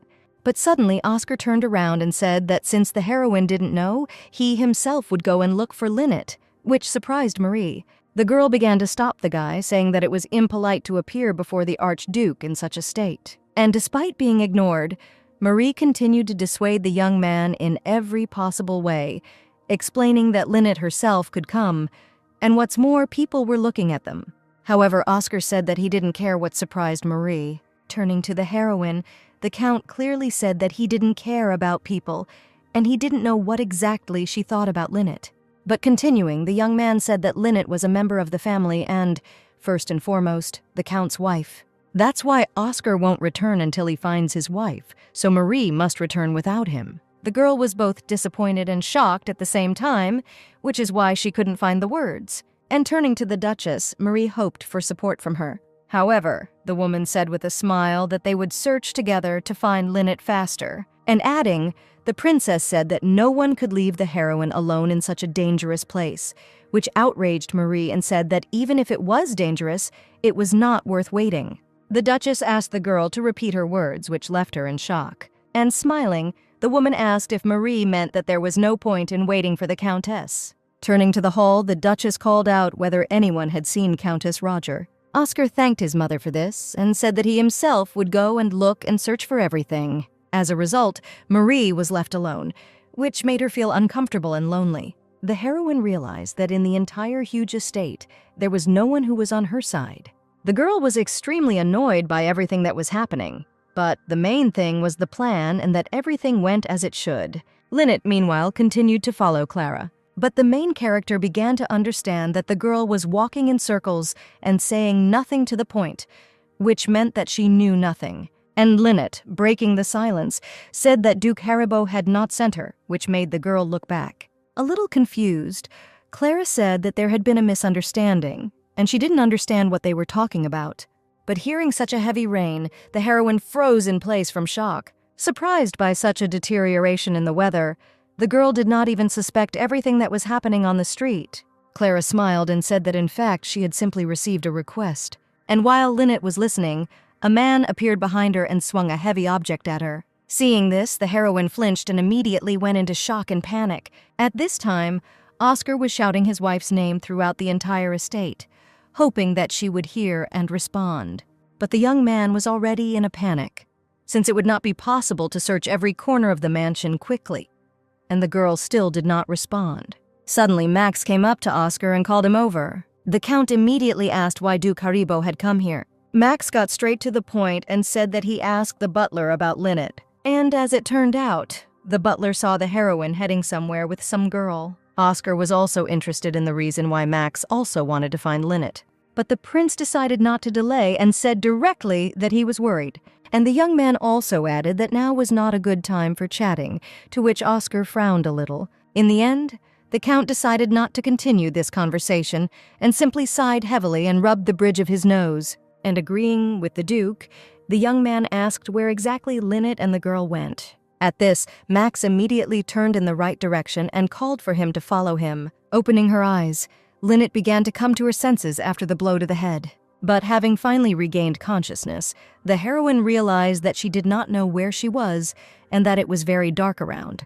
And touching the walls, the girl realized that she was locked in. Lynette remembered that before she was locked in, she had been attacked from behind by a stranger and then lost consciousness. Realizing everything that was happening, the girl panicked even more and began actively calling for help, hoping that she would be heard. But then the heroine realized that the Archduke's residence did not have such a narrow room, which complicated the situation. And looking down, Lynette saw water coming through the cracks. After this, the main character was completely sure that she was underwater, and her fear knew no bounds. At this time, Sylvia ran up to Robert and worriedly told him that Lynette was in danger. But the young man reacted to this quite calmly and told the girl to follow him, to which she was surprised. Having reached the right place, Robert pointed to the ground where there were tracks leading to the lake. After all, the servant found it strange that some person decided to go to the lake when the water level was rising. Sylvia agreed that this all didn't seem very logical and began to voice her assumption.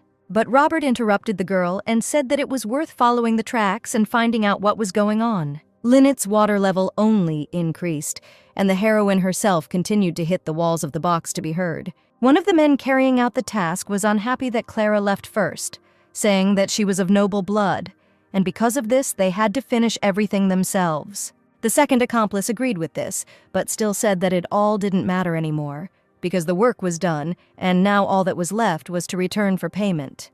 Before the men could even get their hands on the money, something suddenly gave them a big fright. It was Max and Oscar who stood and watched what was happening with anger. As soon as the prince saw that all the attention was on them, he asked with a smile to tell everything in more detail. The men panicked, and instead of answering, they decided that they needed to run quickly. But Oscar didn't hesitate and put his foot out to knock the criminals to the ground. As a result, one of the men fell into a puddle with a crash and began to look at the count in panic. The main character looked back sternly and said that if he wanted to stay alive, he had to tell everything. Lynette was thinking at this time that her ability and immortality were of no use when she was trapped, and even if she survived, she would end up in hell again. And now the girl has no choice but to swim out despite the danger of dying. So the heroine began to try to break down one of the walls of the box and pray that she would stay alive. But one of the blows was delivered by a strong electric charge, and some of the boards flew apart. Lynette was very shocked by this, because in addition to not understanding what had happened, there was an unpleasant tingling sensation in her hand. But now there was a huge hole in the box, so the girl took a deep breath and decided to swim.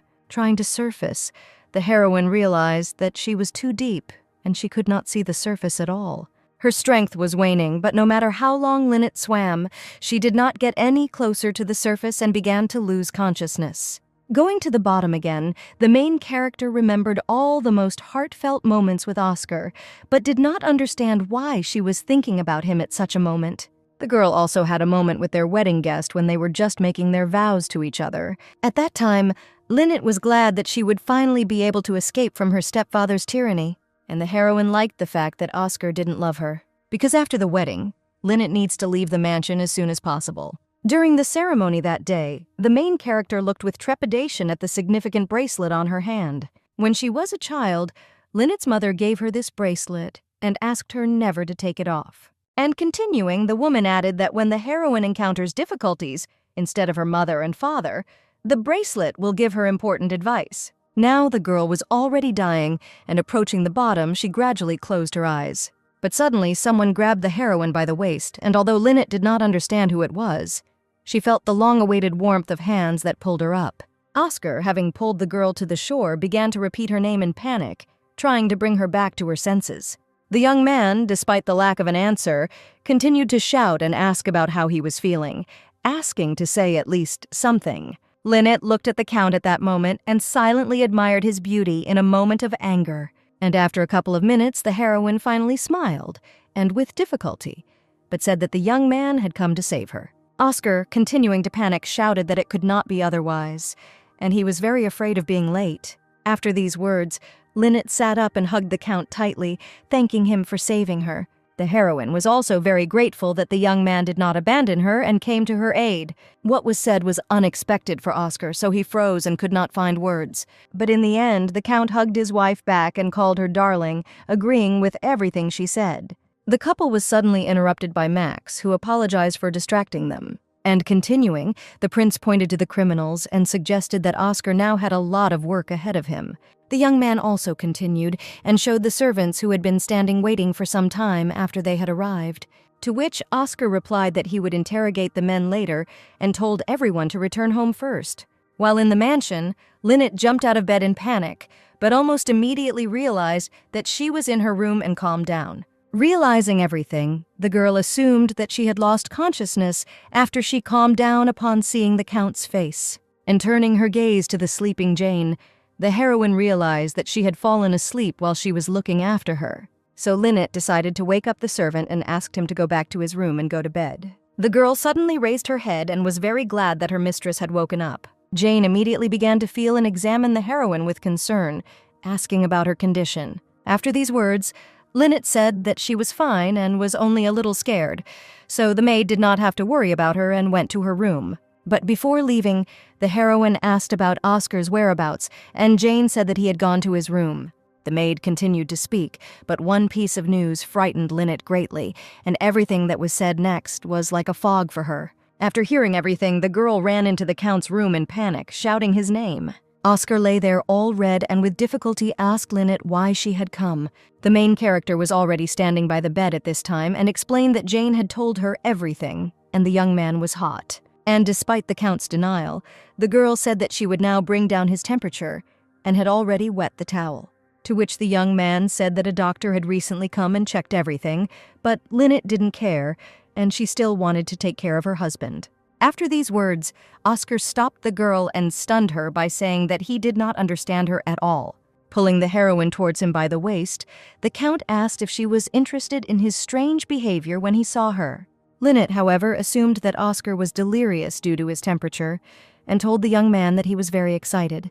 The young man did not deny this and added that every action of the heroine makes him like this. Then, having kissed the girl's hand, the Count continued and said that he was crazy about her. Lynette was shocked by her husband's actions, so she called the young man by name, hoping to stop him. But Oscar did not let her continue, and instead of words, he hugged the main character tightly, pressing her closer and closer to himself. At that moment, the girl realized that the Count was hotter than she thought, because he seemed to be burning with flames. And realizing this, Lynette made her guess about Oscar's temperature rising and suggested calling the doctor again. But stepping back and taking his wife by the hand, the young man began to refute these words. The main character immediately looked at the Count with a little confusion and called him by name questioningly. And after these words, Oscar did not hesitate and silently kissed Lynette. After finishing the kiss, the young man said that he was still unsure, but since he almost lost the girl, he decided to share his feelings. And continuing his speech, the Count confessed that he loved Lynette. That's why the young man immediately offered the heroine to be with him for real, and not under the terms of a contract. But the girl only looked down and remained silent, since this was not part of her plan. Seeing Lynette's face, Oscar felt very upset and awkward. And then the young man said that the heroine might not give an answer right now, and then asked permission to hug her. The girl agreed and began to think that Oscar was really a good person, and in this mansion, thanks to him, she felt completely safe. And after thinking it all over, Lynette realized that it was impossible not to love a man like the Count. However, because of this, the main character will have to get a divorce. At night, Oscar and Sylvia stood on the street in front of the criminals in order to interrogate them. After all, in addition to the two men, there was also Clara, whose first meeting the Count called quite impressive. The girl said that she would tell everything and begged for mercy, since she did everything on Alan's orders. The young man noted that he had heard that this was not the first time that Clara had deceived nobles, so having done this all her life, the girl needed to be prepared for the fact that she would be caught someday. And without waiting a second, the Count took out his sword and put it to the heroine's throat, causing her to panic. Clara immediately began to cry and said that Marie was also a participant and was working together with Alan. Oscar was shocked by this information and asked if it was true, which made him even more angry. The girl confirmed and continued, adding that archery at the hunting tournament was Marie's idea. Clara also said that the Count could find evidence in the forge where the arrowheads were made. After these words, Oscar thanked the girl for the useful information, and she again began to beg him for mercy. However, the Count does not remember making a promise of mercy in exchange for information and killed Clara. The next day, Lynette had a meeting with Max, where the prince presented an example of a completed contract. Adding, the young man said that recently, there have been rumors that the king is also interested in developing a new medicine, and this will definitely help them in their new business. The main character was happy about this, but asked whether the prince would keep the recipe a secret, as he had promised. Max agreed, and asked the girl to first purchase ingredients for the medicine, which would be produced in large quantities. The young man also said that he had a question, and got Lynette interested in it. Max nervously asked why Oscar was in his living room. The main character also became a little worried and asked to let her explain. In fact, the Count found out everything and that day asked the girl why she didn't tell him anything. Continuing, the young man said that he knew the truth and that Lynette belonged to the Myers family, but he waited for her to tell him everything herself. And a little confused, Oscar added that perhaps the heroine doesn't like him, but since they are a couple, they shouldn't hide anything from each other. The girl didn't expect this, and instead of answering, she asked again in shock. After these words, the Count moved closer to Lynette and called her darling, which made her feel very awkward. After all, the main character planned to keep everything a secret. But when Oscar looks at her with puppy eyes, she can't resist it. Therefore, the girl immediately gave in and said that she would tell the Count everything. Max found it funny that it was for this very reason that Oscar found out about his affair with the heroine. Lynette herself thought about what she had actually told the Earl about the Myers clan, but she realized that it was better to hide this information from Duke Haribo. At this time, Oscar, standing behind, told him to ignore him and continue, but Max could not as the Count's stern gaze was very tense for him. But their conversation was interrupted by Lucia, who looked in to see if Lynette was there. The main character immediately pointed at herself in confusion and asked again. And the girl, having made sure that the person she needed was there, asked Lynette to give her a minute, as she wanted to tell her something. The girl thought about it because she did not understand what Lucia wanted to tell her and assumed that she wanted to thank her. Max said that they could take a break for a while since there was enough talk about the contract. After these words, Lynette agreed and, apologizing, bowed and got up from the sofa. But already near the exit, the girl stopped and looked tensely at the young men. After all, the main character had doubts about whether it was possible to leave Oscar and Max alone. In the end, the girl left with Lucia, and she told her that her condition had noticeably improved, and all thanks to the heroine. But Lynette denied this, saying that she only gave advice and all thanks to the Duke who listened to her words. Hearing this, the girl was very impressed by the heroine's modesty, and the girl herself considered Lucia very sweet. Then the little princess changed the subject and said that in fact she wanted to confess something. This left Lynette very confused and she asked again. Lucia immediately said that she did not often leave the house, so her knowledge was limited and she did not know that Count Roger was married. So the girl asked for forgiveness for falling in love with Oscar at first sight. But Lucia immediately asked Lynette not to worry, because after meeting them with the Count at the last meeting, she sorted out her feelings, and she was truly sorry. After these words, the main character assumed that the girl decided that Oscar was not married because he went to meetings alone. And while Lucia was trying to call the girl, she was immersed in her thoughts and was touched by the fact that the little princess fell in love with the Count because of his coolness and was now apologizing.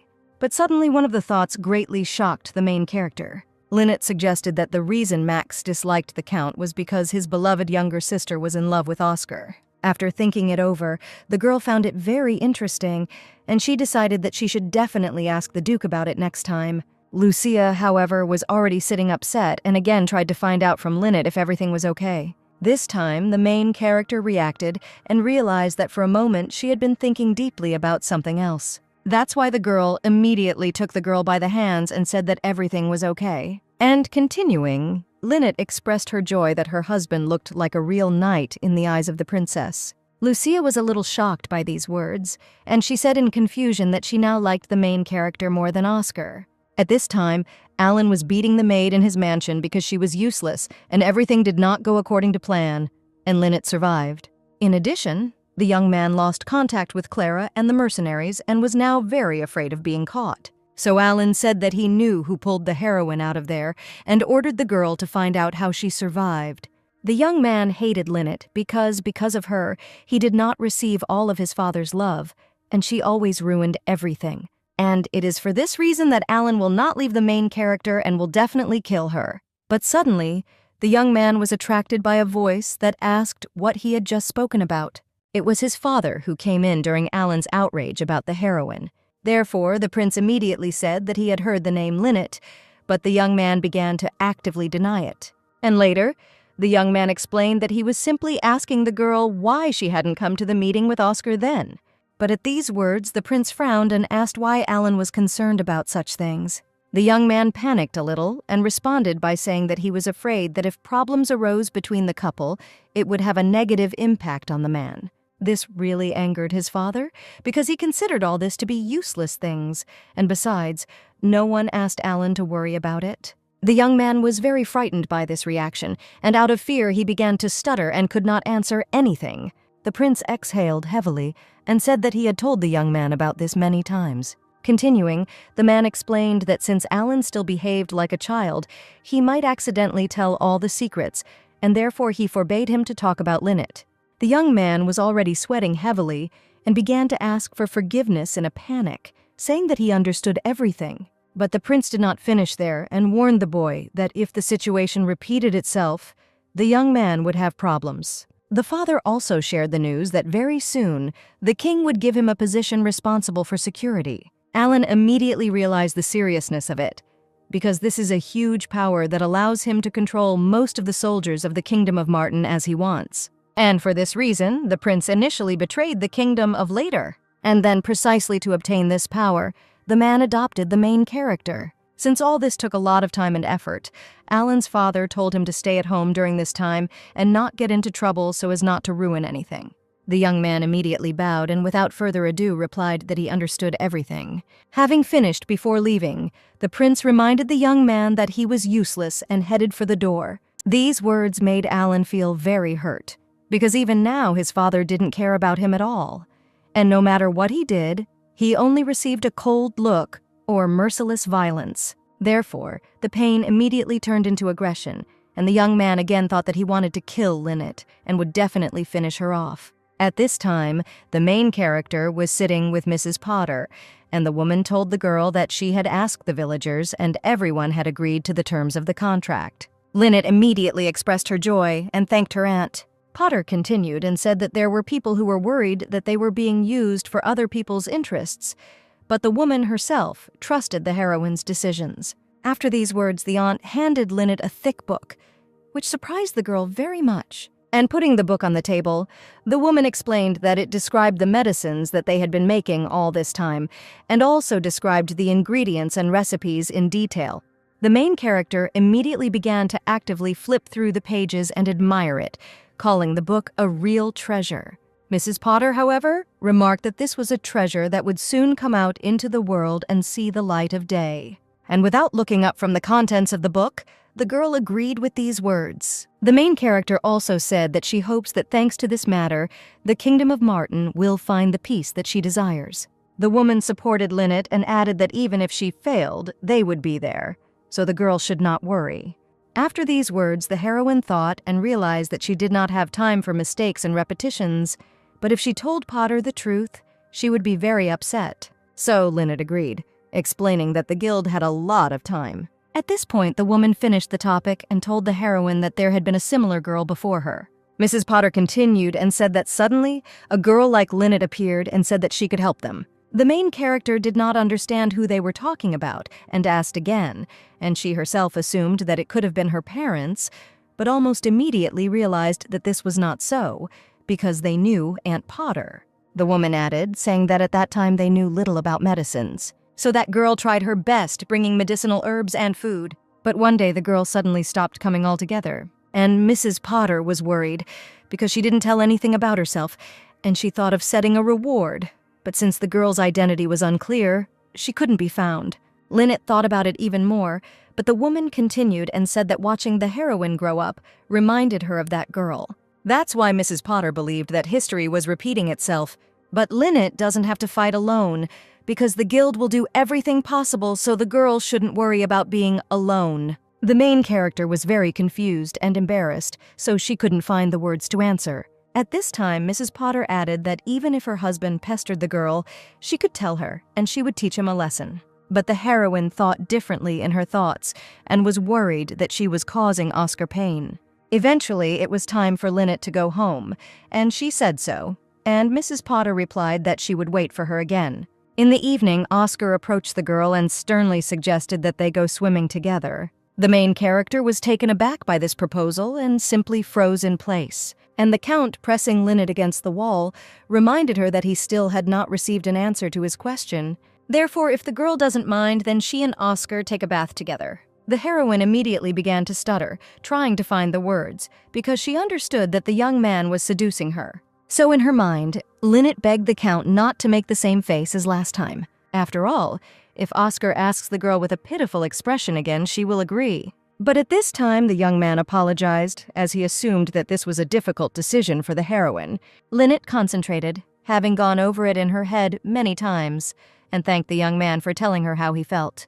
And realizing that it would be better to refuse Oscar in this way, the girl said that there were still things she wanted to do, and she had a lot of work to do. Therefore, the main character explained with difficulty that she could not accept the Count's confession. The young man became very upset and began to say that he didn't care that Lynette was from the Myers clan.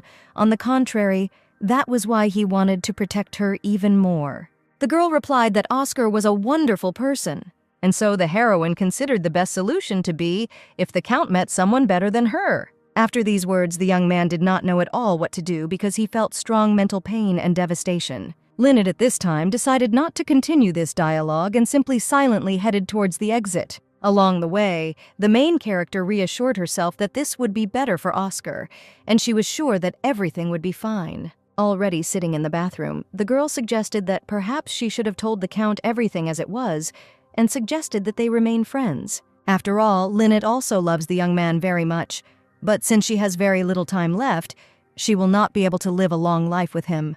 And having finished taking a bath, the main character decided that she had enough regrets and considered this choice the best. At least as long as Lynette lives in this world, he will do everything in her power. But suddenly the girl saw something in the mirror that shocked her greatly. The heroine's hand was covered in wounds, the origin of which she had no idea. Oscar, after his conversation with Lynette, decided to meet Marie in the yard. The girl was surprised that the young man came to her so suddenly and asked what happened, to which the Count responded very sharply, telling them that he had decided to divorce Lynette. The heroine was shocked by this news and asked again to make sure she heard everything correctly. And Oscar reminded them that he had been against this marriage from the very beginning and that he was now tired of behaving as if they were a married couple. Marie still couldn't accept what was said because she thought that Oscar and Lynette's relationship had improved. But the girl still answered, and saying that the couple was bound by royal order, asked why the young man decided to get a divorce now. The Count immediately explained that the king was considering Duke Calyps as the one who would manage the guard, and that the young man had originally wanted that position. Therefore, Oscar planned to win the king's trust through marriage and rise to the rank of head of security. But Duke Calyps still got ahead of him. After the explanation, Marie clarified whether this was exactly the reason for the divorce from Lynette.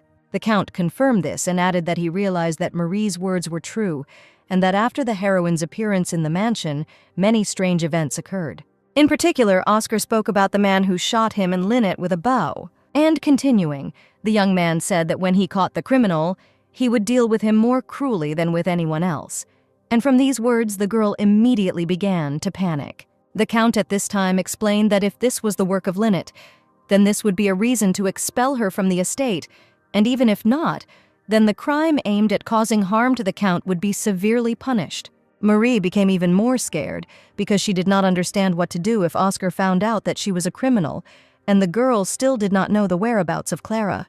But in the end, the girl decided to confess everything herself, as she realized that the truth would still be revealed. And literally a second later, Marie said that it was she who ordered the archery to be shot that day. Oscar was shocked by this and asked what exactly the heroine meant. Marie continued, saying that she didn't want to tell about Lynette's lie because she was worried about the boy. But now the girl has revealed that the main character actually belongs to the Myers clan, exterminated by the previous king, and Duke Calyps received his title thanks to her. After listening to everything, Oscar asked Marie how she knew about this, and the girl replied that she had accidentally overheard Alan Calyps's conversation. Marie herself thought that it would be better for her to first give up Alan in order to somehow survive, and from that moment on not make any more mistakes.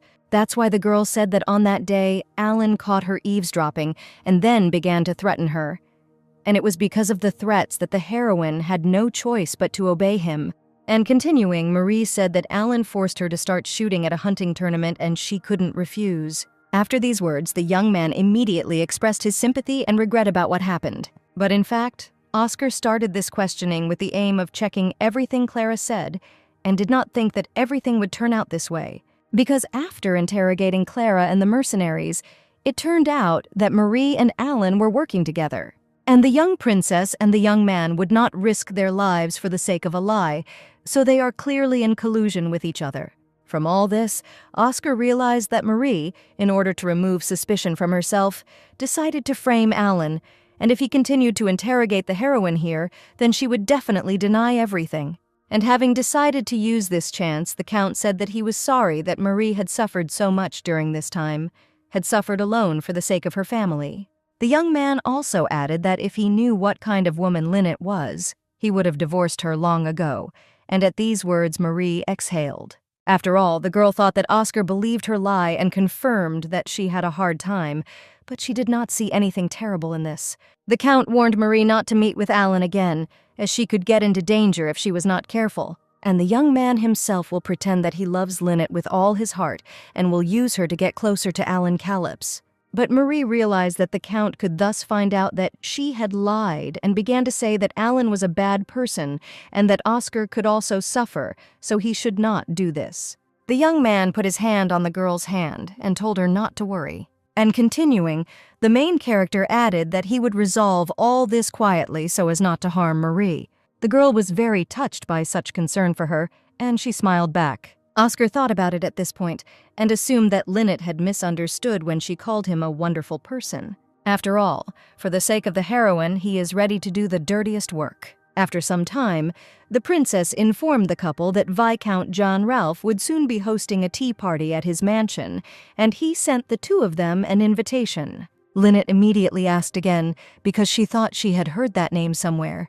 The woman confirmed and said that the heroine needed a new dress, so she would invite a tailor, and also, it would be better if Oscar's suit matched the dress. After these words, the girl thanked the princess and suggested that such a gesture was an expression of kindness towards her. But looking at the Count, Lynette remembered their previous conversation and began to doubt that everything would be fine if they went to tea together. Oscar was happy with the new clothes and the fact that he and the heroine would go together, because these would be their first outfits that matched each other. The girl did not expect such a reaction, because after all those cruel words spoken to the Count, Lynette thought that he would no longer treat her with kindness. Therefore, the main character, a little confused, answered yes. Already in her room, Lynette told Jane everything, and she was shocked, because she understood that Viscountess Cordelia Ralph would also appear.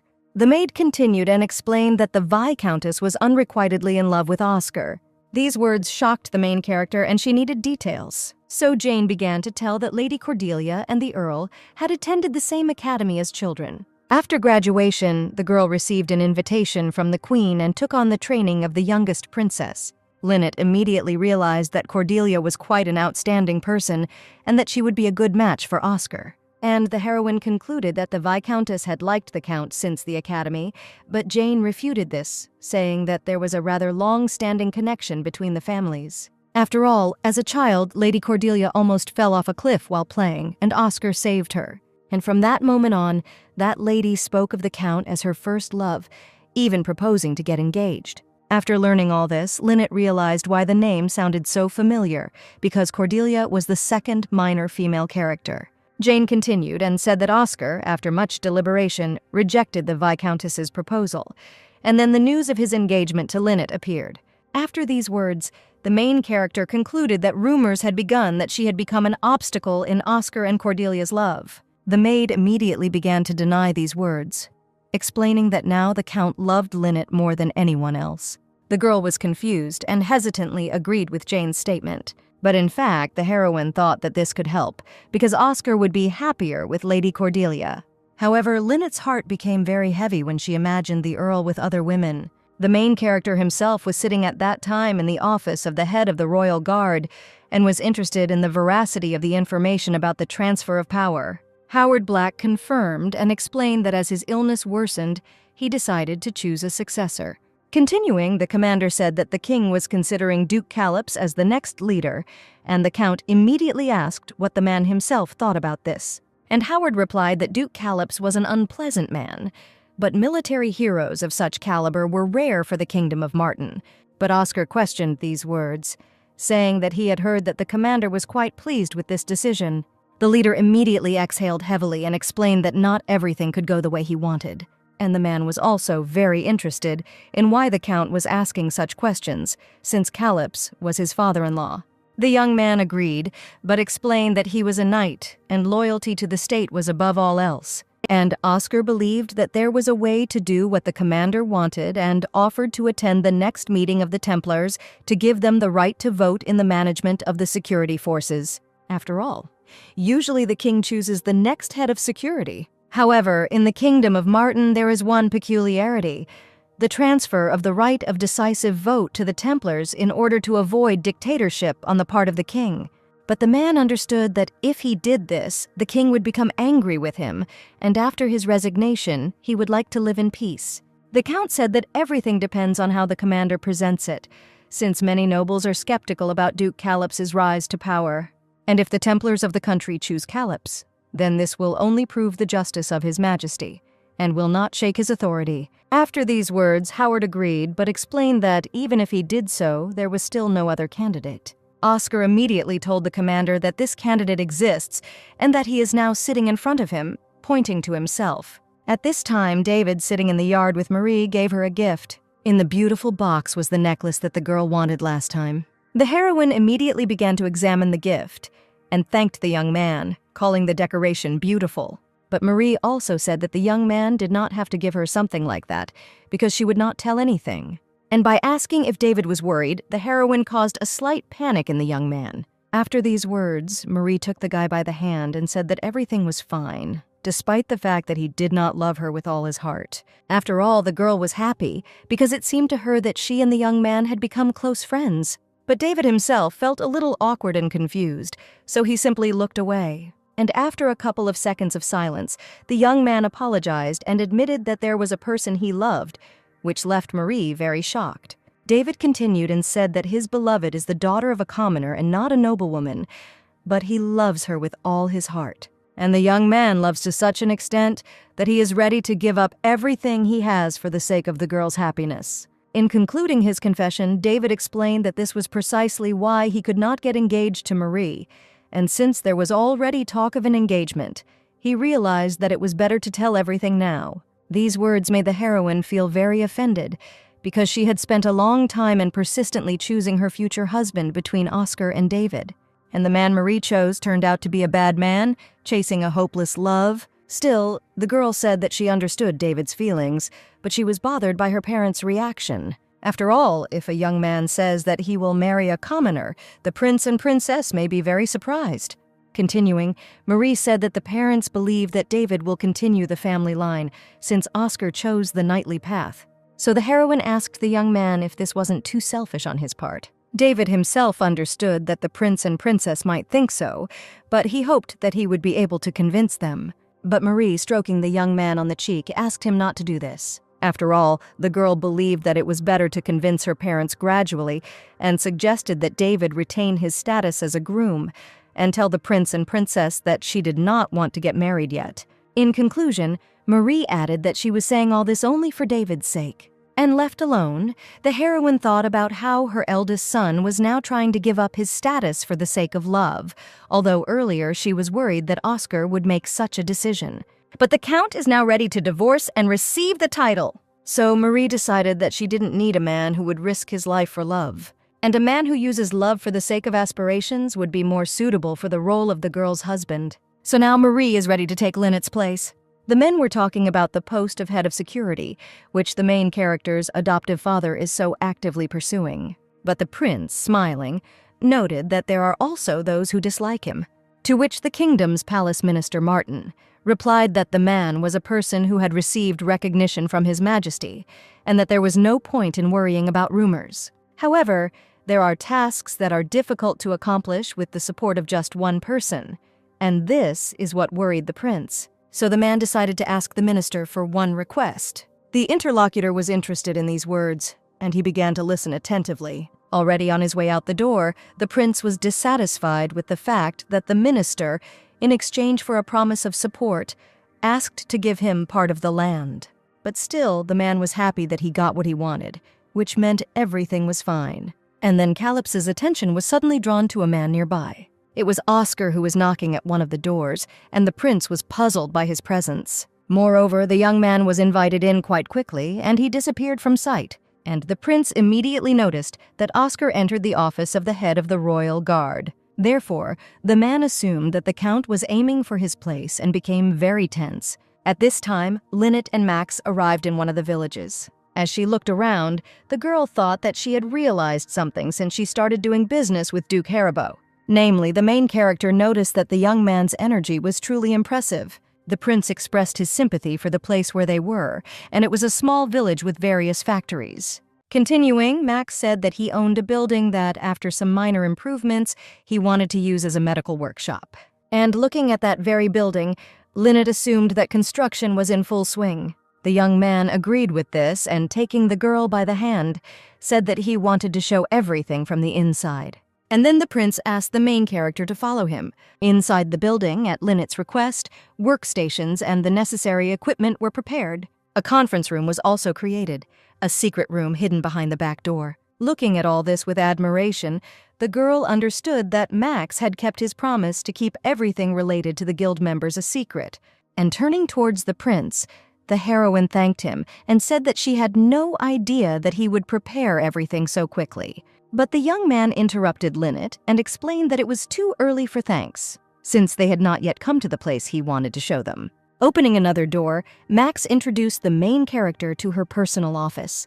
This was very unexpected for the girl, and she looked at her personal space with confusion but joy. Max said that in the future, Lynette would have to solve a huge number of problems, and he thought that a separate room for her was necessary. After these words, the main character took the prince by the hands and expressed great gratitude. The young man was a little shocked by this, but considering the girl completely defenseless, he responded to the gratitude.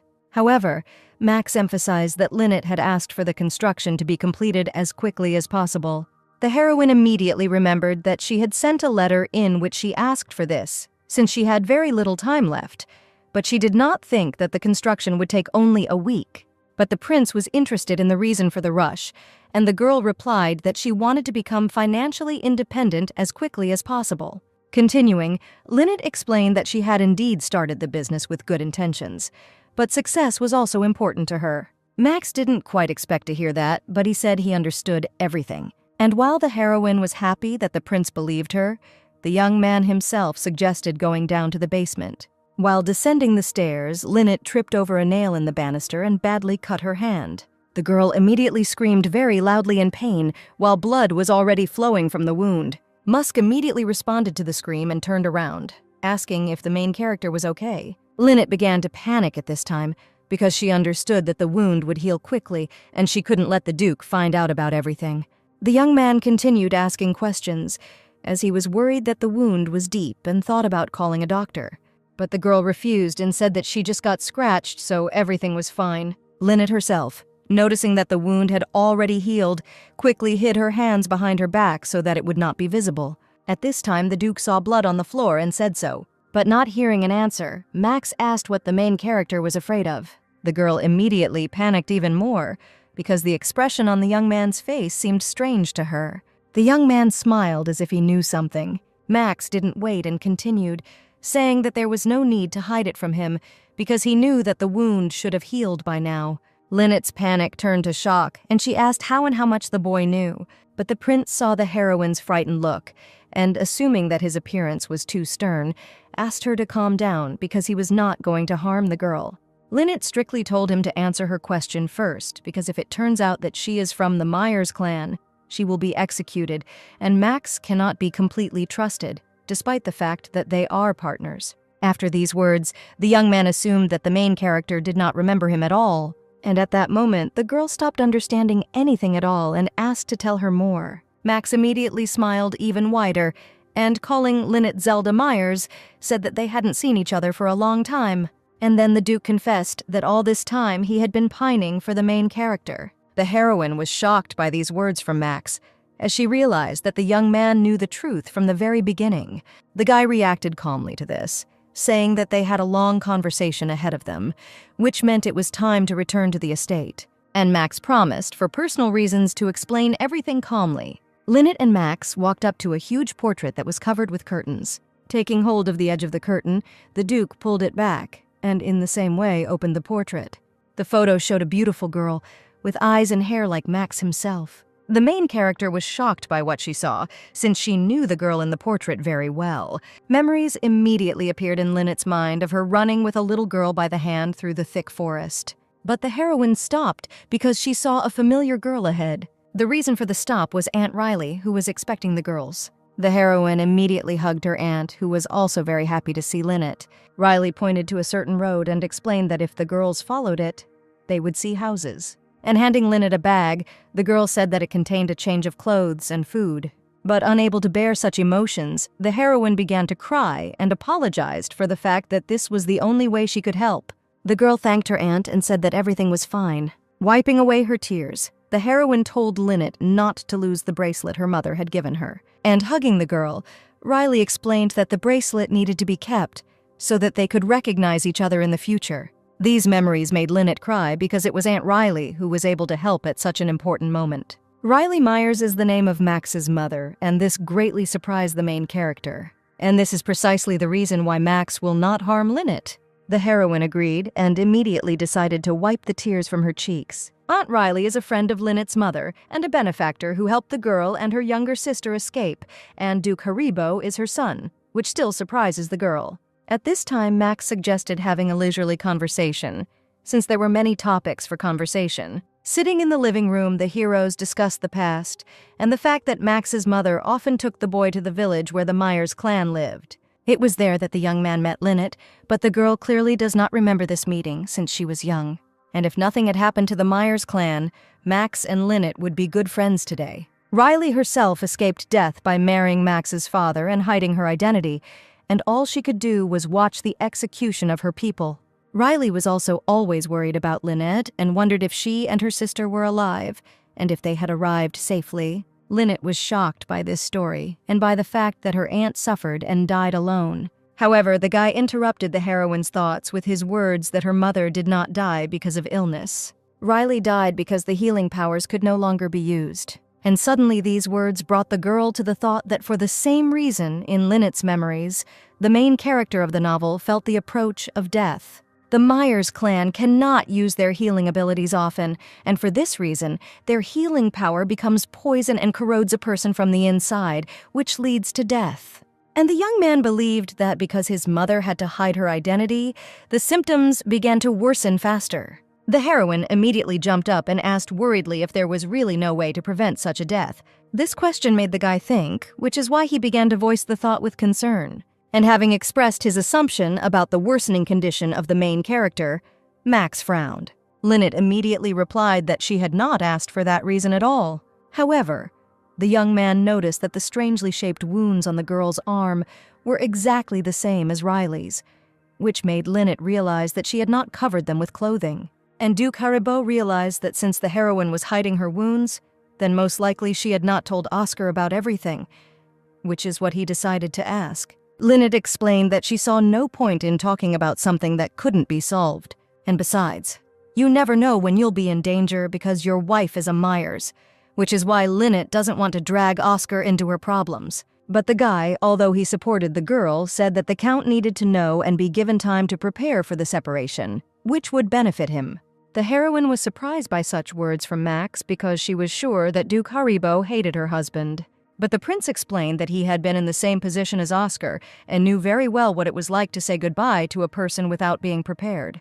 And when the Duke looks at Linnet, he remembers his mother, who always dreamed of a kingdom where no one would get sick. And this became the reason for the woman's visit to the village where the clan members were hiding, to whom she distributed food and water, which immediately made the heroine remember Mrs. Potter's words.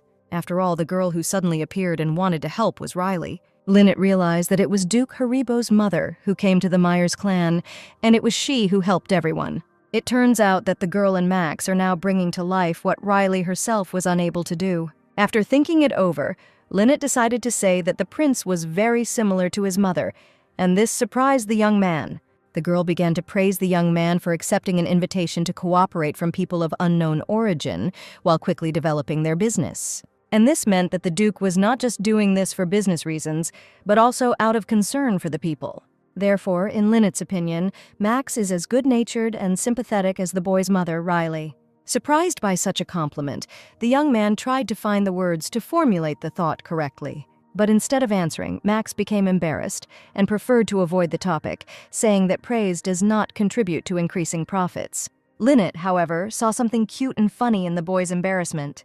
At this point, the Duke decided that the best way to end this conversation completely would be to inquire about Lily's condition.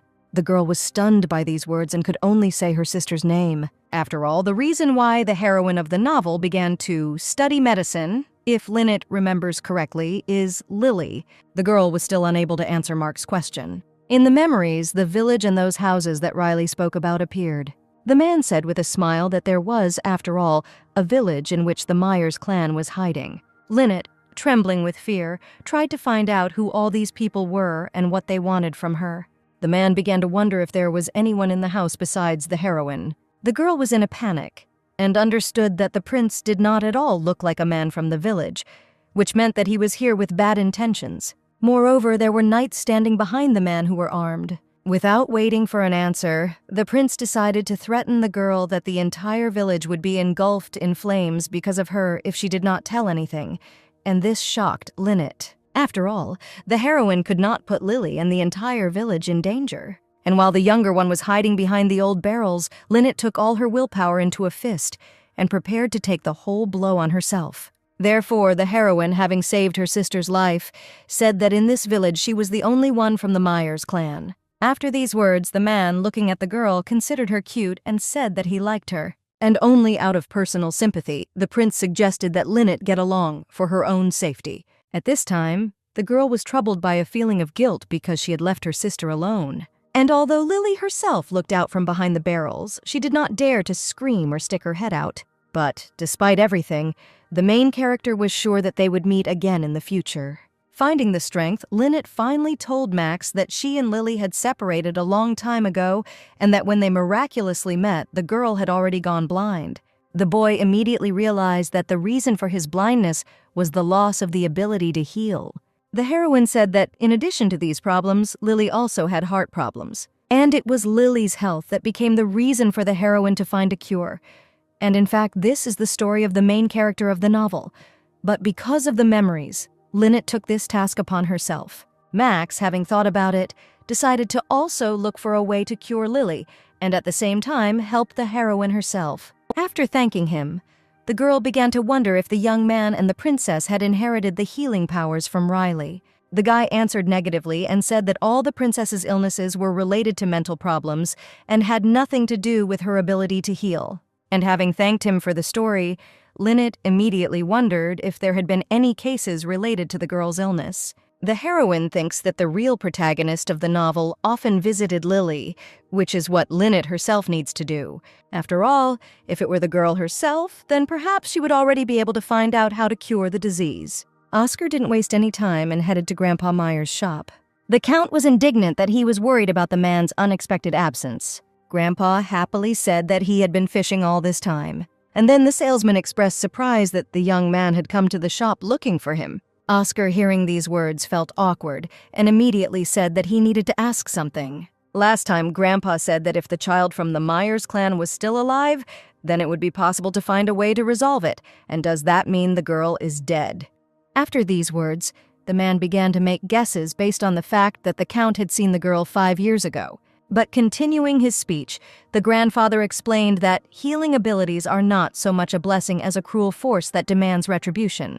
And if healing abilities are not used for a long time, then the power accumulates in the body, thereby wearing it out, which leads to death. Oscar was too shocked by these words as he began to understand all the risks. After the end of the war, the girl had to hide her abilities in order not to be caught. But if the heroine was able to live for so long, then she either already died or was on the verge of death. These words made Oscar remember his confession to Lynette. The girl did not say that she did not love Oscar and did not say at all that she did not have feelings for him. The heroine simply said that she could not reciprocate because of the large number of things to do. Building on these thoughts, the young man decided to inquire how exactly Myers sensed the approach of death. Grandpa immediately told about the most obvious symptom, traces of self-medication on the body, in the form of a black bruise.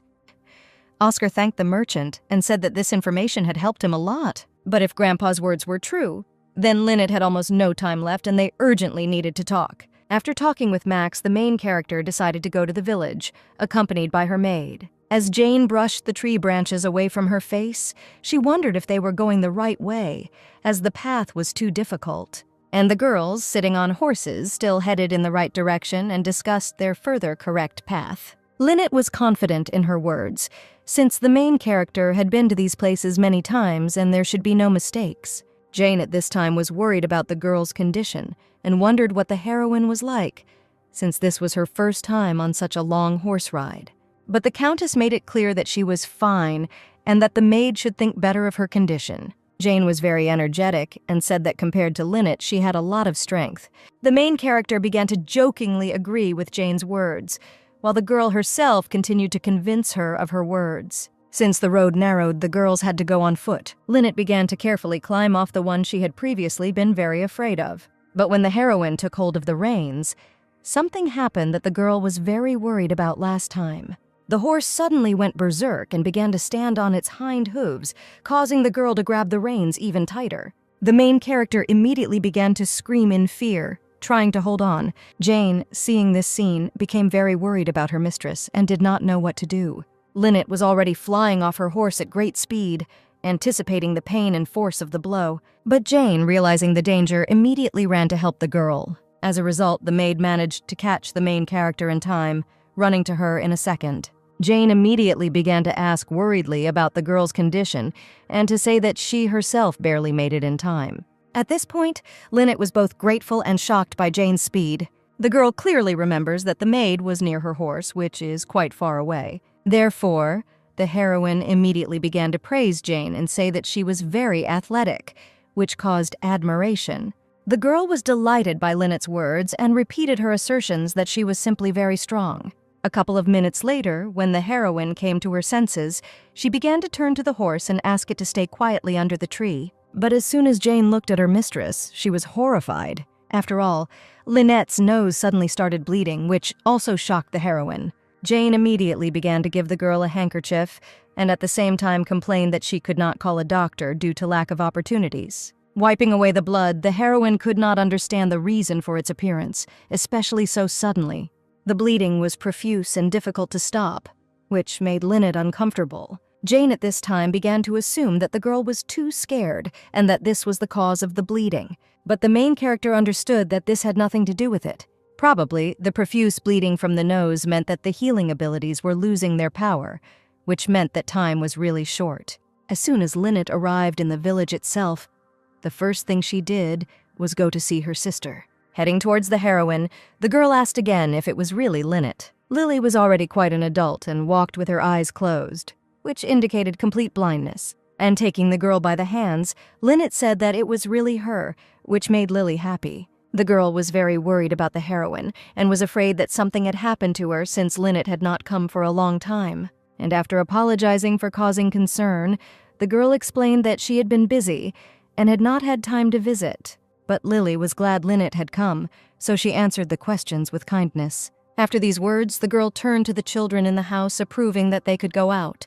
The children were surprised that Lily allowed them to go out and decided to ask each other if they had misheard. Lynette was shocked by the number of children until Lily herself explained that they were hiding because strangers had previously been looking for the Myers clan. These words made the heroine upset that history was repeating itself, and children had to hide because of their origins. Lily invited her sister inside, to which the girl responded with a smile and thanked her. Lynette, as she walked around the room, realized that Lily had no idea who she was. After all, Miss Lynette is actually her older lost sister Zelda, who is a completely different person inside. But the main character wants to tell Lily everything, so that there are no misunderstandings and secrets. However, first Lynette decided to invite her sister to the mansion with her, which surprised the girl and made her freeze. The heroine began to describe the comfort of the castle and what could await her in the mansion, and if Lily wants to leave, she just needs to say so. But the girl was very unsure of these words, and in fact, she didn't even think about the proposal. So turning around, the heroine refused and said that she was obliged to look after the children. After all, Lily is the only support for children who have lost their homes and families, and the heroine does not intend to abandon her again, causing pain to the children. Lynette immediately understood that the talk about pain came precisely from the fact that Lily herself had once been abandoned.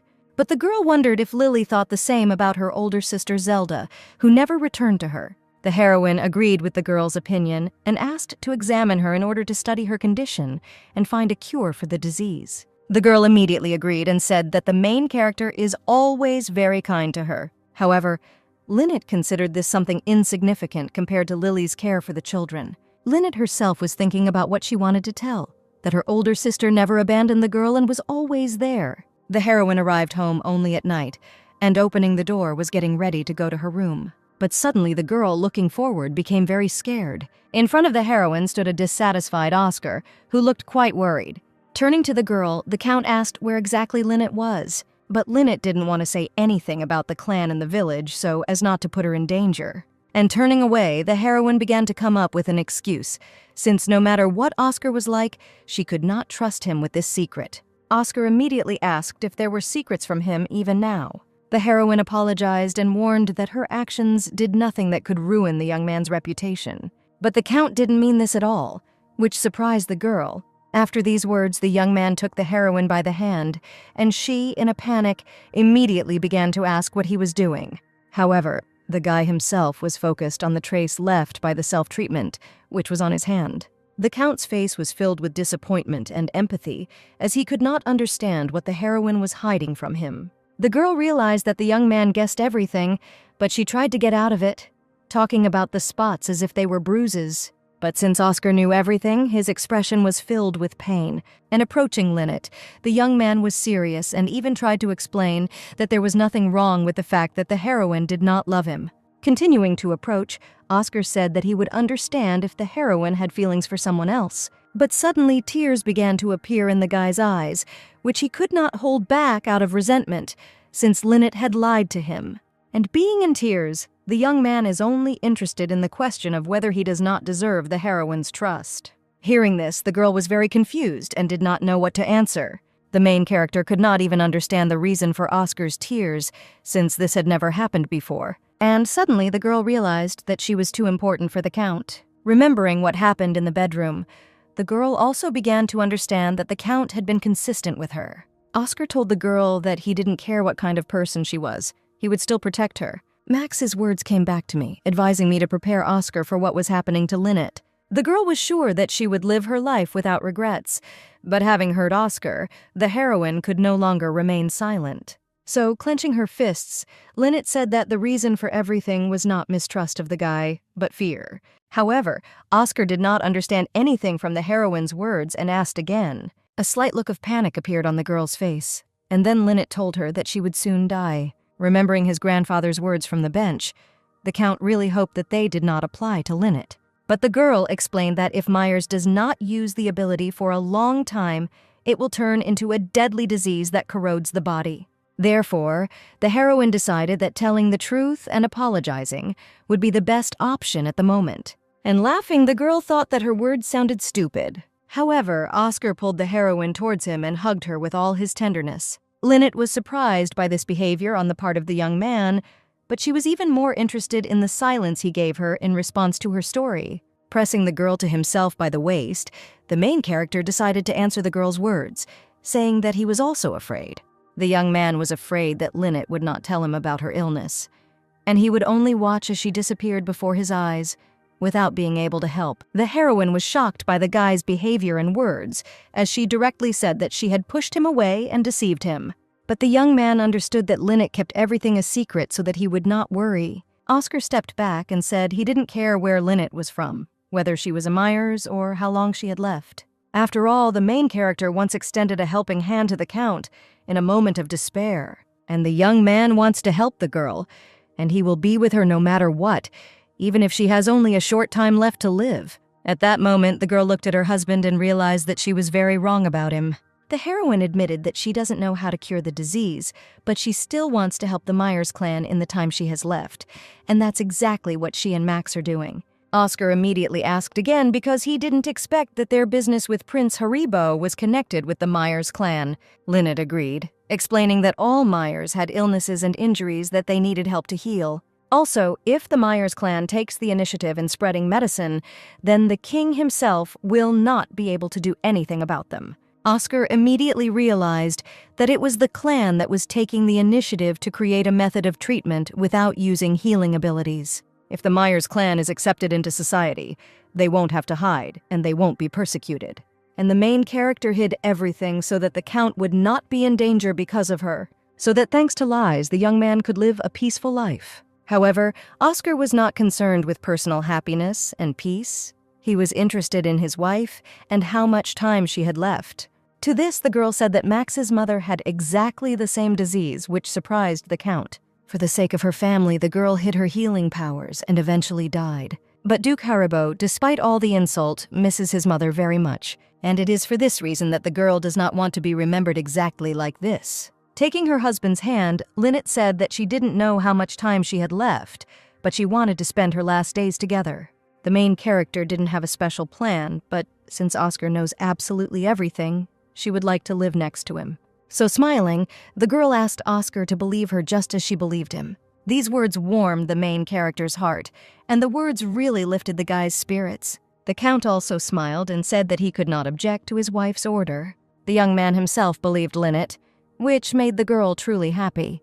The couple were finally able to kiss for real, without using acting skills, out of pure emotion. And Lynette and Oscar had their hands clasped together, which made the moment even better. The kiss was quite long, as the couple had kept their feelings secret for a long time. Having pulled away, the spouses smiled at each other and were sincerely glad that now they had no more secrets. Suddenly, Oscar came to his senses after his euphoria and remembered what he wanted to ask earlier. Having inquired about the wounds on the body, the Count was interested in how far they had gone and whether the girl could show them. The main character nodded, since she had nothing left to lose, and she didn't want to hide anything anymore. Lynette turned her back to show one of her many wounds, and grabbing the bottom of the dress, the heroine began to pull it up, thereby exposing her legs. Oscar was shocked by what he saw, and goosebumps ran through his body. There were a large number of wounds on the girl's shin, which even by the look of it, were done purposefully. Lynette immediately replied that it was her father who caused such wounds, or more precisely, Duke Calip's cut the girl's shin, checking if she had abilities. Hearing this, Oscar could not hold back the curse in himself, and he himself was burning with anger. The girl decided to confess here too, saying that she was a toy in the house. The servants and the whole family mocked and tortured the main character just for fun.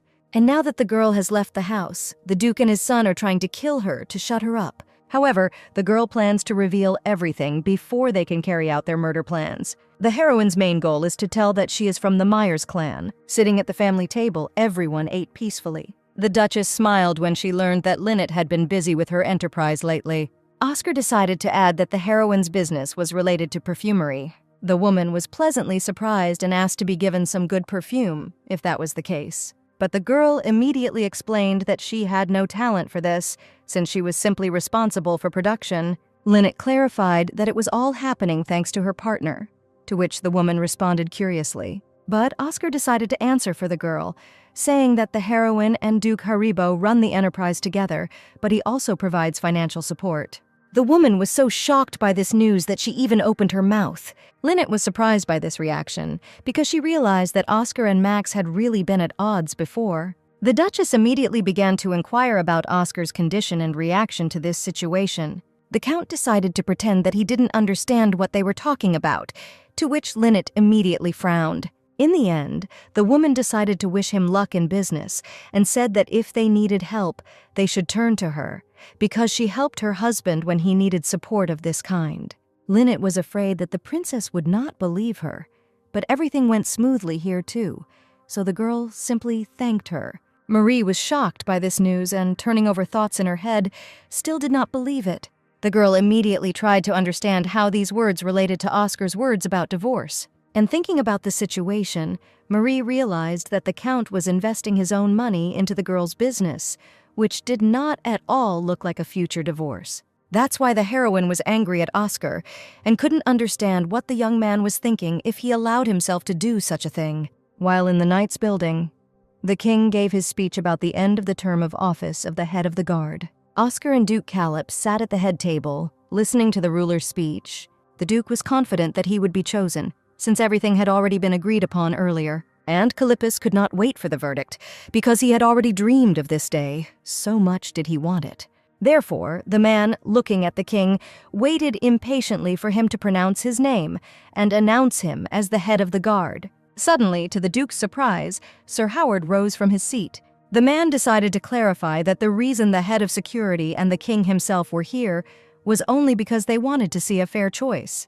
And that's why Howard is delegating the vote on safety management issues to those present at the meeting today. Everyone in the room looked at each other uncertainly at this news. The Duke became furious at this information, and veins even appeared on his neck from anger. Oscar, meanwhile, was watching Calip's from the side with great pleasure. Howard continued to say that voluntary applications and recommendations are welcome during the discussion. After these words, the Duke immediately stood up as a volunteer for the role of leader. Although the man was surprised by the change in the method of choice, this does not change his victory, because the Duke is the only candidate. Suddenly, Oscar stood next to the prince, introducing himself as the second candidate. The head of security immediately announced the names of 2 candidates who were going to compete for the position.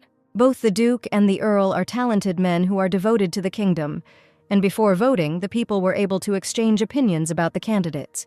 But Calip's immediately raised his hand, to which the whole hall paid attention and fell silent. The man clarified that he had served the kingdom for 20 years, and everyone knew about the contribution he had made. Then, deciding to point out Oscar and the fact that he had not even held a sword in his hand for 10 years, the prince immediately made it clear that there was no place for newcomers here. Everyone in the hall began to discuss these words because, in their opinion, the Count was really too young for such a role. Oscar decided to agree with Sir Calip's opinion, because there really is nothing more important than experience. But then the Count clarified that the Duke's experience was in the kingdom of later, not Martin, which immediately made the man angry. And the young man asked Calip's how many of the 20 years were dedicated to the kingdom of Martin. These words made people think again, because many years of experience is good, but the battles were not for their kingdom. The man immediately became enraged and clenched his jaw, barely restraining himself from the desire to hit his competitor.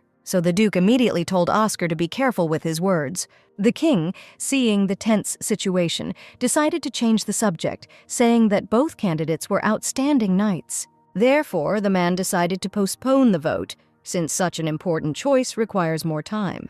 After asking Howard's opinion, the king also heard agreement with his decision. After all, there is still time before the end of the man's service, so the meeting can be postponed. Oscar is happy with the outcome as he accomplished his goal, since he just wanted to buy time. And Oscar will definitely take revenge on everyone who tormented Lynette and drove her into this situation. And the young man will start with Duke Calip's, because of whom it all began. Oscar was too serious, and he was going to make things much worse for the Duke than for the girl. As a result, the meeting ended immediately and everyone began to disperse. But the Duke did not like Oscar's actions and words, so he stopped him, grabbing his hand. And as soon as the Count turned around, the man sternly asked what the young man had done. After these words, Oscar took his hand back and, politely turning to the prince, he asked what he meant. Duke Calip's immediately explained that the Count could have become the head of the guard's son-in-law if he had not interfered and created disorder. The young man thought that the man was saying quite interesting things. Therefore, Oscar assumed that if he took the place of the head, the honor would still go to the prince. These words only angered Calypso, and he asked if the Count had decided to turn his back on him. And frowning even more, the man made it clear to Oscar that he would not succeed and that he would not cope.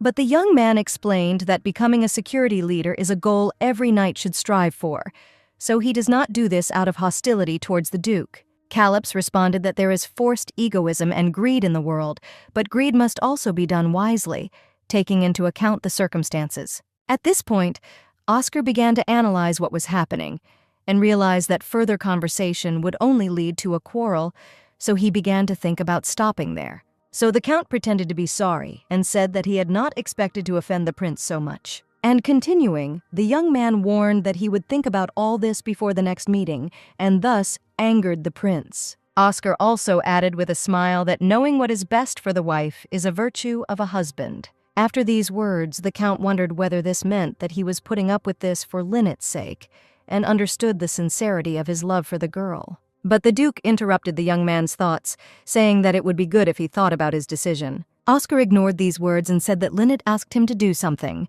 Duke Calypso was greatly surprised and confused by these words, so he asked again. Already upon returning to the mansion, the man was greeted with a bow by the maid, while he was pleased with something. The prince immediately asked the girl who, besides her, had worked on the estate the longest, to which she, without a doubt, named her colleague.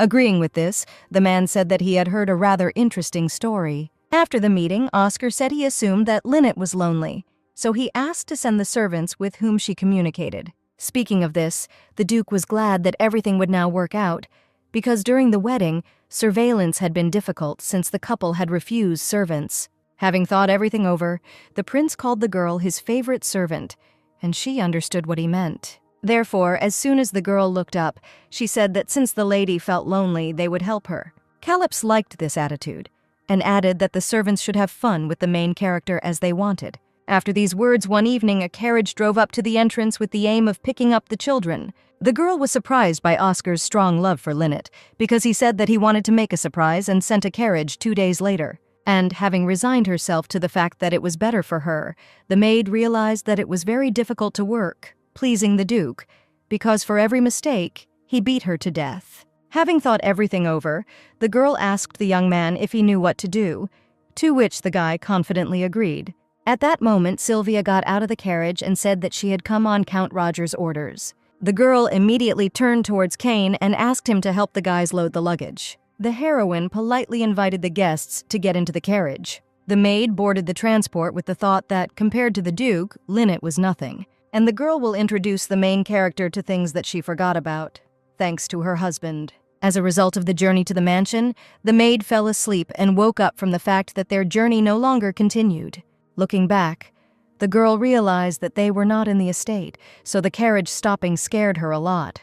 The maid immediately began to shake the young man in a panic, trying to wake him up, but he did not react in any way. But after some time, the young man also opened his eyes and began to look around. And not seeing the right location, the guy immediately wondered in confusion why they stopped here and not at the estate.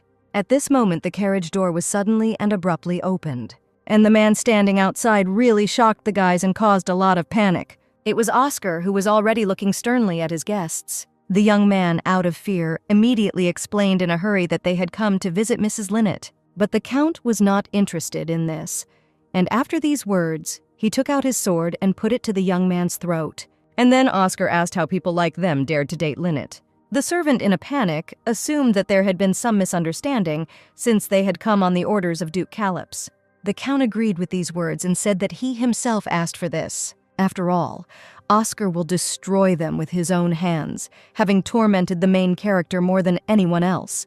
At this point, Sylvia interrupted the Count, warning him that dawn was approaching and that he needed to hurry in order to return to the mansion unnoticed. But the young man believed that quick reprisals were a luxury for such people and asked the girl to lock them up and give them a minimum of water and food. Having realized everything, the young man immediately began to shake with fear and scream in panic. The servants begged Oscar for mercy, explaining that they were doing all this against their will. The girl agreed with her colleague and said that the Duke had threatened them. But the Count did not believe it, because Lynette told him all the details. And those servants who brought the heroine bread or soup and apologized for the beatings were eventually kicked out of the estate. which meant that the servants who had been with Duke Callops for such a long time, his loyal minions, had tormented Linnet the longest. Therefore, Oscar warned that it would be better for the boys not to think about returning alive. But still, the Count said that first we had to go back. After all, the young man still had a lot of things to do, and Sylvia agreed with this. As Oscar left, he knew he had a long way to go for Linnet, and this was just the beginning. The main character herself, after completing the construction of the factory, became very busy because she needed to do everything from quality control to drug development and research. Thinking about this, the girl turned to Jane, wondering why her clothes were torn. The maid was a little confused by this question and explained that the fabric had been damaged during washing. But Linnet frowned at these words, because in her thoughts she assumed that Jane and Robert's relationship was just beginning, so the heroine should take care of them. So the girl warned the maid that when there was time they would go shopping together, to which she immediately began to refuse and say that everything was fine. Linnet, taking Jane's hand, explained that she was also someone Oscar trusted, and the main character likes the girl, but she wants to treat her even better, since she is the Count's man. The maid was a little confused, but still accepted these words with warmth in her soul. And then Jane said that she would control her power from now on, to which Linnet called her the Knight of Washing. At this point, the girl's dialogue ended, and having thanked the maid for today, the heroine let her go. As Jane walked out the door, she grabbed her shoulder, because in fact the uniform had torn last time due to carelessness.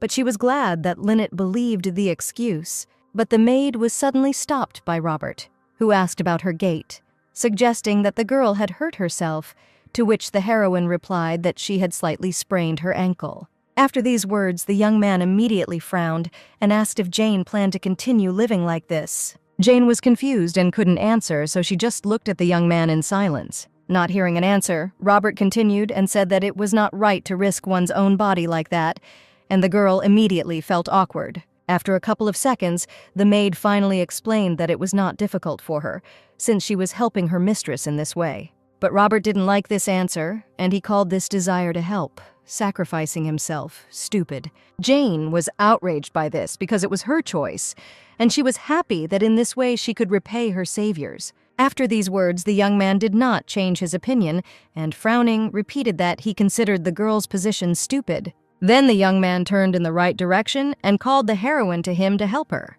Jane was shocked by her colleague's behavior and assumed that Robert spoke harshly on purpose because he was worried about her. And realizing that the young man had always treated her well, the heroine thanked him and followed him. At this time, Linnet was sitting in her office developing drugs. And after a long time, the main character finally managed to make a medicine that cures the servant's epilepsy. Looking happily at the bottle, the girl understood that the knowledge she'd received about herbs from the guild and Aunt Potter had really helped her a lot.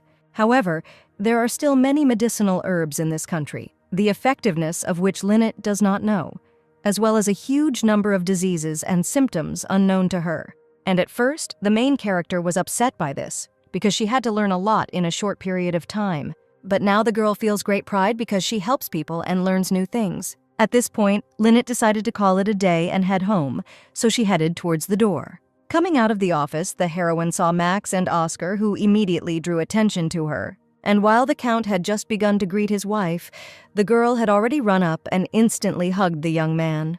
Linnet stepped back and thought about how lucky she was to have such a handsome husband, and decided to ask how long he had been waiting for her. Oscar stood there, embarrassed, looking back at the girl, choosing his words. In the end, the young man replied that he had not waited long at all, but the heroine did not believe him and called him a liar. At this time, Max, watching from the side, said that the Count had been waiting for his wife for a whole hour, to which Oscar sullenly asked him not to interfere. Linnet was shocked by this, because she realized that the boys had been talking for an entire hour, and upon realizing this, the girl immediately considered their conversation creepy. But the Count interrupted the heroine's thoughts and asked if she was ready to go to the dance evening, to which Linnet replied that she had everything prepared in her room. After these words, Oscar happily told that today he would finally meet Cordelia, hoping to share this joy with his wife. But the main character was upset and did not understand why the young man suddenly mentioned the Viscountess, because the girl thought that there was a very good atmosphere now. Cordelia is Oscar's childhood friend, and their relationship is closer than with Marie. And although Lynette had no doubt about her husband's feelings for her, for some reason she still felt nervous. At that moment, the young man decided not to delay and, with a smile, invited the girl to go. But before leaving, Oscar considered it necessary to address his former friend and turned in his direction. Then the main character asked Max to think carefully about their conversation and headed towards the exit. Lynette immediately looked at the Count and realized that the young men had truly had a serious conversation, but she hoped that this was not an agreement about a duel. Max watched him go and realized that he never thought the day would come when Oscar would ask for a favor. After some time, the couple arrived at the event in a luxurious mansion. Lynette, looking around, realized that no matter how many times she had been to the parties, she still could not get used to their magnificence. At that moment, Oscar was stopped by acquaintances he had not seen for a long time and asked about his life. But since the heroine started doing business, she also made many acquaintances, and now it seems to her that she stops at every step to say hello. Suddenly, one of the people present at the party called out to Lynette, expressing her surprise. The girl approached and said that it was an honor for her to have the main character present at this evening, and introduced herself as Cordelia Ralph.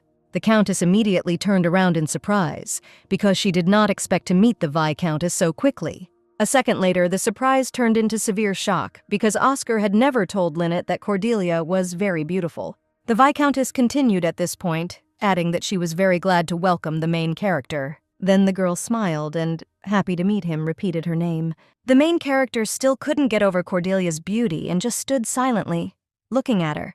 But almost immediately, Lynette realized that she needed to say hello too, and began to bow, introducing herself and saying that it was a great honor for her too to meet the Viscountess. After these words, the girl thanked the heroine for coming, and also said that she was also grateful to the Count. At this moment, Oscar himself came up and explained that he could not miss Viscount Ralph's evening. Cordelia laughed and suggested that the young man would not have accepted the invitation if it had been from her and not from the Viscount. But when he wanted to tell the truth, the girl refused. Lynette, watching from the side, noticed that the guys really did look like close friends, but it seemed strange to her that Oscar had refused such a beautiful girl an engagement. The Viscountess herself said that she needed to greet the other guests, and so she would go. The Count immediately waved goodbye to Cordelia, while the heroine was already getting ready to ask him about everything in more detail. So Lynette immediately asked Oscar why he hadn't told her that the Viscountess was very beautiful. But turning towards his wife, the young man thought for a moment and said seriously that Cordelia was not so beautiful. The main character was shocked by this, and the Count explained that she was much more beautiful than Viscountess Ralph. And continuing, Oscar added that he really wanted to hug Lynette and boast to everyone that she was his wife. The girl was very embarrassed and could not understand whether her husband was playing a role now or not. But still, the heroine assumed that the Count's words in the bedroom were true, and he really was crazy about her. After thinking it over, Lynette said that she did not consider her beauty a reason to boast, and asked the young man if he was definitely not pretending. And when Oscar said that he was serious, the girl sighed embarrassedly to answer. Then the heroine said that she knew this and continued, adding that the Count was also the most handsome and attractive to her. After these words, an awkward silence arose between the couple, but almost immediately, Lynette invited her husband to look around, to which he agreed without hesitation. At this time, Marie was alone and closely watching the couple from the side, and remembering Oscar's words, the girl understood that such behavior was too believable for acting. Moreover, the Count had previously refused to come to the Viscount's party as Marie's partner. So the heroine thought about revealing Lynette's true nature to the Duke and Duchess. But almost immediately, the girl remembered that she had somehow removed suspicions from herself, and now it was dangerous to do things that could reveal the truth. And suddenly someone called Marie, which made the heroine tense up a little. It was Alan Callops, who immediately expressed his joy at the meeting. Turning around, the girl was surprised, but noted that she and the young man had indeed not seen each other for a long time. After these words, the young man himself asked if Marie could spare him a minute of her time, but the heroine refused, explaining her answer by saying that she was going for a walk and did not intend to stay. Therefore, without continuing the conversation, the girl turned in the right direction and warned that she was leaving. Alan didn't like this option, and he abruptly grabbed Marie's hand, not letting her move away. The young man then asked the heroine if it wouldn't be better to talk a little instead of avoiding him. The girl herself understood that if Oscar saw her with Alan, he would begin to suspect that he would cause her problems, but she still agreed to go out and talk. As a result, the guys went out into the yard and stood behind the bushes away from the mansion, so that no one would see them. Alan immediately aggressively asked Marie why Lynette was still alive and well, since the plan was different. But the heroine calmly replied that she wanted to find out from the young man, since the Countess was still supposed to be killed at the evening in the Archduke's mansion. To which Alan said that on that day all the mercenaries responsible for this matter disappeared, and nothing is known about them to this day. Marie was very shocked by these words, because she thought that everyone had fled abroad, but now the girl assumed that Oscar had killed the mercenaries. The young man asked the heroine if she herself had touched hired people. After all, if Marie is in cahoots with the main character, then Alan will not remain on the sidelines, and the girl will also become his target. Marie immediately expressed her indignation, saying that she had no reason to do this, and that someone else was involved in it. And the girl began to get very angry, because she believed that Alan had ruined the plan, and now he began to doubt her. That's why the heroine couldn't stand it and told the young man that he couldn't even do anything properly. Alan immediately leaned towards Marie and angrily asked her what she had just said. And then, more aggressively, the young man asked the girl to say her words again. But suddenly Calypso was attracted by a strange sound from the bushes, which made him tense up. Therefore, assuming that someone was watching them, the young man decided that it was not worth staying here. So having thought everything over, Alan said that since the conversation had come to an end, he would go, and also warned the heroine not to do anything stupid and just keep quiet. Marie was a little scared, because from the look on Calypso's face, it was clear that if it weren't for the rustle, he could have hit her. And the girl was still angry that Alan suspected her, because even if she makes a mistake, she still does what she should, and the heroine also suggested that perhaps she should have said that this was Oscar's doing. But Marie was distracted from her thoughts and aggression by a rustling sound from the same direction as before, which became even louder. That's why the girl immediately became very worried and screamed, and asked who was in the bushes. Hearing this question, Max realized that he had been noticed and, coming out, explained that he had not wanted to hide on purpose. Marie froze in shock because she did not expect to see Duke Mask Haribo here at all. Therefore, the girl immediately decided to greet the young man and ask what he was doing here. Max explained that he was looking around because all the flowers and trees in this garden were brought by him, and the young man checked the goods for any defects, as a sign of respect for the people who entrusted him with the work. Marie noticed at this moment that the Duke looked serious, but she was still not sure that he had not heard anything. Max interrupted the heroine's thoughts and asked what she was doing in the garden, to which she explained that it had become stuffy in the mansion, so she decided to take a walk. After these words, the young man invited the girl to join him, as he just wanted to admire the plants and flowers. But Marie immediately clenched her fist from the tension because she realized that there was no grass in that direction, and the conversation could be heard quite far away. That's why the heroine was very scared that the Duke could overhear her conversation with Alan. Finally, while walking in the garden, Max told Marie that, in truth, he had always wanted to talk to her. And continuing, the young man said that he had not done this before, since Oscar was always with the girl, and he could not dare to approach her. Marie was lost in thought and did not understand what exactly the Duke was talking about, since he usually does not talk to anyone in social circles unless the conversation concerns business. But still, the heroine explained that Oscar is a married man, and whoever she is dating, he has no reason to interfere. Max smiled at these words and immediately expressed his joy if the girl really hadn't lied to him. Marie, such a reaction led to even more misunderstanding, so she decided to change the subject and inquire about the Duke's common business with Lynette. And the young man replied that the Countess had a huge interest in perfumery, and he thought her idea was good for the enterprise, so he offered cooperation. Hearing this, the heroine immediately asked Max if Oscar was against his and Lynette's affair. The Duke jokingly suggested that Marie considered him an immoral man interested in someone else's wife, but the girl immediately began to deny it.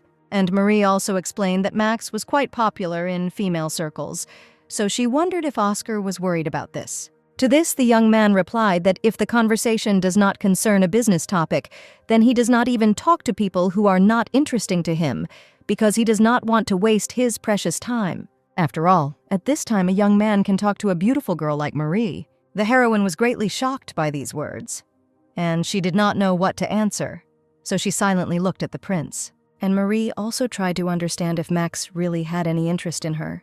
But the young man interrupted the girl's thoughts and said that today there were many people he needed to greet, so he thought it was time to end the conversation. The heroine agreed with this, as she was also thinking about returning. And after saying goodbye, Marie, when she was left alone, exhaled, since she was almost completely sure that Max had not heard her conversation with Max. In addition, the girl assumed that the Duke had a romantic interest in her, and she liked it, because now there may be a way to resolve the situation without relying on Oscar. At this time, Alan returned to his mansion, where he was immediately greeted kindly by a servant. The young man immediately noticed that the servants had suddenly changed. After all, they always looked down on Alan and mocked him because his father ignored him, especially the maid. Her arrogant behavior was like she thought she was the owner of this estate. And for the boy, it was a relief that the previous servants had disappeared. But still, he did not understand what his father was planning, and this made him nervous. Suddenly, Alan was frightened by a voice that sternly asked him where he had come back from so late.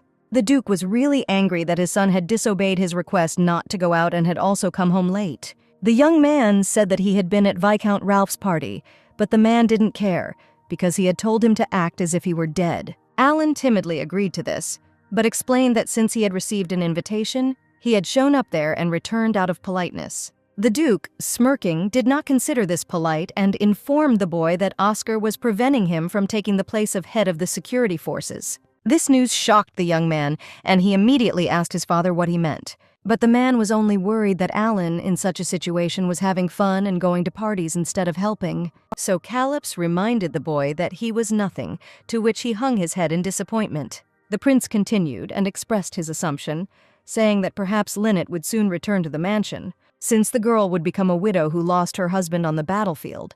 But still the Duke believed that the death of both spouses was a more tragic event. And when the young man asked what the man meant, he told him to remain quiet the whole time. And if Alan gets caught again, there will be no forgiveness for him. As he left, the Duke thought about the evening after the meeting, when he had a joint dinner with the palace minister and other high-ranking officials. The man was then very tired of distributing jewelry and saying flattering words. But the prince understood that this was an excellent opportunity, which he received by giving his mind to the palace minister.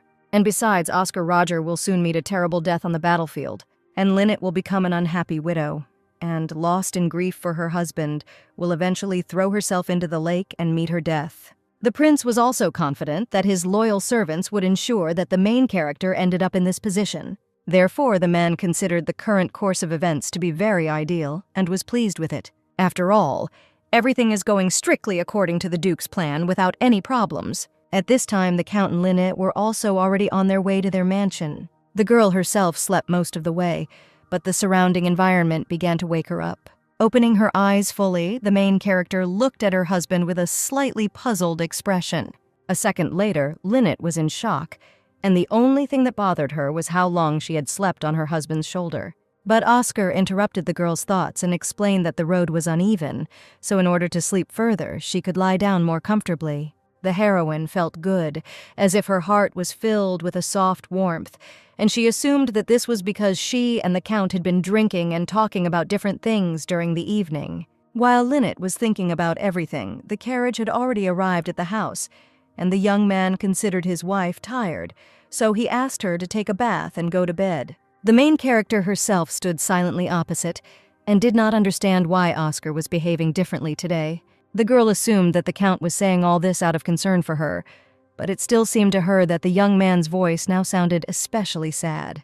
But noticing that her husband was looking at her with confusion, Lynette immediately said that everything was fine and added that he too should go and rest. After these words, Oscar turned towards the door and, continuing to look at the heroine, listened to her and began to leave. The Countess looked after him, upset and a little embarrassed. And a second later, the girl grabbed the young man by the hand, not allowing him to continue walking. Oscar immediately turned around worriedly and asked the heroine what had happened. Lynette realized at that moment that everything had happened unconsciously, due to the overwhelming sadness, and so she became confused. But still, despite everything, the main character did not want to miss this opportunity and invited the Count to spend the night together. The young man was very shocked by these words, and he froze in place. And after some time, Oscar found the strength in himself and asked if the girl really wanted to sleep in the same bed.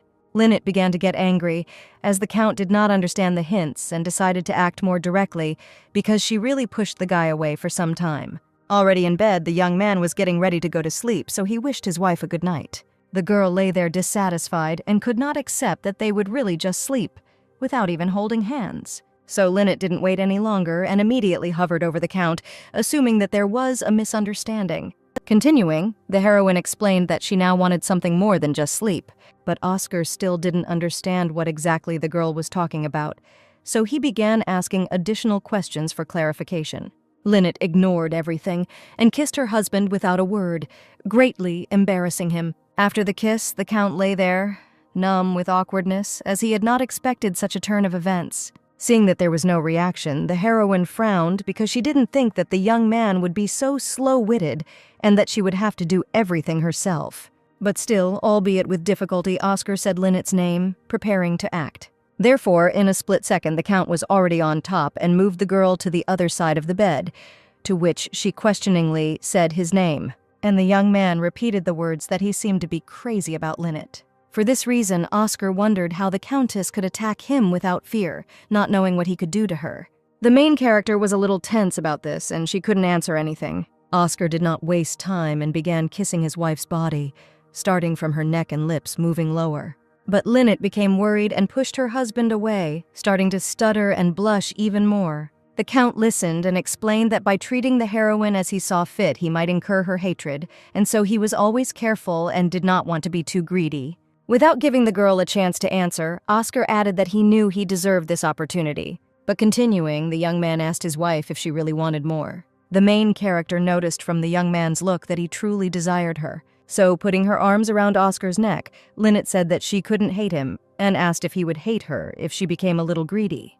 The young man immediately and without hesitation answered this question negatively. Hearing this, the main character asked the Count to hug her tonight and sleep like that. Continuing, Lynette said that she is Oscar's wife, and she is happy to be with someone who loves her for who she is. The girl also said that she thought for a long time about how to respond to the young man's confession, and asked not to think that she accepted it only because he insisted. And although the main character does not know whether she will be able to fully convey her feelings, she will try, because she loves Oscar with all her heart.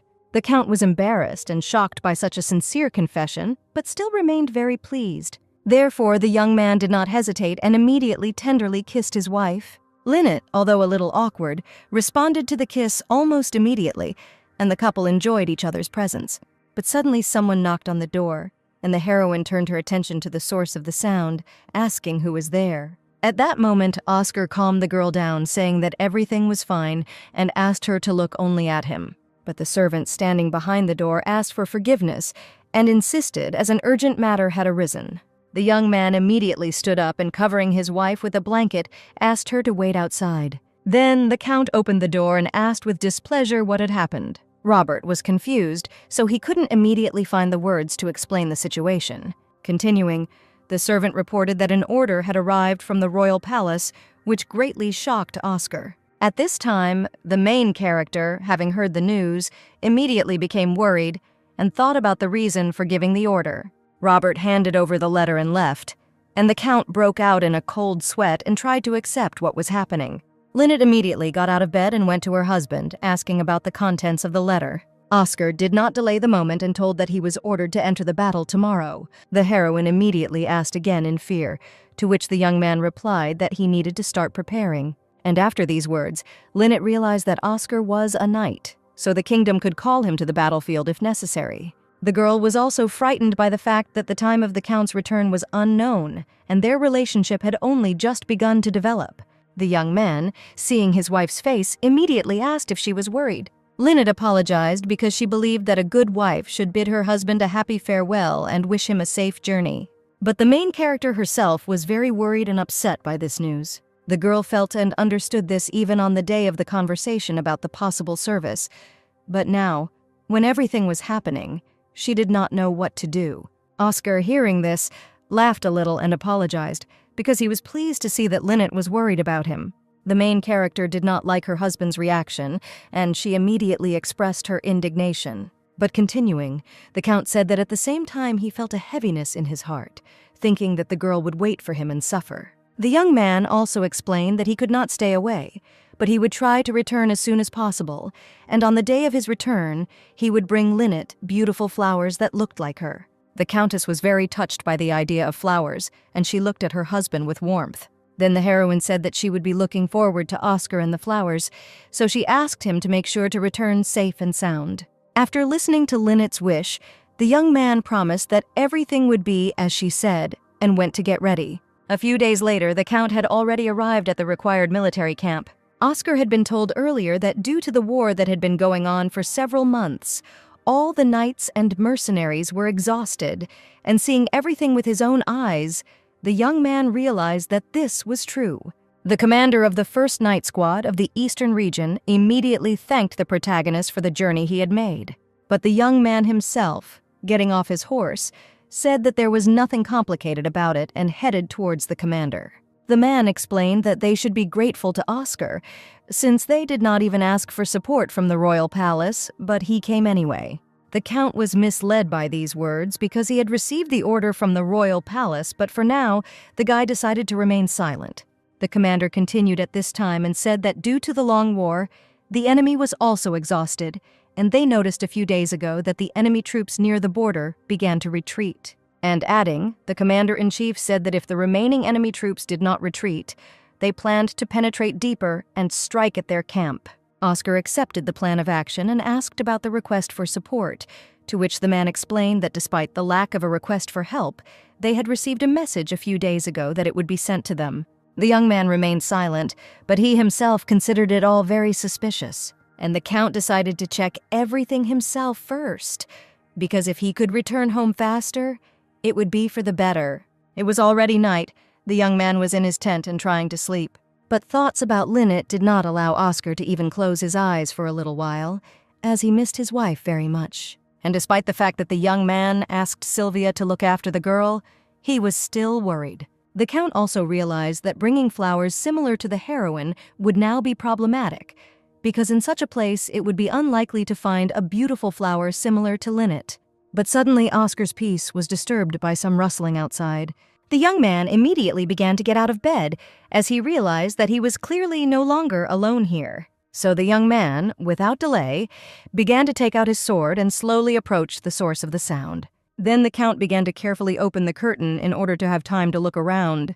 There was a young man standing next to the tent, and Oscar held a sword to his throat and asked who he was. Examining the uninvited guest, the main character realized that he had seen him somewhere before. It was one of the mercenaries whom the Count had noticed as soon as he arrived at the camp.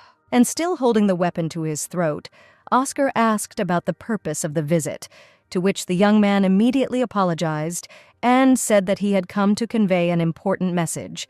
The young man, in turn, warned that he would not forgive him if he did something stupid. These words greatly frightened the mercenary, and now it was difficult for him to find the words to explain what was happening. But after a couple of seconds, the young man nevertheless informed the Count that someone was targeting him. Oscar immediately began to think about what was said, but he was not sure that he could trust the mercenary, assuming that he would try to attack him by surprise. Therefore, the main character first asked the young man why he should believe him. The mercenary, in fear for his life, said in a trembling voice that he knew Lynette. The young man was shocked by these words and asked again to make sure and find out the details. The young man, without hesitation and slightly panicking, said that the Countess had once saved him, and that is why the mercenary wants to repay the kindness and came to report that there is someone who wants to harm Oscar. But the protagonist wanted more details, so he asked the young man where exactly Lynette saved him. The young man immediately began to tell that in the past he had participated as a mercenary in the war led by Duke Calops, and at that time the dying young man was saved by the main character. The Count understood that his wife at that moment had acted and saved the dying mercenary in the same way as she had done to him then. So, putting away the sword, Oscar asked the young man to continue. The mercenary listened and continued, telling how on the battlefield, Duke Calops always treated mercenaries as expendable material. And after the war, all the mercenaries and knights who participated were killed without cause. The young man added and suggested that all this was done in order to hide the truth. After these words, Oscar asked if this truth concerned his wife, to which the young man answered in the affirmative and explained that they killed everyone who knew her true nature. The Earl realized that, judging by the Duke's attitude towards Lynette, this was not unexpected, but it was a lie that most of the knights he had fought bravely with had died on the battlefield. And the main character really didn't like the fact that, having taken the lives of those who swore allegiance to him, Calypso lives happily in the kingdom of Martin, thanks to the recognition received through so many sacrifices. After thinking it over, Oscar asked the mercenary how he managed to survive in such a situation. And the young man said that he received burns all over his body, and there was no hope of survival, so he was abandoned on the battlefield. However, Lynette found the young man and secretly saved his life, allowing him to escape the battlefield and meet his beloved wife and son again. After these words, the mercenary repeated that he wanted to repay the help given to him at such a moment in his life. After listening to the young man, Oscar felt sincerity in his voice, and besides, it was all similar to the situation he had gone through, so the Count would try to believe him. And since the main character made a decision, he immediately asked to tell about those who were attempting on his life. The young man said that a few days ago, the Duke's servant visited the head of the mercenary guild, and Oscar assumed that the man paid for the murder. The mercenary confirmed this and explained that this was why the Count was called when the enemy forces had already begun to retreat, in order to take advantage of the locals and make it look like Oscar had died on the battlefield. Hearing this, the protagonist asked who the people were who received money from Duke Calypso, and the young man said that these people were the leader and his deputy, so he asks the Count to be careful. Oscar immediately thanked him for the information and headed in the direction he needed. This made the young man worry and, stuttering, he asked the main character where he was going. Taking out his sword, the Count replied that there was no need to wait, and he would take care of them himself. One day, Marie was in the city where she hoped to accidentally meet Max, but he was completely nowhere to be seen. The girl also assumed that the prince really did not hear anything that day, since both the conversations and the behavior were the same as always. Having realized this, the heroine continued to think about and remember what had happened that evening. And Marie became almost sure that Max really liked her, and if so, then switching to him could be useful to her. Suddenly, the girl's thoughts were interrupted by a man who pushed her hard, and at the same moment took the bag from her hand. From the force of the blow, Marie fell to the ground with a crash and barely managed to keep from hitting her head. Continuing to sit, the heroine looked after the criminal, who was actively moving away from her. That's why the girl immediately started screaming that she had been robbed, hoping that someone would help. Then Marie tried to get up, but immediately fell to the ground again in pain. And after examining her leg, the heroine realized that she had twisted her ankle and now she couldn't get up. So Marie had no choice but to look angrily at the thief, waiting for help. But almost at that very second, the man was already on the ground in the center of the street. And while the savior himself warned the thief that if he wanted to live, he had to leave immediately, the girl sat surprised and watched from the side. After these words, the criminal immediately stood up on his feet and, in pain from the fall, began to move away. The young man immediately extended his hand to Marie, but she continued to sit, trying to comprehend what was happening. Therefore, Max considered it necessary to inquire about the heroine's condition and find out if she was okay. But the girl froze in shock and simply looked at the young man in silence. Max didn't understand this reaction and asked the question again in order to finally hear what he needed. And at that moment, Marie came to her senses. So she immediately thanked him and replied that everything was fine with her. But as soon as the heroine took the young man's hand and tried to get up, she immediately screamed in pain and with difficulty rose to her feet. Max became worried and began asking if the girl was hurt. The young man also asked not to hide it if Marie was really in pain. The heroine herself stood and thought about whether the Duke really liked her and decided to watch. Max began to worry even more, and assuming that the girl was very scared, the young man promised to catch the thief and asked her to call security for help. But Marie realized that security was probably still investigating the incident at the tournament.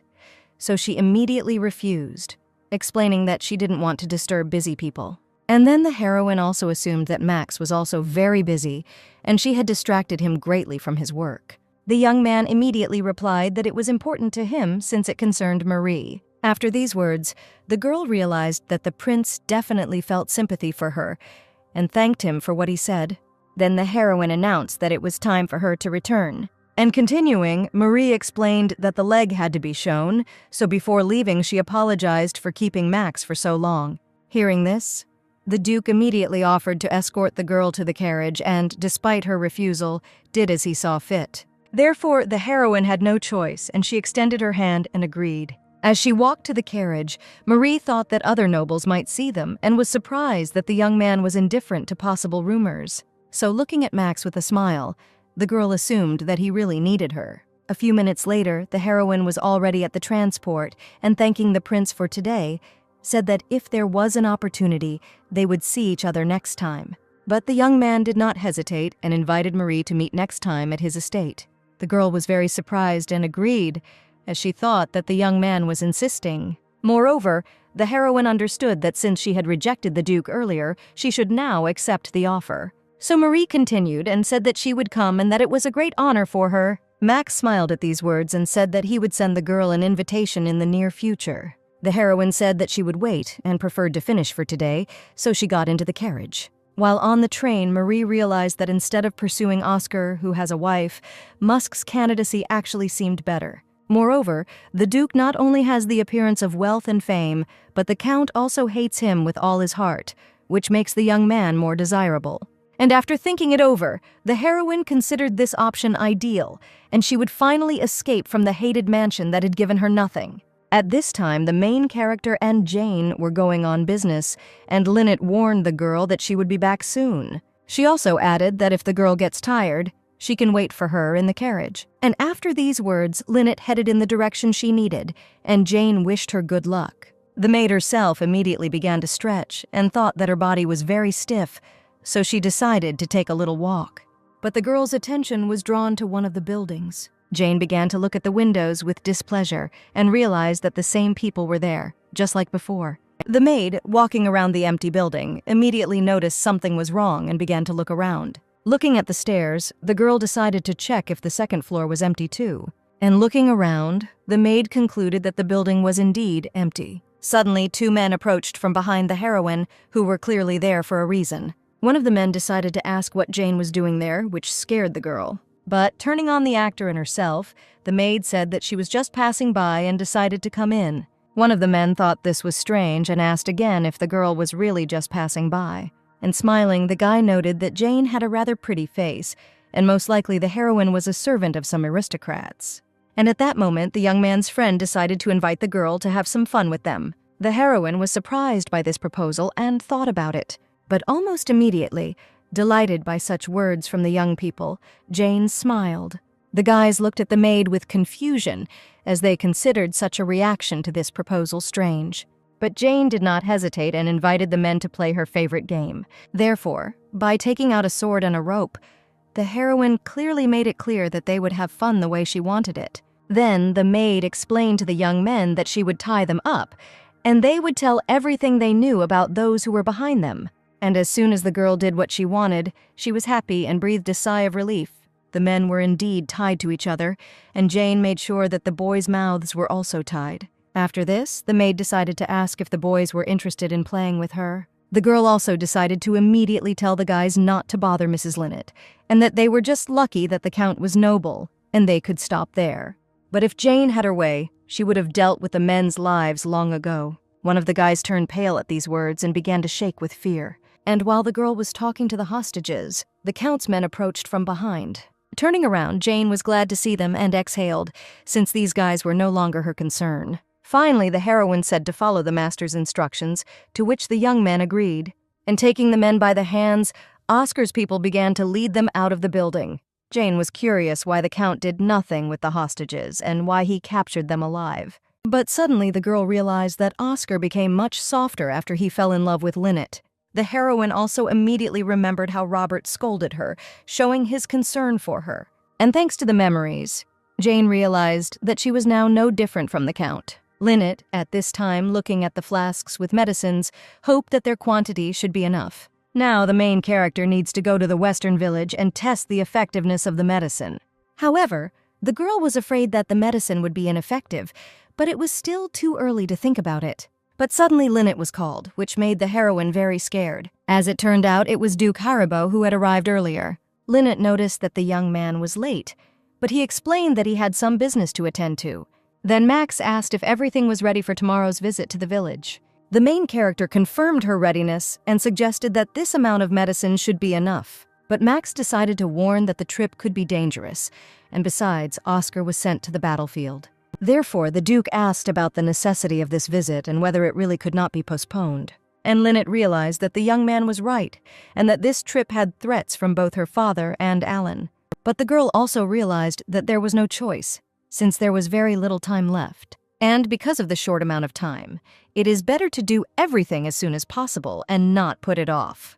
Mark smiled at this and said that he understood, even though inside he was worried. But if Lynette's condition worsens, Max asks the girl to tell him about it, since he has medications that can alleviate the symptoms. The girl was grateful to Max, because it was clear from his behavior that he was worried about her. Therefore, the Countess immediately thanked the Duke and said that he was really very kind to her. After these words, taking the heroine by the hand, Duke Haribo invited the girl to go about her business, to which she agreed. Eventually, Lynette and Max headed towards the exit to carry out their plans involving medicine and healing people. At that moment, the prince looked at the girl with love and understood that the Countess was the only one he wanted to take care of and be affectionate with. However, such thoughts must be kept secret since the main character loves Oscar, and this must be hidden both for the good of Lynette and for the good of Duke Max. Already in the mansion, the girl suddenly felt ill, which caused her to freeze in place and could not even take a step. Recently, Lynette's heart has been hurting, as if it were being squeezed, and on top of all this, her temperature has been rising. Unknown symptoms began to interfere with the heroine's life, but the girl understood that it was too early for her to accept her imminent death, since she promised Oscar that she would wait for him in flowers. Jane, entering the room to report that the bathroom was ready, saw everything that was happening, and this shocked the maid, because she expected to see something completely different, and was sure that everything was fine with the Countess. As a result, the main character fainted from severe pain, which immediately made Jane panic and run to help. Much time had passed since the maid had discovered Lynette in a faint. The Countess finally began to wake up, but she was covered in a cold sweat. Jane, as soon as she saw that the girl had woken up, carefully took her hand. The maid was so worried that she couldn't stand it and burst into tears, but after the Countess woke up, she still felt calmer. Lynette, at that moment, remembered that she had fainted from the pain, which made her a little nervous. The heroine immediately sat up and asked if the maid had called the doctor, which made Jane a little confused. After all, it is impossible to call a doctor, since Lynette's symptoms are related to the Myers family, and with an examination by a professional, the secret will be revealed. Jane wanted to tell the doctor, but decided not to do so, and looking at the girl's reaction, she immediately suspected something. That's why the maid immediately asked if the main character was hiding anything from her. Lynette, looking at Jane's face, tensed up and realized that everything was perfectly visible and clear on her. And since Jane is the Countess's humble servant, she has noticed throughout the entire time that the heroine's behavior differs from what it was before. So taking the girl by the hand, the girl said that Lynette should not be overdone, and she should remain strong, holding on until the Earl returned. The main character became a little worried, and asked again if the maid would definitely not tell anyone anything. To this, Jane replied that the girl was too smart, kind, and cunning, so if she was hiding something, it meant there were reasons for it. And although the maid initially took care of Lynette by order, now she is completely on the girl's side and will support her in any situation. Hearing this, the main character was surprised by such devotion and trust without any particular reason. Moreover, Jane is not only devoted, she also looked after the girl herself without inviting a doctor. Therefore, having thanked the maid for everything she had done, the heroine promised to tell her everything, but later. However, Lynette asked that until that moment Jane always remain with her. The maid agreed without hesitation and said that she would be there for as long as necessary. Taking the girl's hand, Lynette immediately thanked Jane for her trust, which caused a wide smile to appear on her face. Having finished this conversation, the main character decided, in addition to everything else, to ask Jane for something else. The maid immediately agreed because she really wanted to help Lynette in everything. Already in the morning, when the Countess was going to go to the village, Jane tried to go with her since it was dangerous to go alone, but the heroine was still able to dissuade her and stay in the mansion. The village itself, to which the main character is heading, has long been abandoned due to an epidemic. And even though the girl has healing abilities and is on the verge of death, she still doesn't want to put herself in danger. Jane said in the mansion that if the girl couldn't contact her, then let her come to her aid. However, Lynette said that if she did not get in touch after 3 days, then let the maid pass this on to Duke Haribo. After all, the Duke is aware of this plan, so if you tell him, he will know what needs to be done. But even though the main character warned everyone, she herself still doesn't want it to come to this. While walking through the forest, the girl suddenly heard a noise from the bushes, which attracted her attention. Looking in that direction, the Countess looked at the source of the sound with confusion. Suddenly, a sword appeared from the bushes and immediately headed for Lynette's throat, frightening her in the same way. The stranger, who held a weapon to the main character's neck, asked who she was. The girl immediately said that she had come to meet with the head of the village to discuss the topic of the epidemic, but the young man was only interested in who had sent her to them. Hearing this, Lynette looked at him with confusion, as the question seemed ambiguous to her. The guy began to list all the possible people who could have sent the girl, but he still didn't care about the reason for her arrival, and the young man warned her to leave. Because Lynette looks like a noble girl who grew up in an aristocratic family and they don't have time for such people.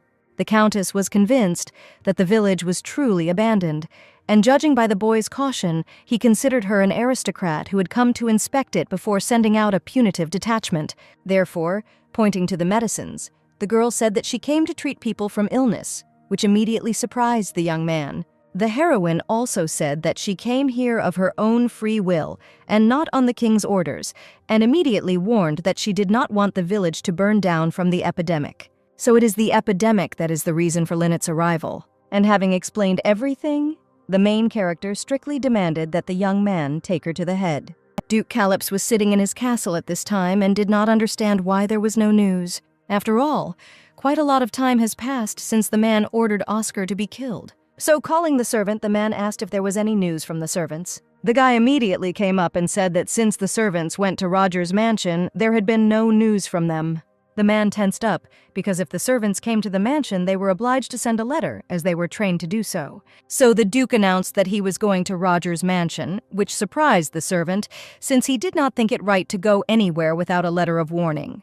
But the man became very angry at these words and hit the table, showing his displeasure. Since Roger's mansion is the home of the Duke's daughter, he doesn't think he has to send letters before visiting. After listening to everything, the servant immediately agreed and said that he would prepare the carriage. Duke Calyps suspected that something was wrong here, because it was very strange that absolutely everyone was silent. Diana and Rodin are servants, they don't get in touch, and besides, there is no news from the mercenaries, which is surprising and a little alarming. Because if there is no news, then something has definitely happened, but for now, the Duke has no idea about it. And since Oscar is now on the battlefield, that means Lynette is all alone in the mansion. The man was quite happy about this as the girl became more defenseless. So it's time to teach my daughter good manners again. As soon as the Duke arrived at Roger's mansion, he was met by Oscar's servants who blocked his passage. The man was very surprised by the words that he could not enter and did not understand what was happening.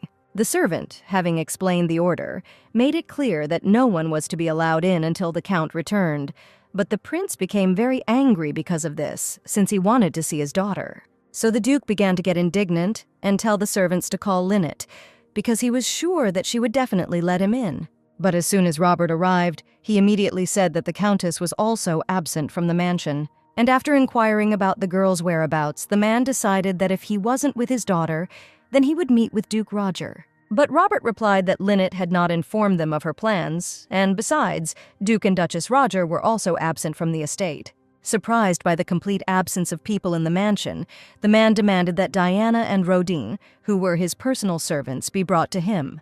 But Robert said that, as far as he knew, the servants had gone with the Countess. The Duke became even more angry and warned that if it turned out that all the words were lies, the young man would have to bear responsibility for everything. However, the guy stood his ground and said that he was just Oscar's servant and was simply following his orders. And continuing, Robert added that he was fulfilling the Count's will and telling everything as it is. Gitter realized that despite all the aggression and threats, he would not be able to get into the estate, so he would have to give in.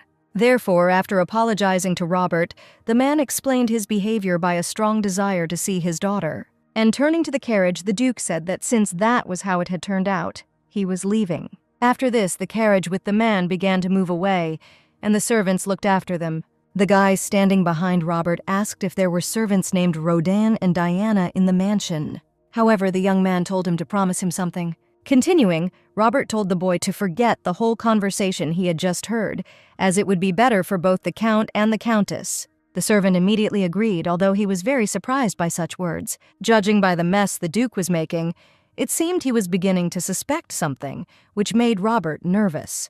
So we need Oscar back as soon as possible before Calypso does anything. At this time, the main character finally got to the main person in the village and discussed everything. After Lynette met with the village chief and insistently requested, the chief finally allowed the Countess to examine the sick.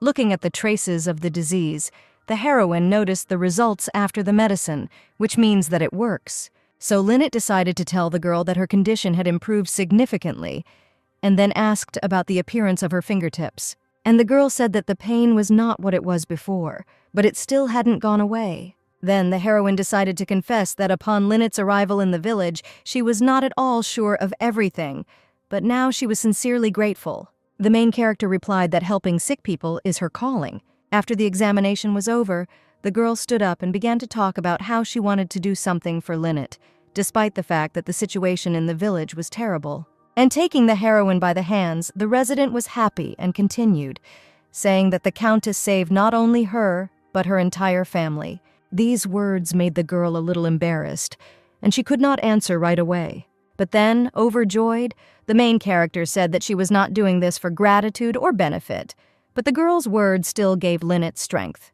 The Countess has been in the village for 3 days now, and according to the plan, if she does not return, Jane will inform Duke Haribo about it. The heroine left all the recipes for the medicines and told how to make them, so the village should cope with the epidemic. Lynette herself plans to start working at a pharmaceutical plant upon her return, and even though the girl is busy, it all brings her satisfaction and joy, and the girl feels like she is becoming a better person.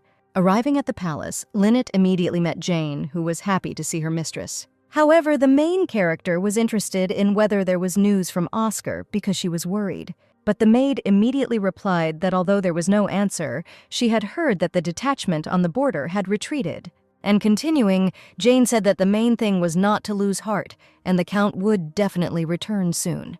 However, the maid's words did not help much, and the anxiety in her soul did not go away. But still, Lynette understood that Oscar was a strong and resilient guy, and he didn't say that he was going to a dangerous war, which meant that everything would really be fine. So, heading towards the exit, the girl said that Jane was right and that in that case, she would go to work in the workshop. The heroine immediately went to the Myers clan, where she discussed with a woman the children from the orphanage, which is located near the capital. Lynette first asked about the symptoms of the infected children. Symptoms included vomiting and diarrhea, and in severe cases dehydration, which could lead to death. Having told this, the woman offered to give the children the medicine, to which Lynette immediately said that she would take everything herself. While an important discussion on the topic of medicines was going on, the front door suddenly opened and caught Lynette's attention. As it turned out, it was Jane, who was in a very good mood. And the main character was a little scared by such abruptness, but still asked what happened. Jane came to tell that the Earl and the knights had arrived in the capital, which immediately made Lynette smile. And as soon as the girl imagined their meeting with Oscar, her pupils dilated and her heart filled with warmth. Therefore, the heroine immediately ran to her husband, and Jane was afraid for the Countess, as she might fall. But the girl saw only Oscar in front of her and that he was alive and well. Trying to push through the crowd, Lynette wanted to move faster than the young man, but it was enough for the girl to just look at the Count, and she immediately began to shine. The young man sat on a horse and held the promised bouquet of flowers for his wife. The heroine continued to look at the young man, expecting his attention, but assumed that she was not visible. And this was not surprising, since the crowd was really big, but Lynette was not upset because they would meet soon anyway. But Oscar was actively looking around, because he also missed the girl very much and was waiting for the meeting. He didn't have to search for long, and having driven closer, the Count immediately noticed the main character, who had already come to the edge of the road. Therefore, the young man did not hesitate and began to dismount from his horse. Lynette was very excited and just stood there in anticipation of the long-awaited time spent together. A couple of seconds later, Oscar was already next to the girl and was looking at her with a smile, holding a bouquet in his hands. Then the Count broke the silence and told his beloved wife that he had returned home safe and sound. The main character was very happy to see the young man next to her again and told her that she had been waiting for him. At that moment, Oscar immediately handed Lynette a bouquet, saying that, as he had promised, he had brought flowers similar to hers, and that finding flowers as beautiful as hers turned out to be more difficult than he thought. The Countess, holding the flowers in her hands, admired them with warmth in her soul and a slight smile. Therefore, without delaying what she wanted, the girl pulled the young man towards her and told him that she loved him. And, after reminding him of her love, the main character tenderly kissed her husband. After the kiss, Oscar began to say that he missed Lynette very much and that he also loved her very much. At this time, all was not calm in the mansion of Duke Calypse. The man pounded the table with his fist and was beside himself with rage because Oscar had returned safe and sound, and those whom the prince hired and paid were found dead on the battlefield, and the survivors do not make contact. Thinking about all this, Calypse realized that it was not worth sending the Count to war, since he had won again, and this would further strengthen his position. But the man's thoughts and anger were interrupted by a servant who immediately asked for forgiveness when he entered. The young man said that for the last few days he had been watching Duke Roger's estate and the Countess's entourage, but the servants sent by Calypse were not visible. In addition, the young man's last letter sent had still not been answered, and upon hearing this, the man began to get even more angry. And the Duke immediately tensed up and wondered what Oscar was really up to. Calypse also realized that this was not the only oddity, as he had sent letters to several high-ranking officials at the royal court offering to lobby, and all the officials, as one, refused the man, citing their busy schedules preparing for the foundation day. The Duke was very angry that these people had gotten everything they could from him and now dared to turn away. So, having thought everything over, Calypse informed the servant that he was leaving for the palace early the next morning, and ordered the young man to prepare everything. The man himself planned to personally find out everything they were planning. Oscar had just returned to his mansion after the reception and was heading to his room. The young man was unhappy and embarrassed that he had missed Lynette very much during this time and still had not been there. But the main character's thoughts were interrupted by Jane, who called him. The girl approached and sadly reported that the Countess had been complaining of a fever lately. And continuing, the maid suggested that after Lynette visited the village where the epidemic was raging, her condition worsened. And when Oscar asked about his wife's condition now, Jane said that her temperature had risen again and she had fallen asleep. The young man was very upset by this, but he didn't show it and simply accepted the information. Also, on the way to the room, the maid said that she heard that Duke Calypse had come to the estate. The main character became a little wary and replied that he understood everything. And before leaving, Oscar ordered that tomorrow at dawn they begin what they had talked about. Jane accepted the instructions and bowed, wishing the young man good night. After these words, the young man opened the door to the room and looked at his wife with disappointment. The girl herself was actually sleeping at this time and did not plan to wake up. Oscar, continuing to watch Lynette, began to reach out his hand to stroke the heroine's head. The Countess immediately began to fidget and worry, making sounds. And the young man realized that he shouldn't wake the sick person, so he immediately removed his hand so that the girl could continue to sleep.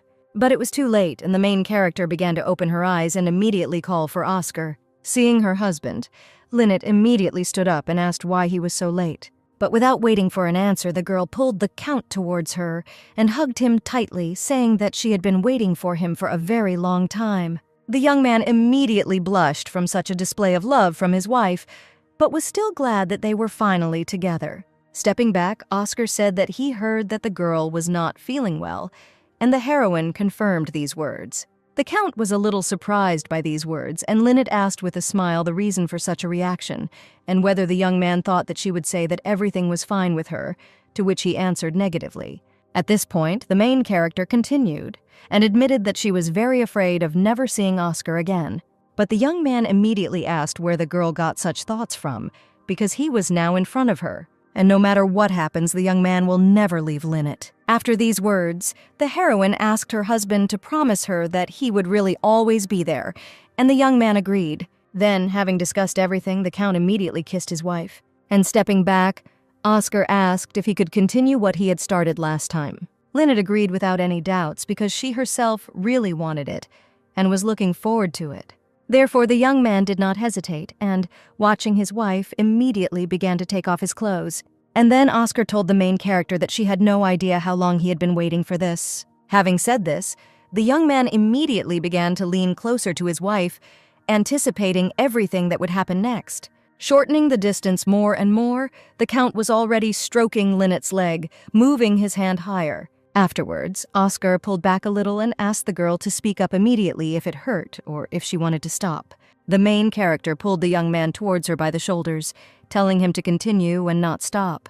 The young man accepted his wife's wishes and took action. In the morning, as soon as Lynette opened her eyes, she felt like she had gone crazy. And the girl literally screamed inside because she did something she didn't even want to do before. But suddenly the heroine's thoughts were interrupted by a young man asking whether she had finished thinking. Lynette sat up in surprise and asked Oscar in confusion about the time he woke up, to which the Count said that he had not slept since the moment when the girl stared at him with her round, rabbit-like eyes, and the heroine became a little embarrassed after these words. Besides, Lynette felt very awkward about spending the whole night with Oscar. But the young man only looked at his wife with a smile and warmth in his eyes. And then the young man moved closer and took the main character by the shoulders, looking into her eyes. Lynette immediately tensed up because she thought that the Count wanted to repeat everything again after what happened yesterday.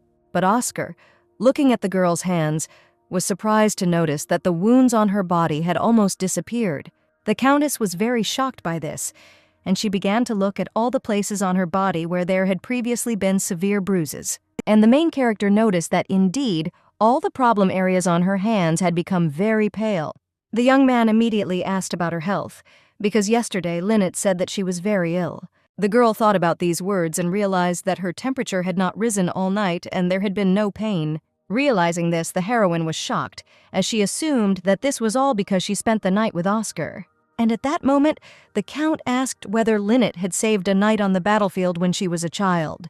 But the main character thought about it and asked again, because she had cured many people and did not remember this particular incident.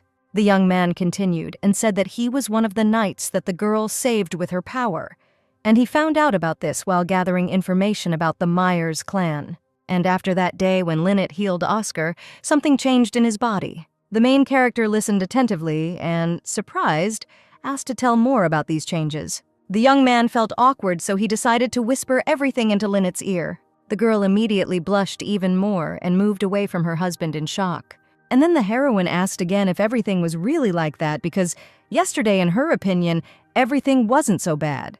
But Oscar coughed a little in embarrassment and continued sharing his hypothesis. The young man assumed that Lynette had made a mistake in healing him back then, but after she used her abilities again, everything was back to normal. And after spending the night with the Count and using force, the heroine may have freed her, so now the girl's body is beginning to gradually recover. But the Countess herself did not understand how it worked, and when she managed to correct the mistake, Oscar decided to sum it up and said that the most important thing was that they both felt better. After these words, Lynette suggested that there might be another reason for all this, to which the Count agreed.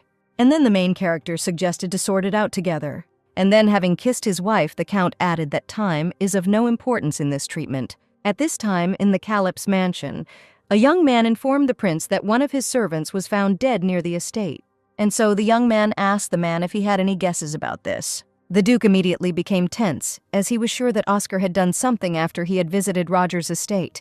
But now that Prince Calips is shunned by high-ranking officials, this argument will be seen as an attempt to denigrate Oscar. So the man replied that he had no idea, and upon hearing this, the young man said that he needed the Duke to go with him today. This left Calips confused, and he asked where exactly he was being taken.